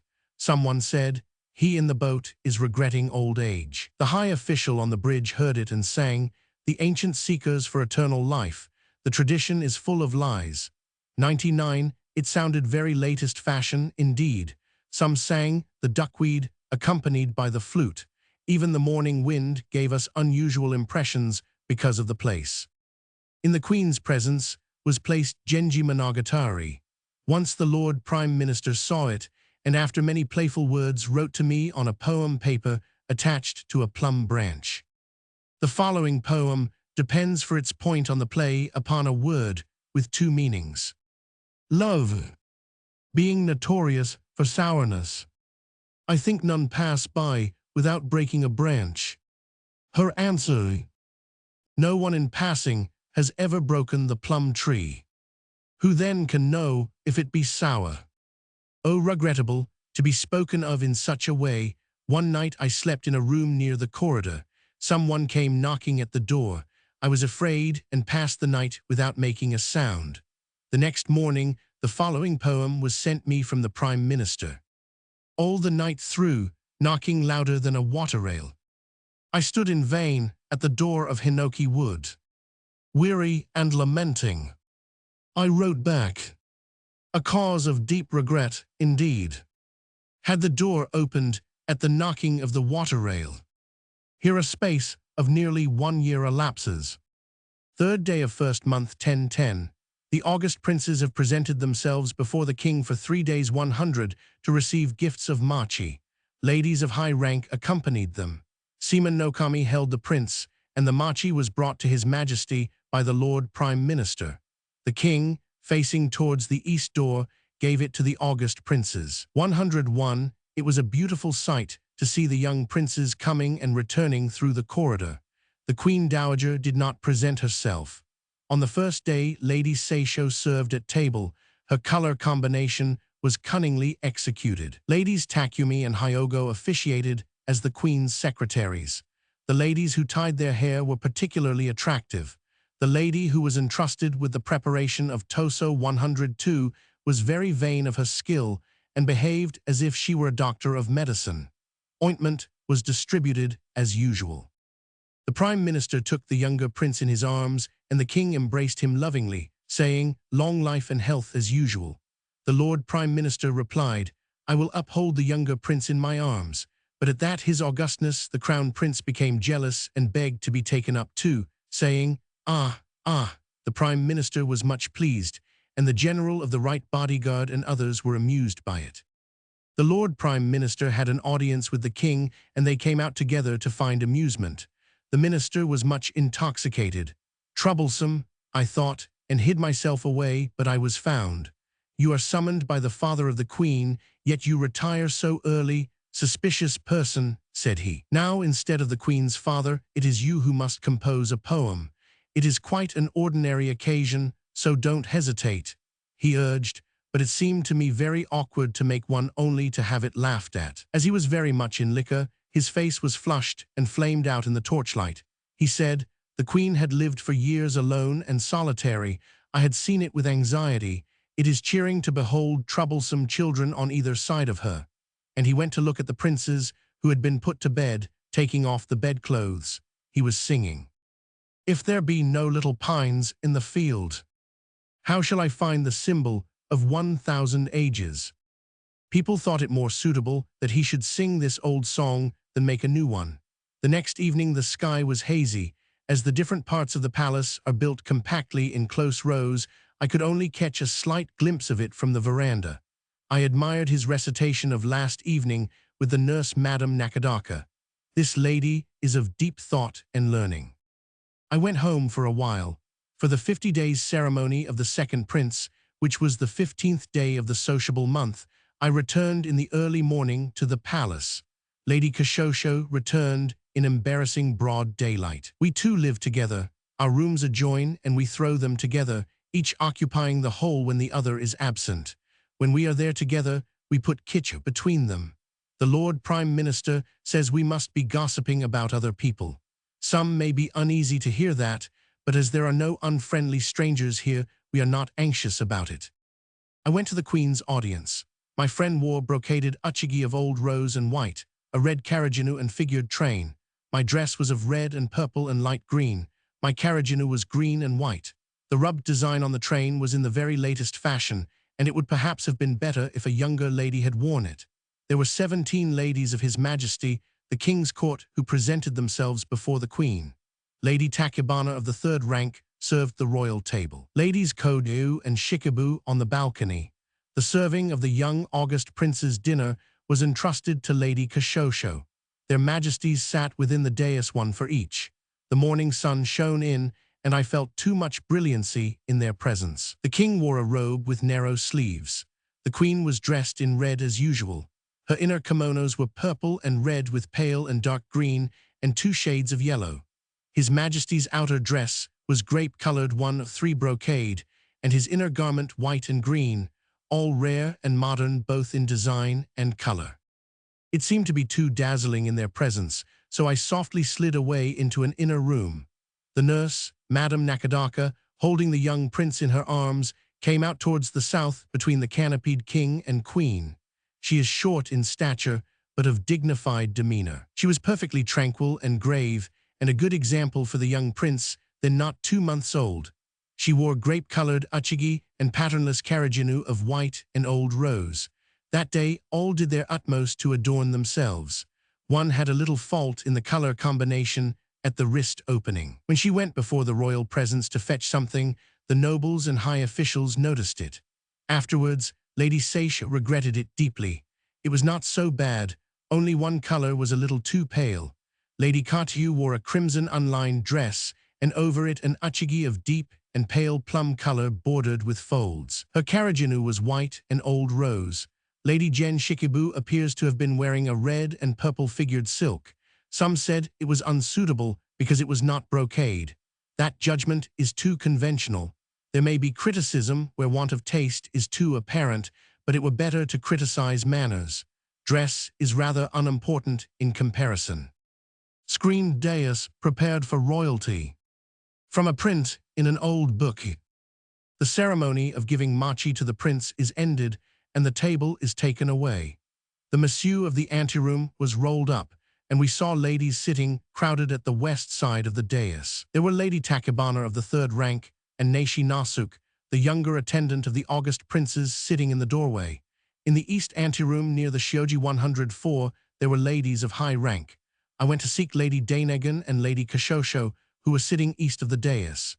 His August Majesty sat on the dais with his dining table before him. The ornaments of it were exquisitely beautiful. On the south balcony there sat the minister of the right and left and the chamberlain, the first officials of the crown prince and of the queen and the great advisor Shijo, facing towards the north, the west being the more honorable seat. There were no officials of low rank. Afterwards they begun to amuse themselves. Courtiers sat on the southeast corridor of the side building.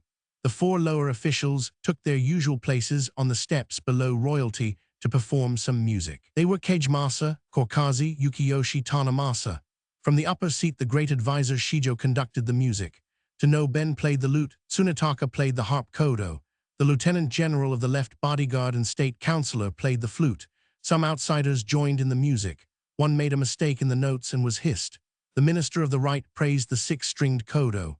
He became too merry and made a great mistake, which sent a chill even to the onlookers. The Prime Minister's gift was flutes put into 2 boxes. Japanese words with their meanings. Mezurashiki, hikari, uncommon light. Sashi su added. Pour more sake into. Sakazuki, wa, waxing moon. Akabu. Chiyomo 4, 1,000 ages. Circulate, O moon, never waning. Megurame circulate, circulate the cup to all persons. Countless times. Poem. First meaning. We pray that the waxing moon, i.e., the young prince may never wane, but shine for 1,000 ages without change. Second meaning. May this cup of joy be full as soon as emptied and circulate freely to all. Ghost-High was a great holiday succeeded by 2 days of feasting. The dancing girls of the diary were all daughters of persons of high rank, 3 being daughters of courtiers and 2 daughters of province governors. Tradition says that when King Tenmu was at his palace of Yoshino, heavenly maidens came down and danced before him, fluttering the long celestial sleeves of their feathery dresses 5 times. This was the origin of the dance. Alas, the waving moss deceived your vision. The clear mirror is never tarnished. Therefore look deep. Roman 3. The Diary of Izumi Shikibu. AD 1000–1003. Many months had passed in lamenting the world one more shadowy than a dream. Already the 10th day of the Dutsia month was over. A deeper shade lay under the trees, and the grass on the embankment was greener too. These changes, unnoticed by any, seemed beautiful to her, and while musing upon them, a man stepped lightly along behind the hedge. She was idly curious, but when he came towards her she recognized the page of the late Prince III. He came at a sorrowful moment, so she said, "Is your coming not long delayed? To talk over the past was inclined. Would it not have been presuming? Forgive me, in mountain temples have been worshipping. To be without ties is sad, so wishing to take service again, I went to Prince Sachinomiya. Excellent, that prince is very elegant and is known to me. He cannot be as of yore, i.e. unmarried." So she said, and he replied, "No, but he is very gracious.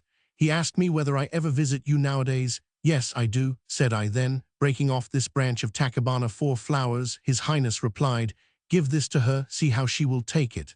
The prince had in mind the old poem. The scent of Takebana, flowers in May, recalls the perfumed sleeves of him who is no longer here. So I have come, what shall I say to him? It was embarrassing to return an oral message through the page, and the prince had not written. Discontented, yet wishing to make some response, she wrote a poem and gave it to the page. That scent, indeed, brings memories. But rather, to be reminded of that other. Would hear the cuckoo's 5 voice. The prince was on the veranda of his palace, and as the page approached him with important face, he led him into an inner room saying, "What is it?" The page presented the poem. The prince read it and wrote this answer. The cuckoo sings on the same branch, with voice unchanged. That shall you know. His Highness gave this to the page and walked away, saying, "Tell it to no one, I might be thought amorous." The page brought the poem to the lady. Lovely it was, but it seemed wiser not to write too often, so did not answer. On the day following his first letter, this poem was sent. "To you I betrayed my heart. Alas, confessing brings deeper grief. Lamenting days. Feeling was rootless, but being unlearned in loneliness and attracted, she wrote an answer. If you lament today, at this moment your heart may feel for mine. For in sorrow, months and days have worn away." He wrote often, and she answered sometimes, and felt her loneliness a little assuaged. Again she received a letter, after expressing feelings of great delicacy. "I would solace you with consoling words, if spoken in vain, no longer could be exchanged. To talk with you about the departed one, how would it be for you to come in the evening unobtrusively?" Her answer: "As I hear of comfort, I wish to talk with you, but being an uprooted person, there is no hope of my standing upright. I am footless, meaning I cannot go to you." Thus she wrote, and His Highness decided to come as a private person. It was still daylight, and he secretly called his servant Yukan, who had usually been the medium by which the letters had reached the prince, and said, "I am going somewhere." The man understood and made preparations. His Highness came in an humble palanquin and made his page announce him. It was embarrassing. She did not know what to do. She could not pretend to be absent after having written him an answer that very day. It seemed too heartless to make him go back at once without entering. Thinking, "I will only talk to him," she placed a cushion by the west door on the veranda and invited the prince there. Was it because he was so much admired by the world that he seemed to her unusually fascinating? But this only increased her caution. While they were talking, the moon shone out, and it became uncomfortably bright. As I have been out of society and living in the shade, I am not used to such a bright place as this. It was too embarrassing. Let me come in where you are sitting. I will not be rude as others are. You are not one to receive me often, are you?" "No, indeed. What a strange idea. Only tonight we shall talk together, I think. Never again." Thus lightly talking, the night advanced. "Shall we spend the night in this way?" he asked. "The night passes. We dream no faintest dream. What shall remain to me of this summer night?" She, thinking of the world. Sleeves wet with tears are my bedfellows. Calmly to dream sweet dreams. There is no night for that. His Highness came in a humble palanquin. I am not a person who can leave my house easily. You may think me rude, but my feeling for you grows ardent." And he crept into the room, felt horribly embarrassed, but conversed together, and at daybreak he returned. Next day's letter. "In what way are you thinking about me? I feel anxiety. To you it may be a commonplace to speak of love.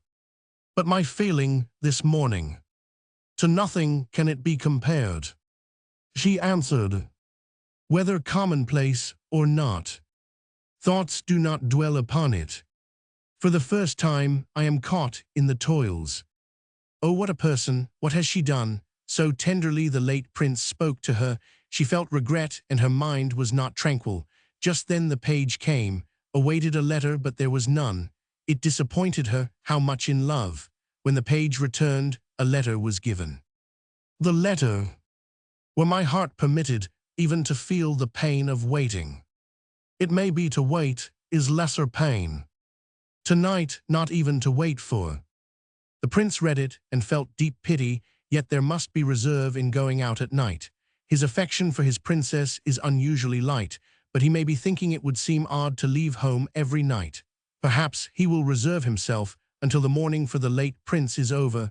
6. It is a sign that his love is not deep. An answer came after nightfall. Had she said, "She was waiting for me with all her heart, without rest, towards the house of my beloved, should I have been impelled, when I think how lightly you may regard me?" Her answer, "Why should I think lightly of you? I am a drop of dew, hanging from a leaf, yet I am not unrestful, for on this branch I seem to have existed from before the birth of the world. Please think of me as like the unstable dew, which cannot even remain unless the leaf supports it." His Highness received this letter. He wanted to come, but days passed without realizing his wish. On the moon-hidden day, last day of month, she wrote, "If today passes, your muffled voice of April, O cuckoo, when can I hear?" She sent this poem, but as the prince had many callers, it could only reach him the next morning. His answer, "The cuckoo's song in spring is full of pain. Listen and you will hear his song of summer, full-throated from today 7. And so he came at last, avoiding public attention. The lady was preparing herself for temple-going and in the act of religious purification.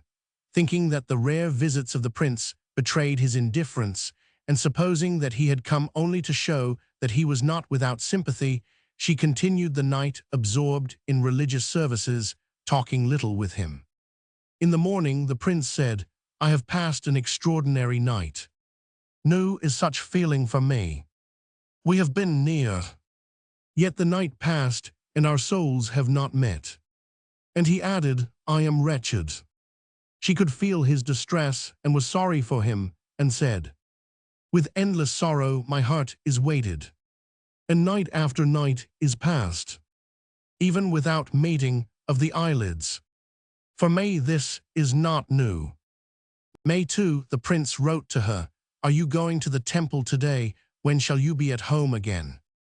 Answer: "In its season, the time of gently falling rain will be over. Tonight I will drag from its bed the root of Iam." 8.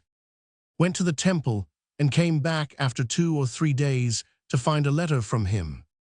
"My heart yearns for thee, and I wish to see thee, yet I am discouraged by the treatment of the other night. I am sad and ashamed. Do not suppose that I remain at home because my feeling is shallow. She is cold-hearted, yet I cannot forget her. Time wipes out bitterness, but deepens longings, which today have overcome me. Not slight is my feeling, although." Her reply: "Are you coming? Scarcely believable are your words. For not even a shadow passes before my unfrequented dwelling."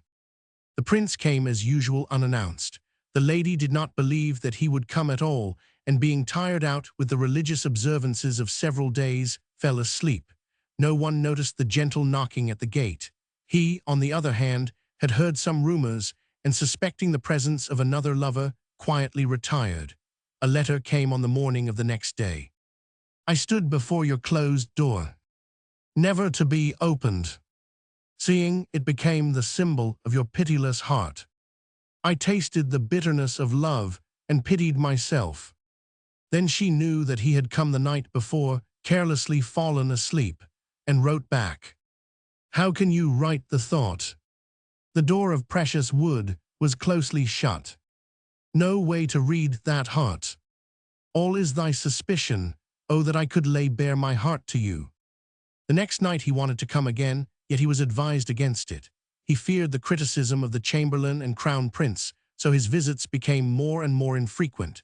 In the continuous rains, the lady gazed at the clouds and thought how the court would be talking about them. She had had many friends, now there was only the prince. Though people invented various tales about her, she thought the truth could never be known to any. The prince wrote a letter about the tedious rain. "You are thinking only of the long rains, forever falling everywhere. Into my heart also the rain falls. Long melancholy days." It was smile-giving to see that he seized upon every occasion to write her a poem, and she also felt, as he did, that this was a time for sentiment. The reply: "Unaware of the sadness in your heart, knowing only of the rain in mine." And on another paper she wrote another poem. "It passes, the very sorrowful life of the world, by today's long rains. Meditation, it can be known. The high water mark, flood will be exceeded. Is it still long before you come?" The prince read this letter, and the messenger came back with his answer. "Helpless man, I am weary even of life. Not to you alone, beneath the sky, is rain and dullness. For us both it is a stupid world." It was the 6th day of the 5th month, rain not yet stopped. The prince had been much more touched by her answer of the day before, which was deeper in feeling, and on that morning of heavy rain he sent with much kindness to inquire after her. Very terrible was the sound of rain. Of what was I thinking all the long night through, listening to the rain against the window? I was sheltered, but the storm was in my heart. The lady wrote thus to the prince, and he thought, not hopeless. His poem: "All the night through, it was of you I thought. How is it in a house where is no other, to make rain forgotten?" At noon people were talking about the flooding of the Kamo River, and many went to see it, the prince among them. He wrote, "How are you at present? I have just come back from flood seeing. The feeling of my heart, like the overflowing waters of the flood. But deeper my heart's feeling. Do you know this?" She wrote, "Toward me the waters do not overflow. No depth lies there, though the meadow is flooded. Words are not enough."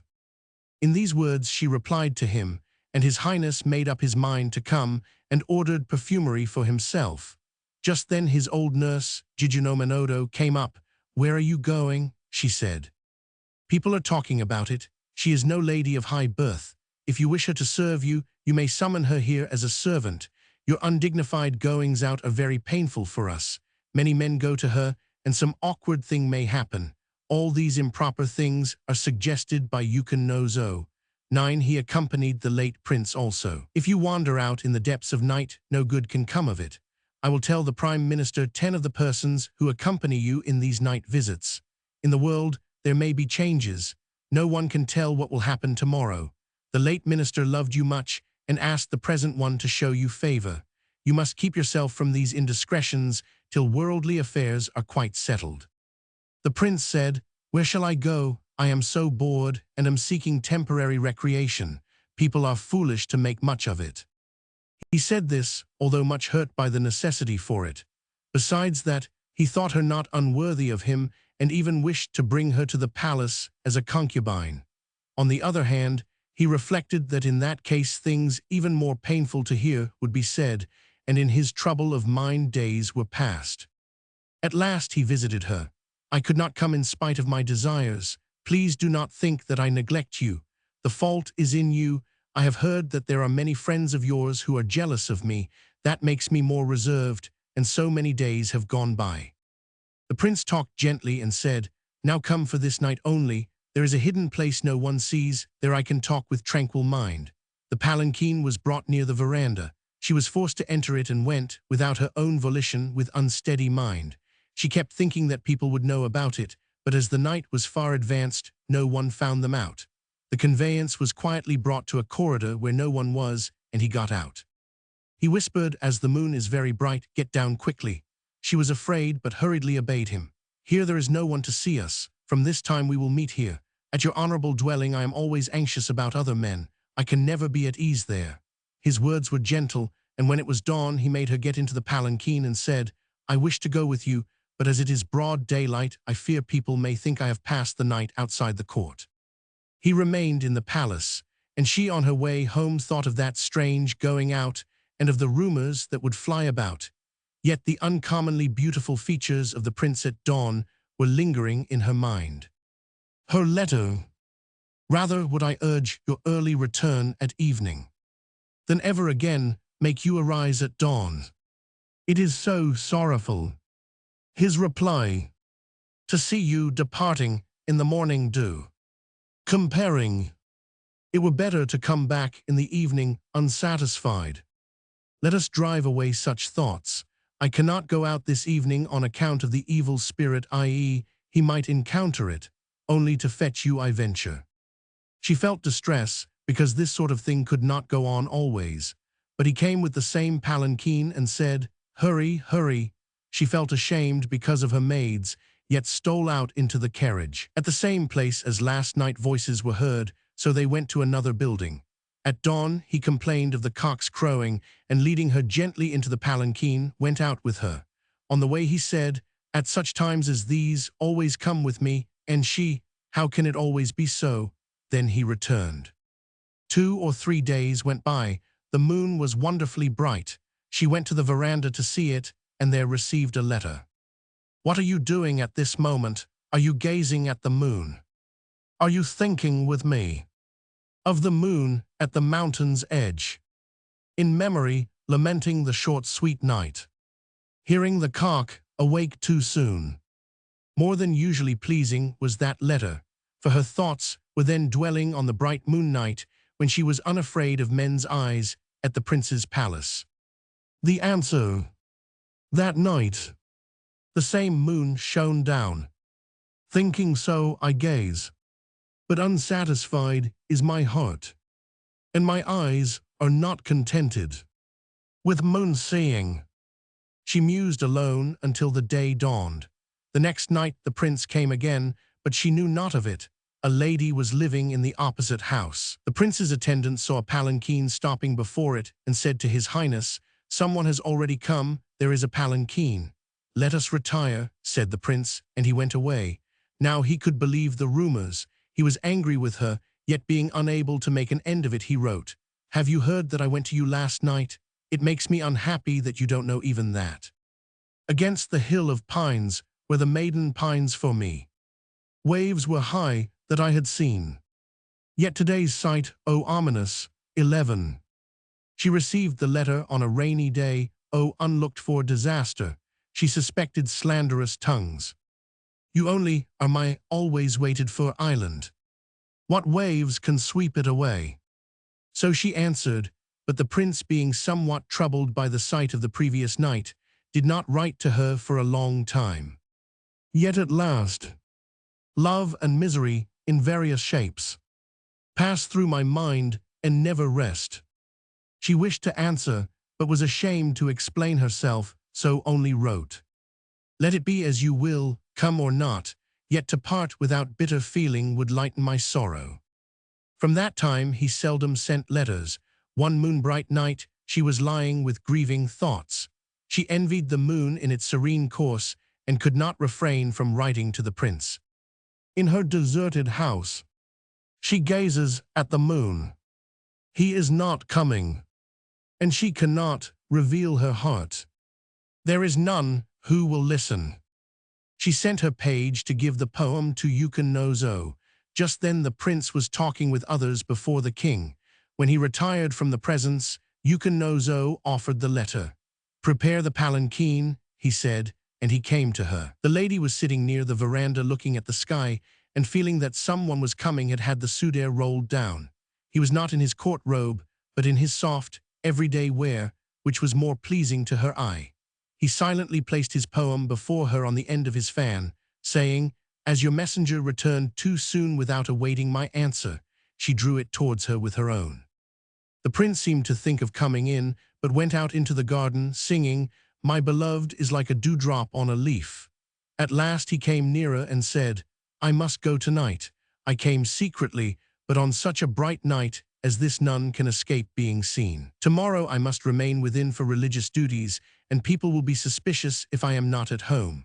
He seemed about to depart, when she, "Oh, that a shower might come, so another brightness, more sweet than the heavenly one, might linger here for a while." He felt that she was more amiable than others had admitted. "Ah, dear one," he said, and came up for a while, then went away, saying, unwillingly urged by the moon on her cloudy track, "His body is going out, but not his heart." When he was gone, she had the sudair rolled up and read his poem in the moonlight. She is looking at the moon, but her thoughts are all of me.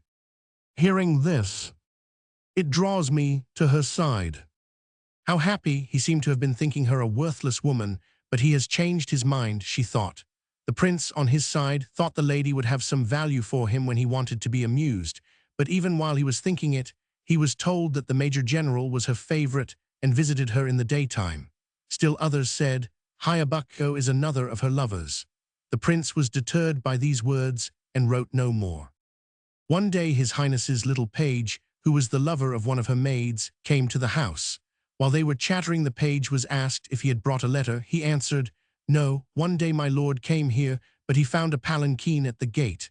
From that time he does not write letters. Moreover, he has heard that others visit here." When the boy was gone, this was told. She was deeply humiliated. No presumptuous thoughts nor desire for material dependence had been hers. Only while she was loved and respected had she wished for intercourse. Estrangement of any other kind would have been bearable, but her heart was torn asunder to think that he should suspect her of so shameful a thing. In the midst of mourning over her unfortunate situation, a letter was brought her. "I am ill and much troubled these days. Of late I visited your dwelling, but alas, at an unlucky time, I feel that I am unmanly. Let it be. I will not look toward the beach. The seaman's little boat has rowed away." Her answer, You have heard unmentionable things about me. I am humiliated, and it is painful for me to write any more. Perhaps this will be the last letter. Off the shore of aimlessness. Sewed. With burning heart and dripping sleeves. I am he who drifts in the seaman's boat. It was already the 7th month. On the 7th day, she received many letters from elegant persons in deference to the celestial lovers 12, but her heart was not touched by them. She was only thinking that she was utterly forgotten by the prince, who had never lost such an opportunity to write to her. But at last there came a poem. Alas, that I should become like the herder god, who can only gaze at the weaving one. Beyond the river of heaven. The lady saw that he could not forget her, and she was pleased. Her poem. I cannot even look towards that shore, where the herder god waits. The lover stars also might avoid me. His Highness would read, and he would feel that he must not desert her. Towards the moon-hidden day end of the month, he wrote to her. I am very lonely. Please write to me sometimes as to one of your friends. Her reply. Because you do not wake, you cannot hear. The wind is sighing in the reeds. Ah, nights and nights of autumn. The messenger who took the poem came back with one from him. O my beloved, how can you think my sleep untroubled? Lately sad thoughts have been mine, and never sleep is sound. The wind blows over the reeds. I will not sleep, but listen. Whether its sigh thrills my heart. After 2 or 3 days, towards evening, he came unexpectedly and made his palanquin draw into the courtyard. As she had not yet seen him in the daylight, he was abashed, he said, but there was no help for it. He went away soon, and did not write for so long that anxiety began to fill her heart, so at last she sent. Wearily the autumn days drag by. From him no message. Boding silence. Sweet are man's promises, but how different is the heart. Then he wrote that, though he never forgot her, of late he could not leave the palace. Though days pass, and others may forget, I can never lose the thought. That meeting in the evening of an autumn day. The lady was pitiable, having no one to depend on, and tried to sustain herself with the uncertain consolations of a life of sentiment. Reflection increased her wretchedness, and when the 8th month came, she went to Ishiyama Temple 13 to revive her doleful spirit, intending to remain there for 7 days. One day the prince said to his page, "It is a long time since I wrote. Here is a letter for her." The page replied, "I went to her house the other day and heard that she had lately gone to Ishiyama Temple. Then, it is already late in the day. Tomorrow morning you shall go there." He wrote a letter, and the page went to Ishiyama with it. Her mind was not in the presence of Buddha, but at home in the royal city. She was thinking that were she loved by him, as at the beginning, there would have been no wandering like that. She was very sad, yet sadness made her pray to the Buddha with all her heart. Perceiving that someone approached, she looked down, wondering who it might be. It was the prince's page. As she had just been thinking of the prince, she hurriedly sent her maid to question him. The letter was brought and opened with more agitation than usual. It was as follows. "You seem to be steeped in Buddha's teaching. It would have given me pleasure to have been informed of it. Surely I am not loved so deeply that I am a hindrance to your devotion to Buddha. Only to think of your calm makes me jealous." The poem. Do you feel that my soul wanders after you, passing across the barrier? O ceaseless longing, when shall you return? When she was in his neighborhood, he wrote but seldom, gratifying that he should send a letter so far. The answer. The way of mating. Omi 14. She was thinking that he had quite forgotten. Who can it be that is coming across the barrier? You ask when I shall go back. It is as yet uncertain. On the Mount Nagara. While being, my yearning is towards the Biwa Lake. Open water. Ache de no harmer. The beach of going out. does not lie towards Miyaka, the royal city. The prince read her poems and said to the page, I am sorry to trouble you, but please go once more. His poem, I sought for you in the Osaka Yama, Mount of Meeting, but though never forgetting you, my way was lost in the trackless valley. His second poem, being overwhelmed with sorrow, I wish to remain in retirement, but Omi no Yumi, the lake of meeting, is beyond Ache de no Hama, the beach of going out.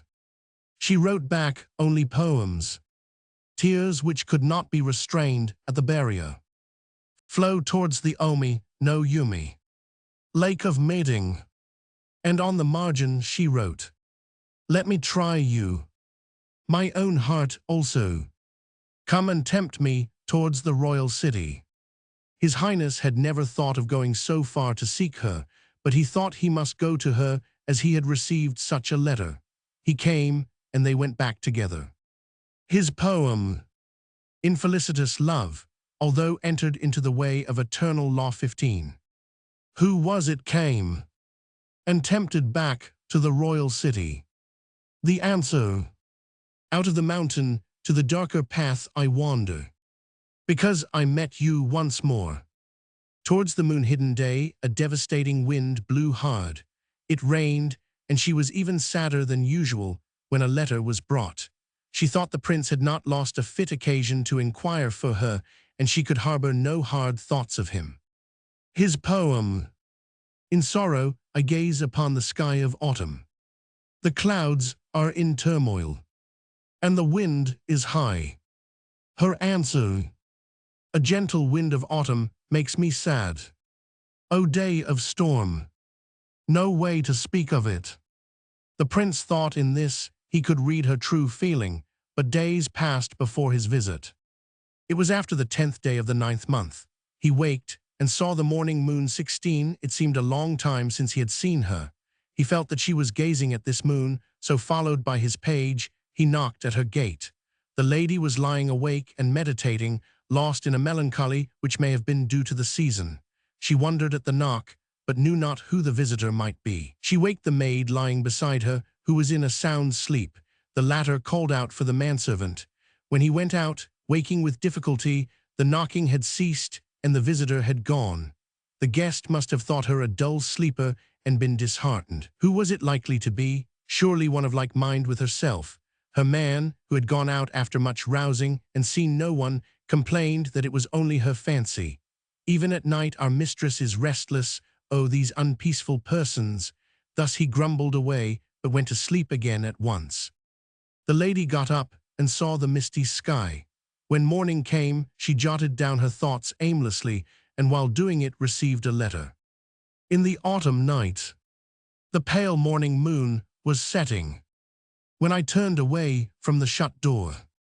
He must have thought her a disappointing woman, yet she was happy to think that he never failed to associate her with every changing season and came to her door when he was attracted by the lovely sight of the sky. So she folded the notes she had just written and sent them to His Highness. The notes. Sound of wind. Wind blows hard as if it were determined to blow away the last leaves on the branch. It grows cloudy and threatening. Rain patters slightly. I am hopelessly desolate. Before the autumn ends, my sleeves will be all rotted with tears. The slow rains cannot do more to them. I am sad, but no one remarks it. The leaves of trees and plants change day by day, and so affection in him. In anticipation, I feel the dreariness of the long winter rains. The leaves are pitifully teased by the winds, the drops on the leaves which may vanish at any moment. How like they are to my own life. The sight of the leaves ever reminds me strangely of my own sadness. I cannot go within, but lie on the veranda. Mayhap my end is not far off. I feel a vague anger that others are in comfortable sleep and cannot sympathize with me. Just now I heard the faint cry of a wild goose. 17 others will not be touched by it, but I cannot endure the sound. How many nights, alas, sleepless. Only the calls of the wild geese. Let me not pass the time in this way. I will open the shutter and watch the moon declining towards the western horizon. It seems distant and serenely transparent. There is mist over the earth. Together comes the sound of the morning bell and the crowing of cocks. There will be no moment like this in past or future. I feel that the color of my sleeves is new to me. Another, with same thoughts, may be gazing at the pale morning moon. Of the long night months, no sight is more sorrowful. Now there comes a knocking at the gate. What does it mean? Who passes the night with thoughts like mine? There is one of like mind with me, musing upon the morning moon, but no way to find him out. The lady got up and saw the misty sky. She had meant to send the last poem only to the prince, but when she learned that it was His Highness himself who had come, she sent all. The prince read and did not feel that his visit had been in vain if she also had been awake and sadly dreaming. He wrote promptly, and the letter was presented while she was gazing aimlessly. She opened it anxiously and read. First poem. She thinks her own sleeves only are wet, but another's also are rotting. Second poem. Do life soon to vanish away. Hangs long suspended in forgetfulness of self, on the long-blooming chrysanthemum flower. Third poem. Sleepless the call of wild geese on the cloud track, yet the pain is from your own heart. Fourth poem. There may be another with thoughts like mine, who is gazing toward the sky of the morning moon. Fifth poem. Although not together, you two were gazing at the moon, believing that I went this morning to your gate. Alas, oh, that gate hard to be opened. So her writing had not been uselessly sent. Towards the moon-hidden day, she had another letter. After excusing himself for his late neglect, he wrote, I have an awkward thing to ask you. There is a lady with whom I have been secretly intimate. She is going away to a distant province, and I want to send her a poem which will touch her heart deeply. Everything you write touches me, so please compose a poem for me. She was unwilling conceitedly to carry out his wishes, but she thought it too prudish to refuse him, so she wrote with the words, How can I satisfy you? Her poem. In the tears of regret. Your image will linger long, even after chilly autumn has gone by. It is painful for me to write a heartfelt letter in your place. And on the margin she wrote, Leaving you, where can she go? For me no other life. The prince wrote back, Very good poem is all that I can say. I cannot say that you have expressed my heart. Forsaking me, she wanders away. So let it be. Let me think of you, the unexcelled one. There is not another. Thus I can live on. It was the 10th month, and more than 10 days had passed before the prince came to her. The inner room is too dark and makes me restless. Let me sit here near the veranda. He said many heart-touching and tender words. She could not help being pleased. The moon was hidden and rain came pattering down. The scene was in harmony with their feeling. Her heart was disturbed with mingled emotions. The prince perceived her feeling and thought, Why is she so much slandered by others? She is always here alone, sorrowing thus. He pitied her and startled the lady a little, whose head was bowed in distress on her hand, by reciting a poem. It is not dripping rain, nor morning dew. Yet here lying, strangely wet, are the sleeves of the arm pillow. She was overwhelmed by feeling and could not speak, but he saw her tears glistening in the moonlight. He was touched and said, Why do you not speak? Have my idle words displeased you? She replied, I do not know why, but I feel that my heart is anguished, though your words are in my ears. You will see, she went on lightly, I shall never forget your poem on the sleeves of the arm pillow. Thus the pitiful sad night was passed, and the prince saw that she had no other lover. He was sorry to go away from her in the early dawn, and immediately sent a message. How are you today? Are the tears dry this morning? Her answer. In the morning they were dry, for only in a dream Were the sleeves of the arm pillow wet? He read it and smiled at the word arm pillow, which she had said she should never forget. His poem. You say it was only in a dream, that the sleeves were wet with tears. Yet I cannot dry them, the sleeves of the arm pillow. I have never experienced so sorrow-sweet an autumnal night. Was it the influence of the time? After that he could not live without seeing her and visited her oftener. As he saw her more intimately, he saw that she was not a faithless woman. Her helpless situation touched his heart more and more, and he became deeply sympathetic with her. Once he said to her, "Even though you live on thus in solitude, I shall never forget you, but it would be better to come to my palace. All these slanderous rumors are due to your living alone. I for my part never met any men here. Is it because I come from time to time? Yet others tell me very improper things about you which should not be heard. It made me unspeakably sad to turn away from your shut gate. Remembering that you are living in loneliness, I sometimes have made a decision. Yet being old-fashioned in my ways, I hesitated to tell you of it, because I anticipated the profound sadness with which you would hear these rumors. Nevertheless, I cannot continue our relations in this way. I fear that the rumor might become true, then I should not be allowed to come, and you would become for me like the moon in the heavenly way. If you really feel the loneliness you speak of, please come to me. There are many persons living there in his palace, yet you will have no feeling of constraint. As I have been unhappy in my domestic relations, I do not linger in that desolate region, the house of his princess, but am always alone, performing religious services. I hope that my loneliness may be lessened by talking with you whose mind is in sympathy with mine. Strangely wet are the sleeves of the arm pillow. Her feeling was opposed to such a thing. She had never told him about the late prince, yet there was no mountain retreat to which she could fly from world troubles, and her present condition seemed like a never-ending night. There had been many men who had wanted her, hence many strange reports were flying about. She could have confidence in no one but the prince, so she was much tempted. She thought, he has his wife, yet she lives in a detached house, the nurse does all for him. If I show my affection and take pride in it, I shall be much blamed. My wish is that he should hide me from the world. Though to be visited by you is a rare occurrence, such a time soothes my heart. There is nothing else. So let anything happen, I will yield to your every wish. Elsewhere they are saying ugly things about us.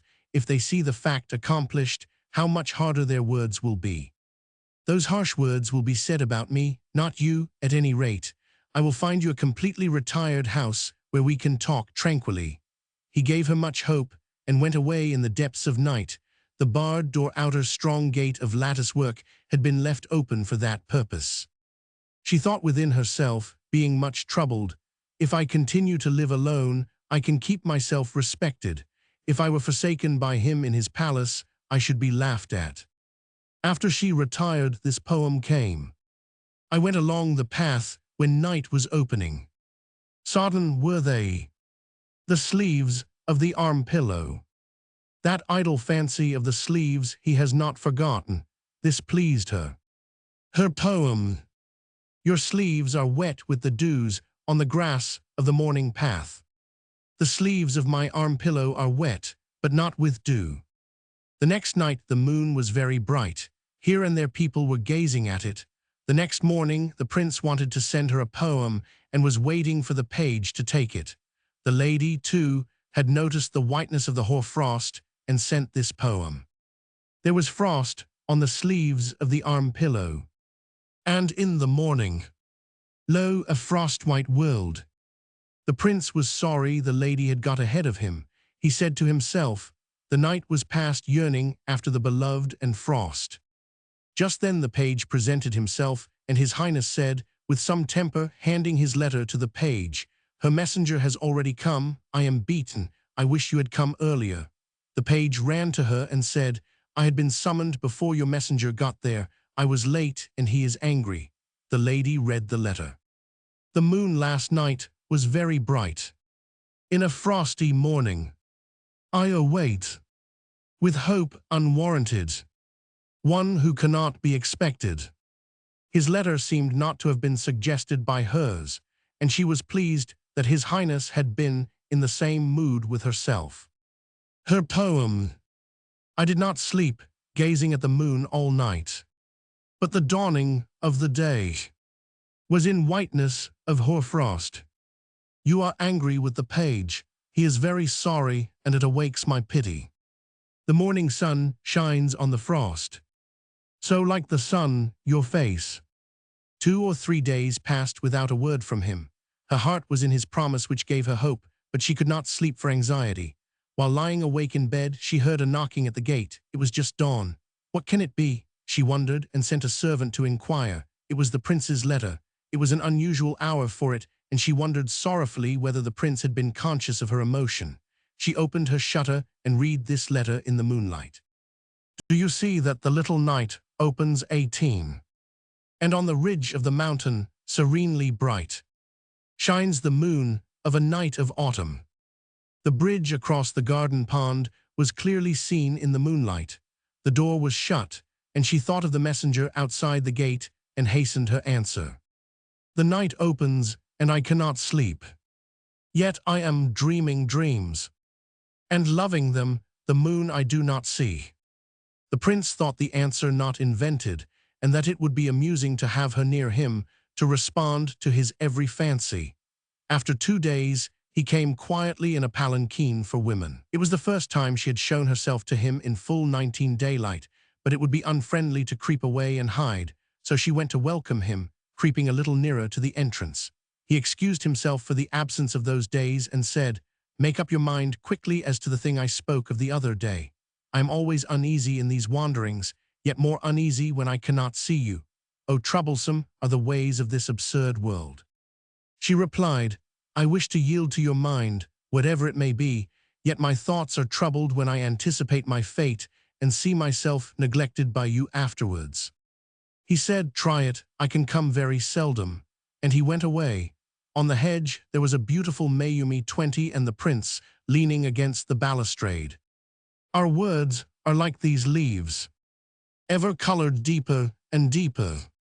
And she took it up, completing the 31-syllable poem he had begun. Although it is only the pearl dew that deepens them. The prince was pleased and thought her not without taste. He seemed very elegant.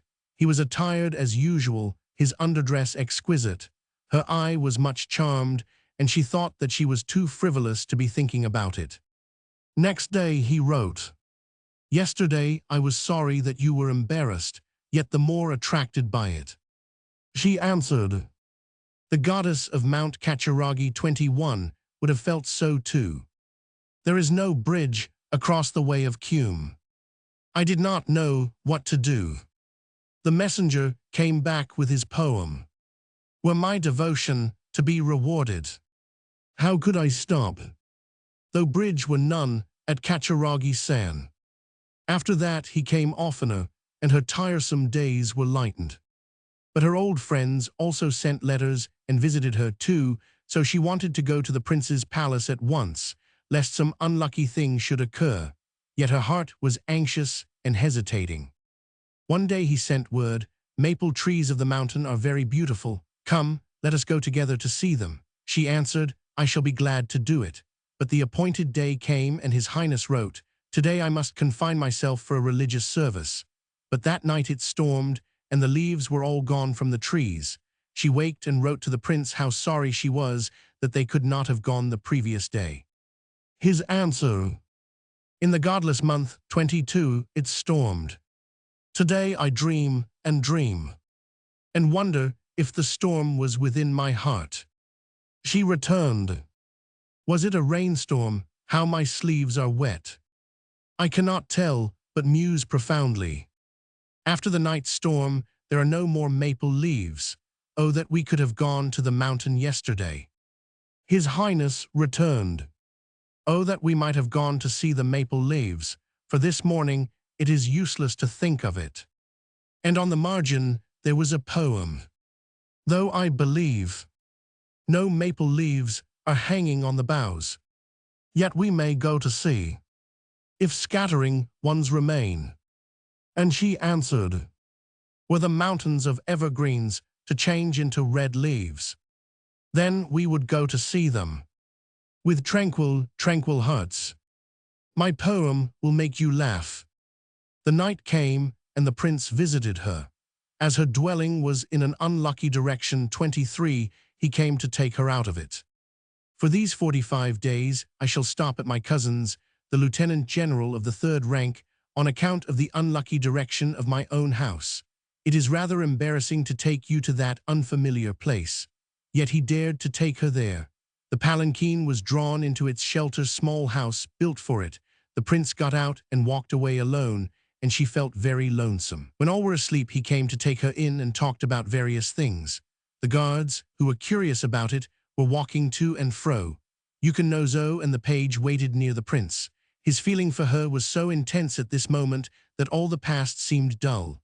When day dawned, he took her back to her own home and hurriedly returned himself to get back before people woke up. She could no longer disregard the earnest and condescending wish of His Highness, and she could no more treat him with indifference. She made up her mind to go to live with him.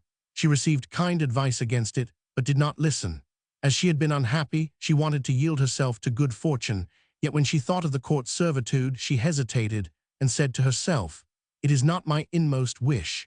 I yearn for a retired religious life far away from worldly troubles. What shall I do when I am forsaken by the prince? People will laugh at my credulity. Or shall I live on as I am? Then I can associate with my parents and brothers. Moreover, I can look after my child 24, who seems now like an encumbrance." Nevertheless, at last she wanted to go, and she did not write her heart to the prince, for she thought he would know everything about her if they should live together. Her old friends sent letters, yet she did not answer them, saying to herself, "There is nothing to write." A letter from the prince, in it was written, "I was a fool to believe in you." His words were few. There was an old poem. "You are faithless, yet I will not complain. As the silent sea, deep is the hate in my heart." Her heart was broken. There were many extraordinary rumors about her, yet there were days when she believed that no harm could come of a false rumor. Someone must have slandered her, suspecting that she was yielding to the earnest desires of the prince and going to live at the palace. She was sad but could not write to him. She was ashamed to think of what the prince might have heard. The prince, seeing that she did not explain herself, wrote to her again. "Why do you not answer? Now I believe in the rumor. How swiftly your heart changes. I heard something I did not believe, and wrote to you that you might wipe away such unpleasant thoughts from my mind." These words opened, i.e., lightened her bosom a little. She wanted to know what he had heard, and suddenly the wish to see him came to her. "Oh, could you come to me this instant? I hunger to see thee, but cannot go because I am buried in slander." The prince wrote back, "You are too afraid of slanders, and I read your mind in this caution. I am angry about it." She thought he was teasing her, yet it saddened her, and she replied, "I cannot help it, please come in any case." He returned, "I say to myself, I will not suspect, I will not resent, but my heart does not follow my will." Her answer, "Your enmity will never cease. I rely upon you, yet I suspect your faithfulness." In the evening the prince came. He said, "I wrote to you not believing the story. If you wish not to have such things said of you, come." She replied, "Then take me there." But when it was dawn, His Highness returned alone. He wrote to her continually, yet he seldom visited her. Once there was a great storm. The prince did not inquire for her. She thought His Highness did not sympathize with her solitude, so wrote to him in the evening. The season of the withering frost is sad. The autumnal wind rages, and the sighing of the reed never stops. The prince's answer was, "The solitary reed, which none but me remembers. How it is sighing in the raging wind. I am even ashamed to confess how much my mind is completely occupied with you." She was pleased indeed. The prince sent his palanquin, saying that he was going to the hidden rendezvous to avoid the unlucky direction of his house. The lady went thither, thinking she would follow every wish of his. They talked tranquilly for many days and nights, and her unrest was chased away. She was now not unwilling to live with him, but when the time for avoiding the unlucky direction was over, she was sent back to her home. There she thought of him more longingly than ever, and sent a poem. In this hour of longing, reflection brings to mind each day gone by, and in each one was less of sorrow. He replied, sorrows of love were less each yesterday. But how can those vanished days be caught again? There is no other way but to resolve to come to me. She was still cautious and could not take things so easily. She passed many days in musing. By this time, the colored leaves of autumn had all fallen. The sky was clear and bright. One evening, as the sun was setting, she felt very lonely and wrote to him. You art always my consolation. Yet with the end of day sadness comes. He replied, all are sad when the day ends. Yet are you sadder than any. You who wait. I can sympathize with you, and I am coming. The next morning the frost was very white. He sent to inquire for her, asking, how are you feeling now? She sent a poem. Not in repose was the night passed, but the frosty morning brought its own charm. Incomparable. His answer contained many touching words and a poem. To think alone is not life. If you were thinking the same thoughts. She answered, you are you and I am I. Yet between your heart and mine is no separation. Make no such distinctions. The lady caught cold. Though not serious, she suffered. The prince often inquired for her, and at last she answered, saying, a little better. The thread of life thinned down, and it seemed to be going to break. But now it is dear to me because of you. Is it because I am deep in sin? He wrote back, gladly do I hear it. The thread of your life cannot easily be broken, for it is tied together with pledges of long-enduring affection. The end of the year was at hand. The first day of the frost month seemed like a day of early spring, but the next morning it snowed. The prince sent a poem. Since the God age it has snowed. It is a known thing. Yet that snow seems very fresh this morning. She returned an answer. First snow, I see it young every winter. Yet my face grows old. As winter comes, days were passed in exchanging these nothings. Again his letter. I become impatient to see you, and just now wanted to go to you, but my friends have met here to compose poems together. She wrote, had you no time to come, then I would go to you. Oh, that I knew an even way of love, the art of composing poems. He was pleased. Come to my house, here is the even way, and here's the way to see each other. That night he visited her and talked touchingly of many things. Would you be sad, he said, if I should desert my house and become a monk?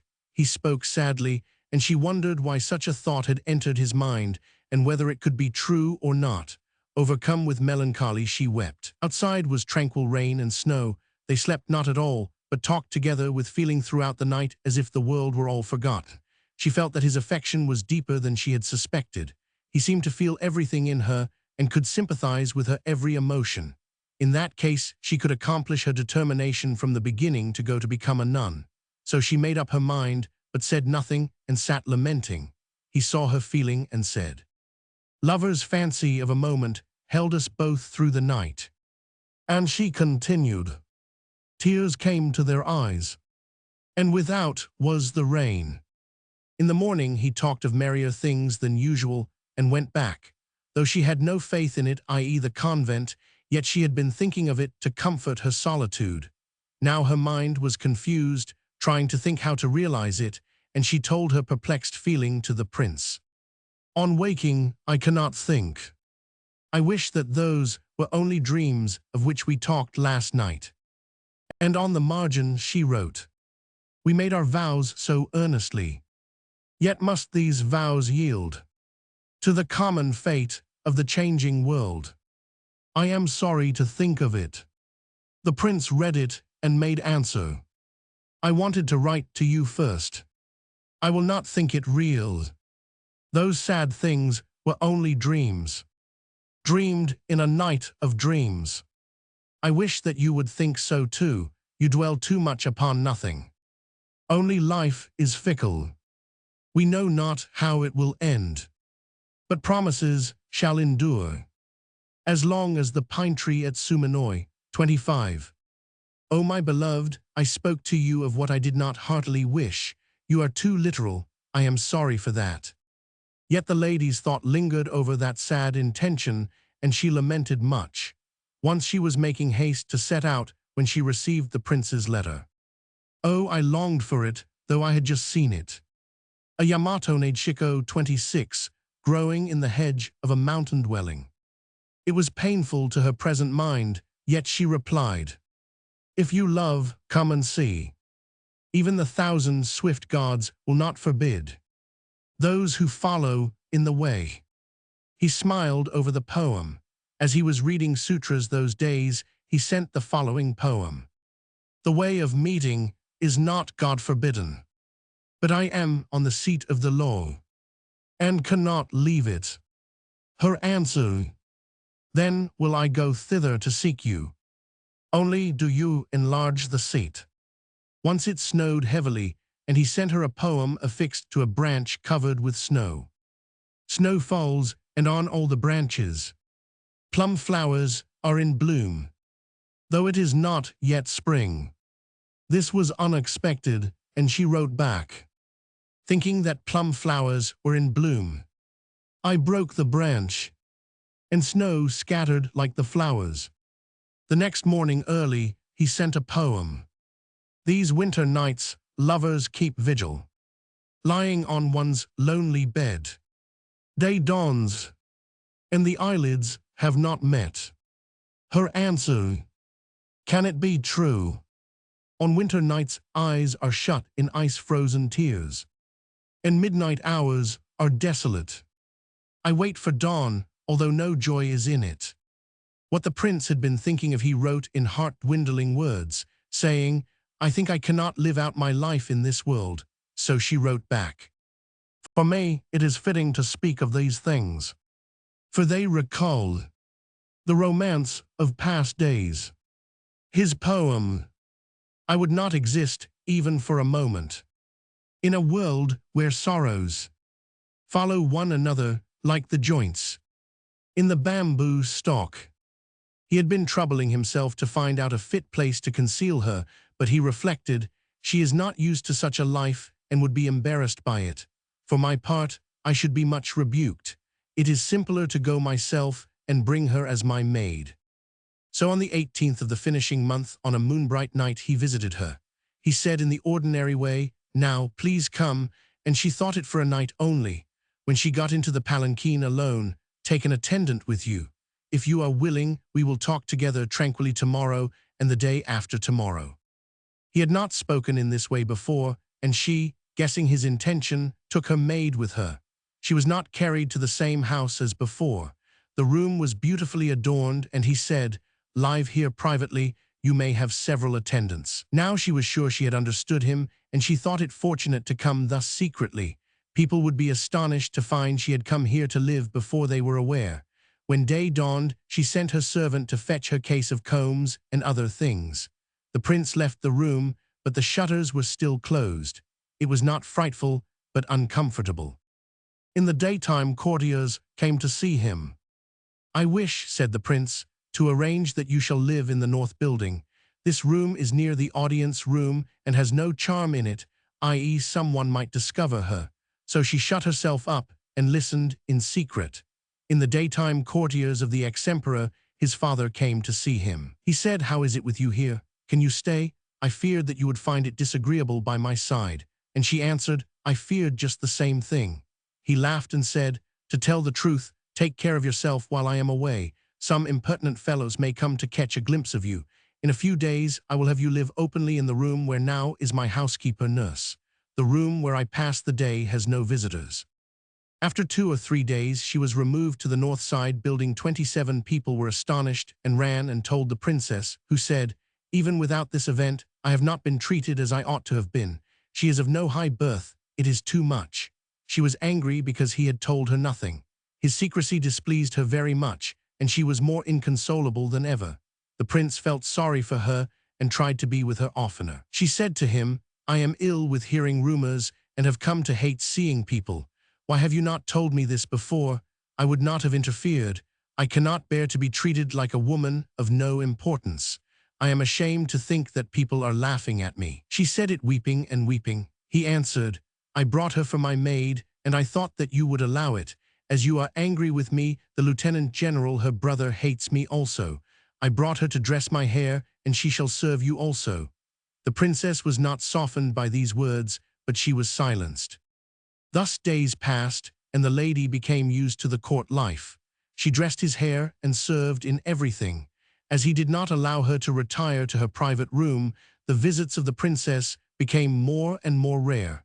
The princess lamented it infinitely. The year turned back, and on the first day of the social month, all the courtiers came to perform the ceremony of congratulation before the emperor. The prince was among them. He was younger and fairer than any, and even this made her ashamed of herself. From the princess's house, her ladies went out to see the procession, yet they did not care so much to see the courtiers as to look at her. They were in great disorder looking about. It was an ugly sight. After dark, when the ceremony was over, His Highness came back, and all the court nobles came with him to amuse themselves. It was very gay and a contrast to the solitary life of her old home. One day the prince heard that even the lowest servants were speaking evil of her. He thought it was due to the behavior of his wife, and being displeased seldom went to the royal dwelling. She was sorry for the princess, yet she did not know what to do. She remained there, thinking that she would do as she was bid. The princess's elder sister was married to the crown prince and just then was living with her parents.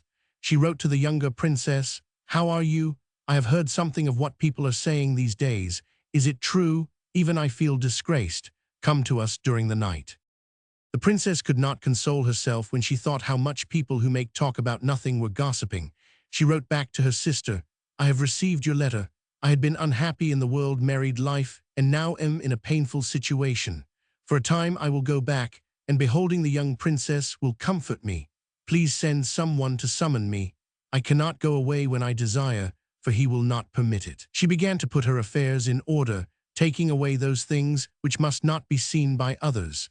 She said, "I am going there for a while, for if I stay here my husband will feel uncomfortable to come to me.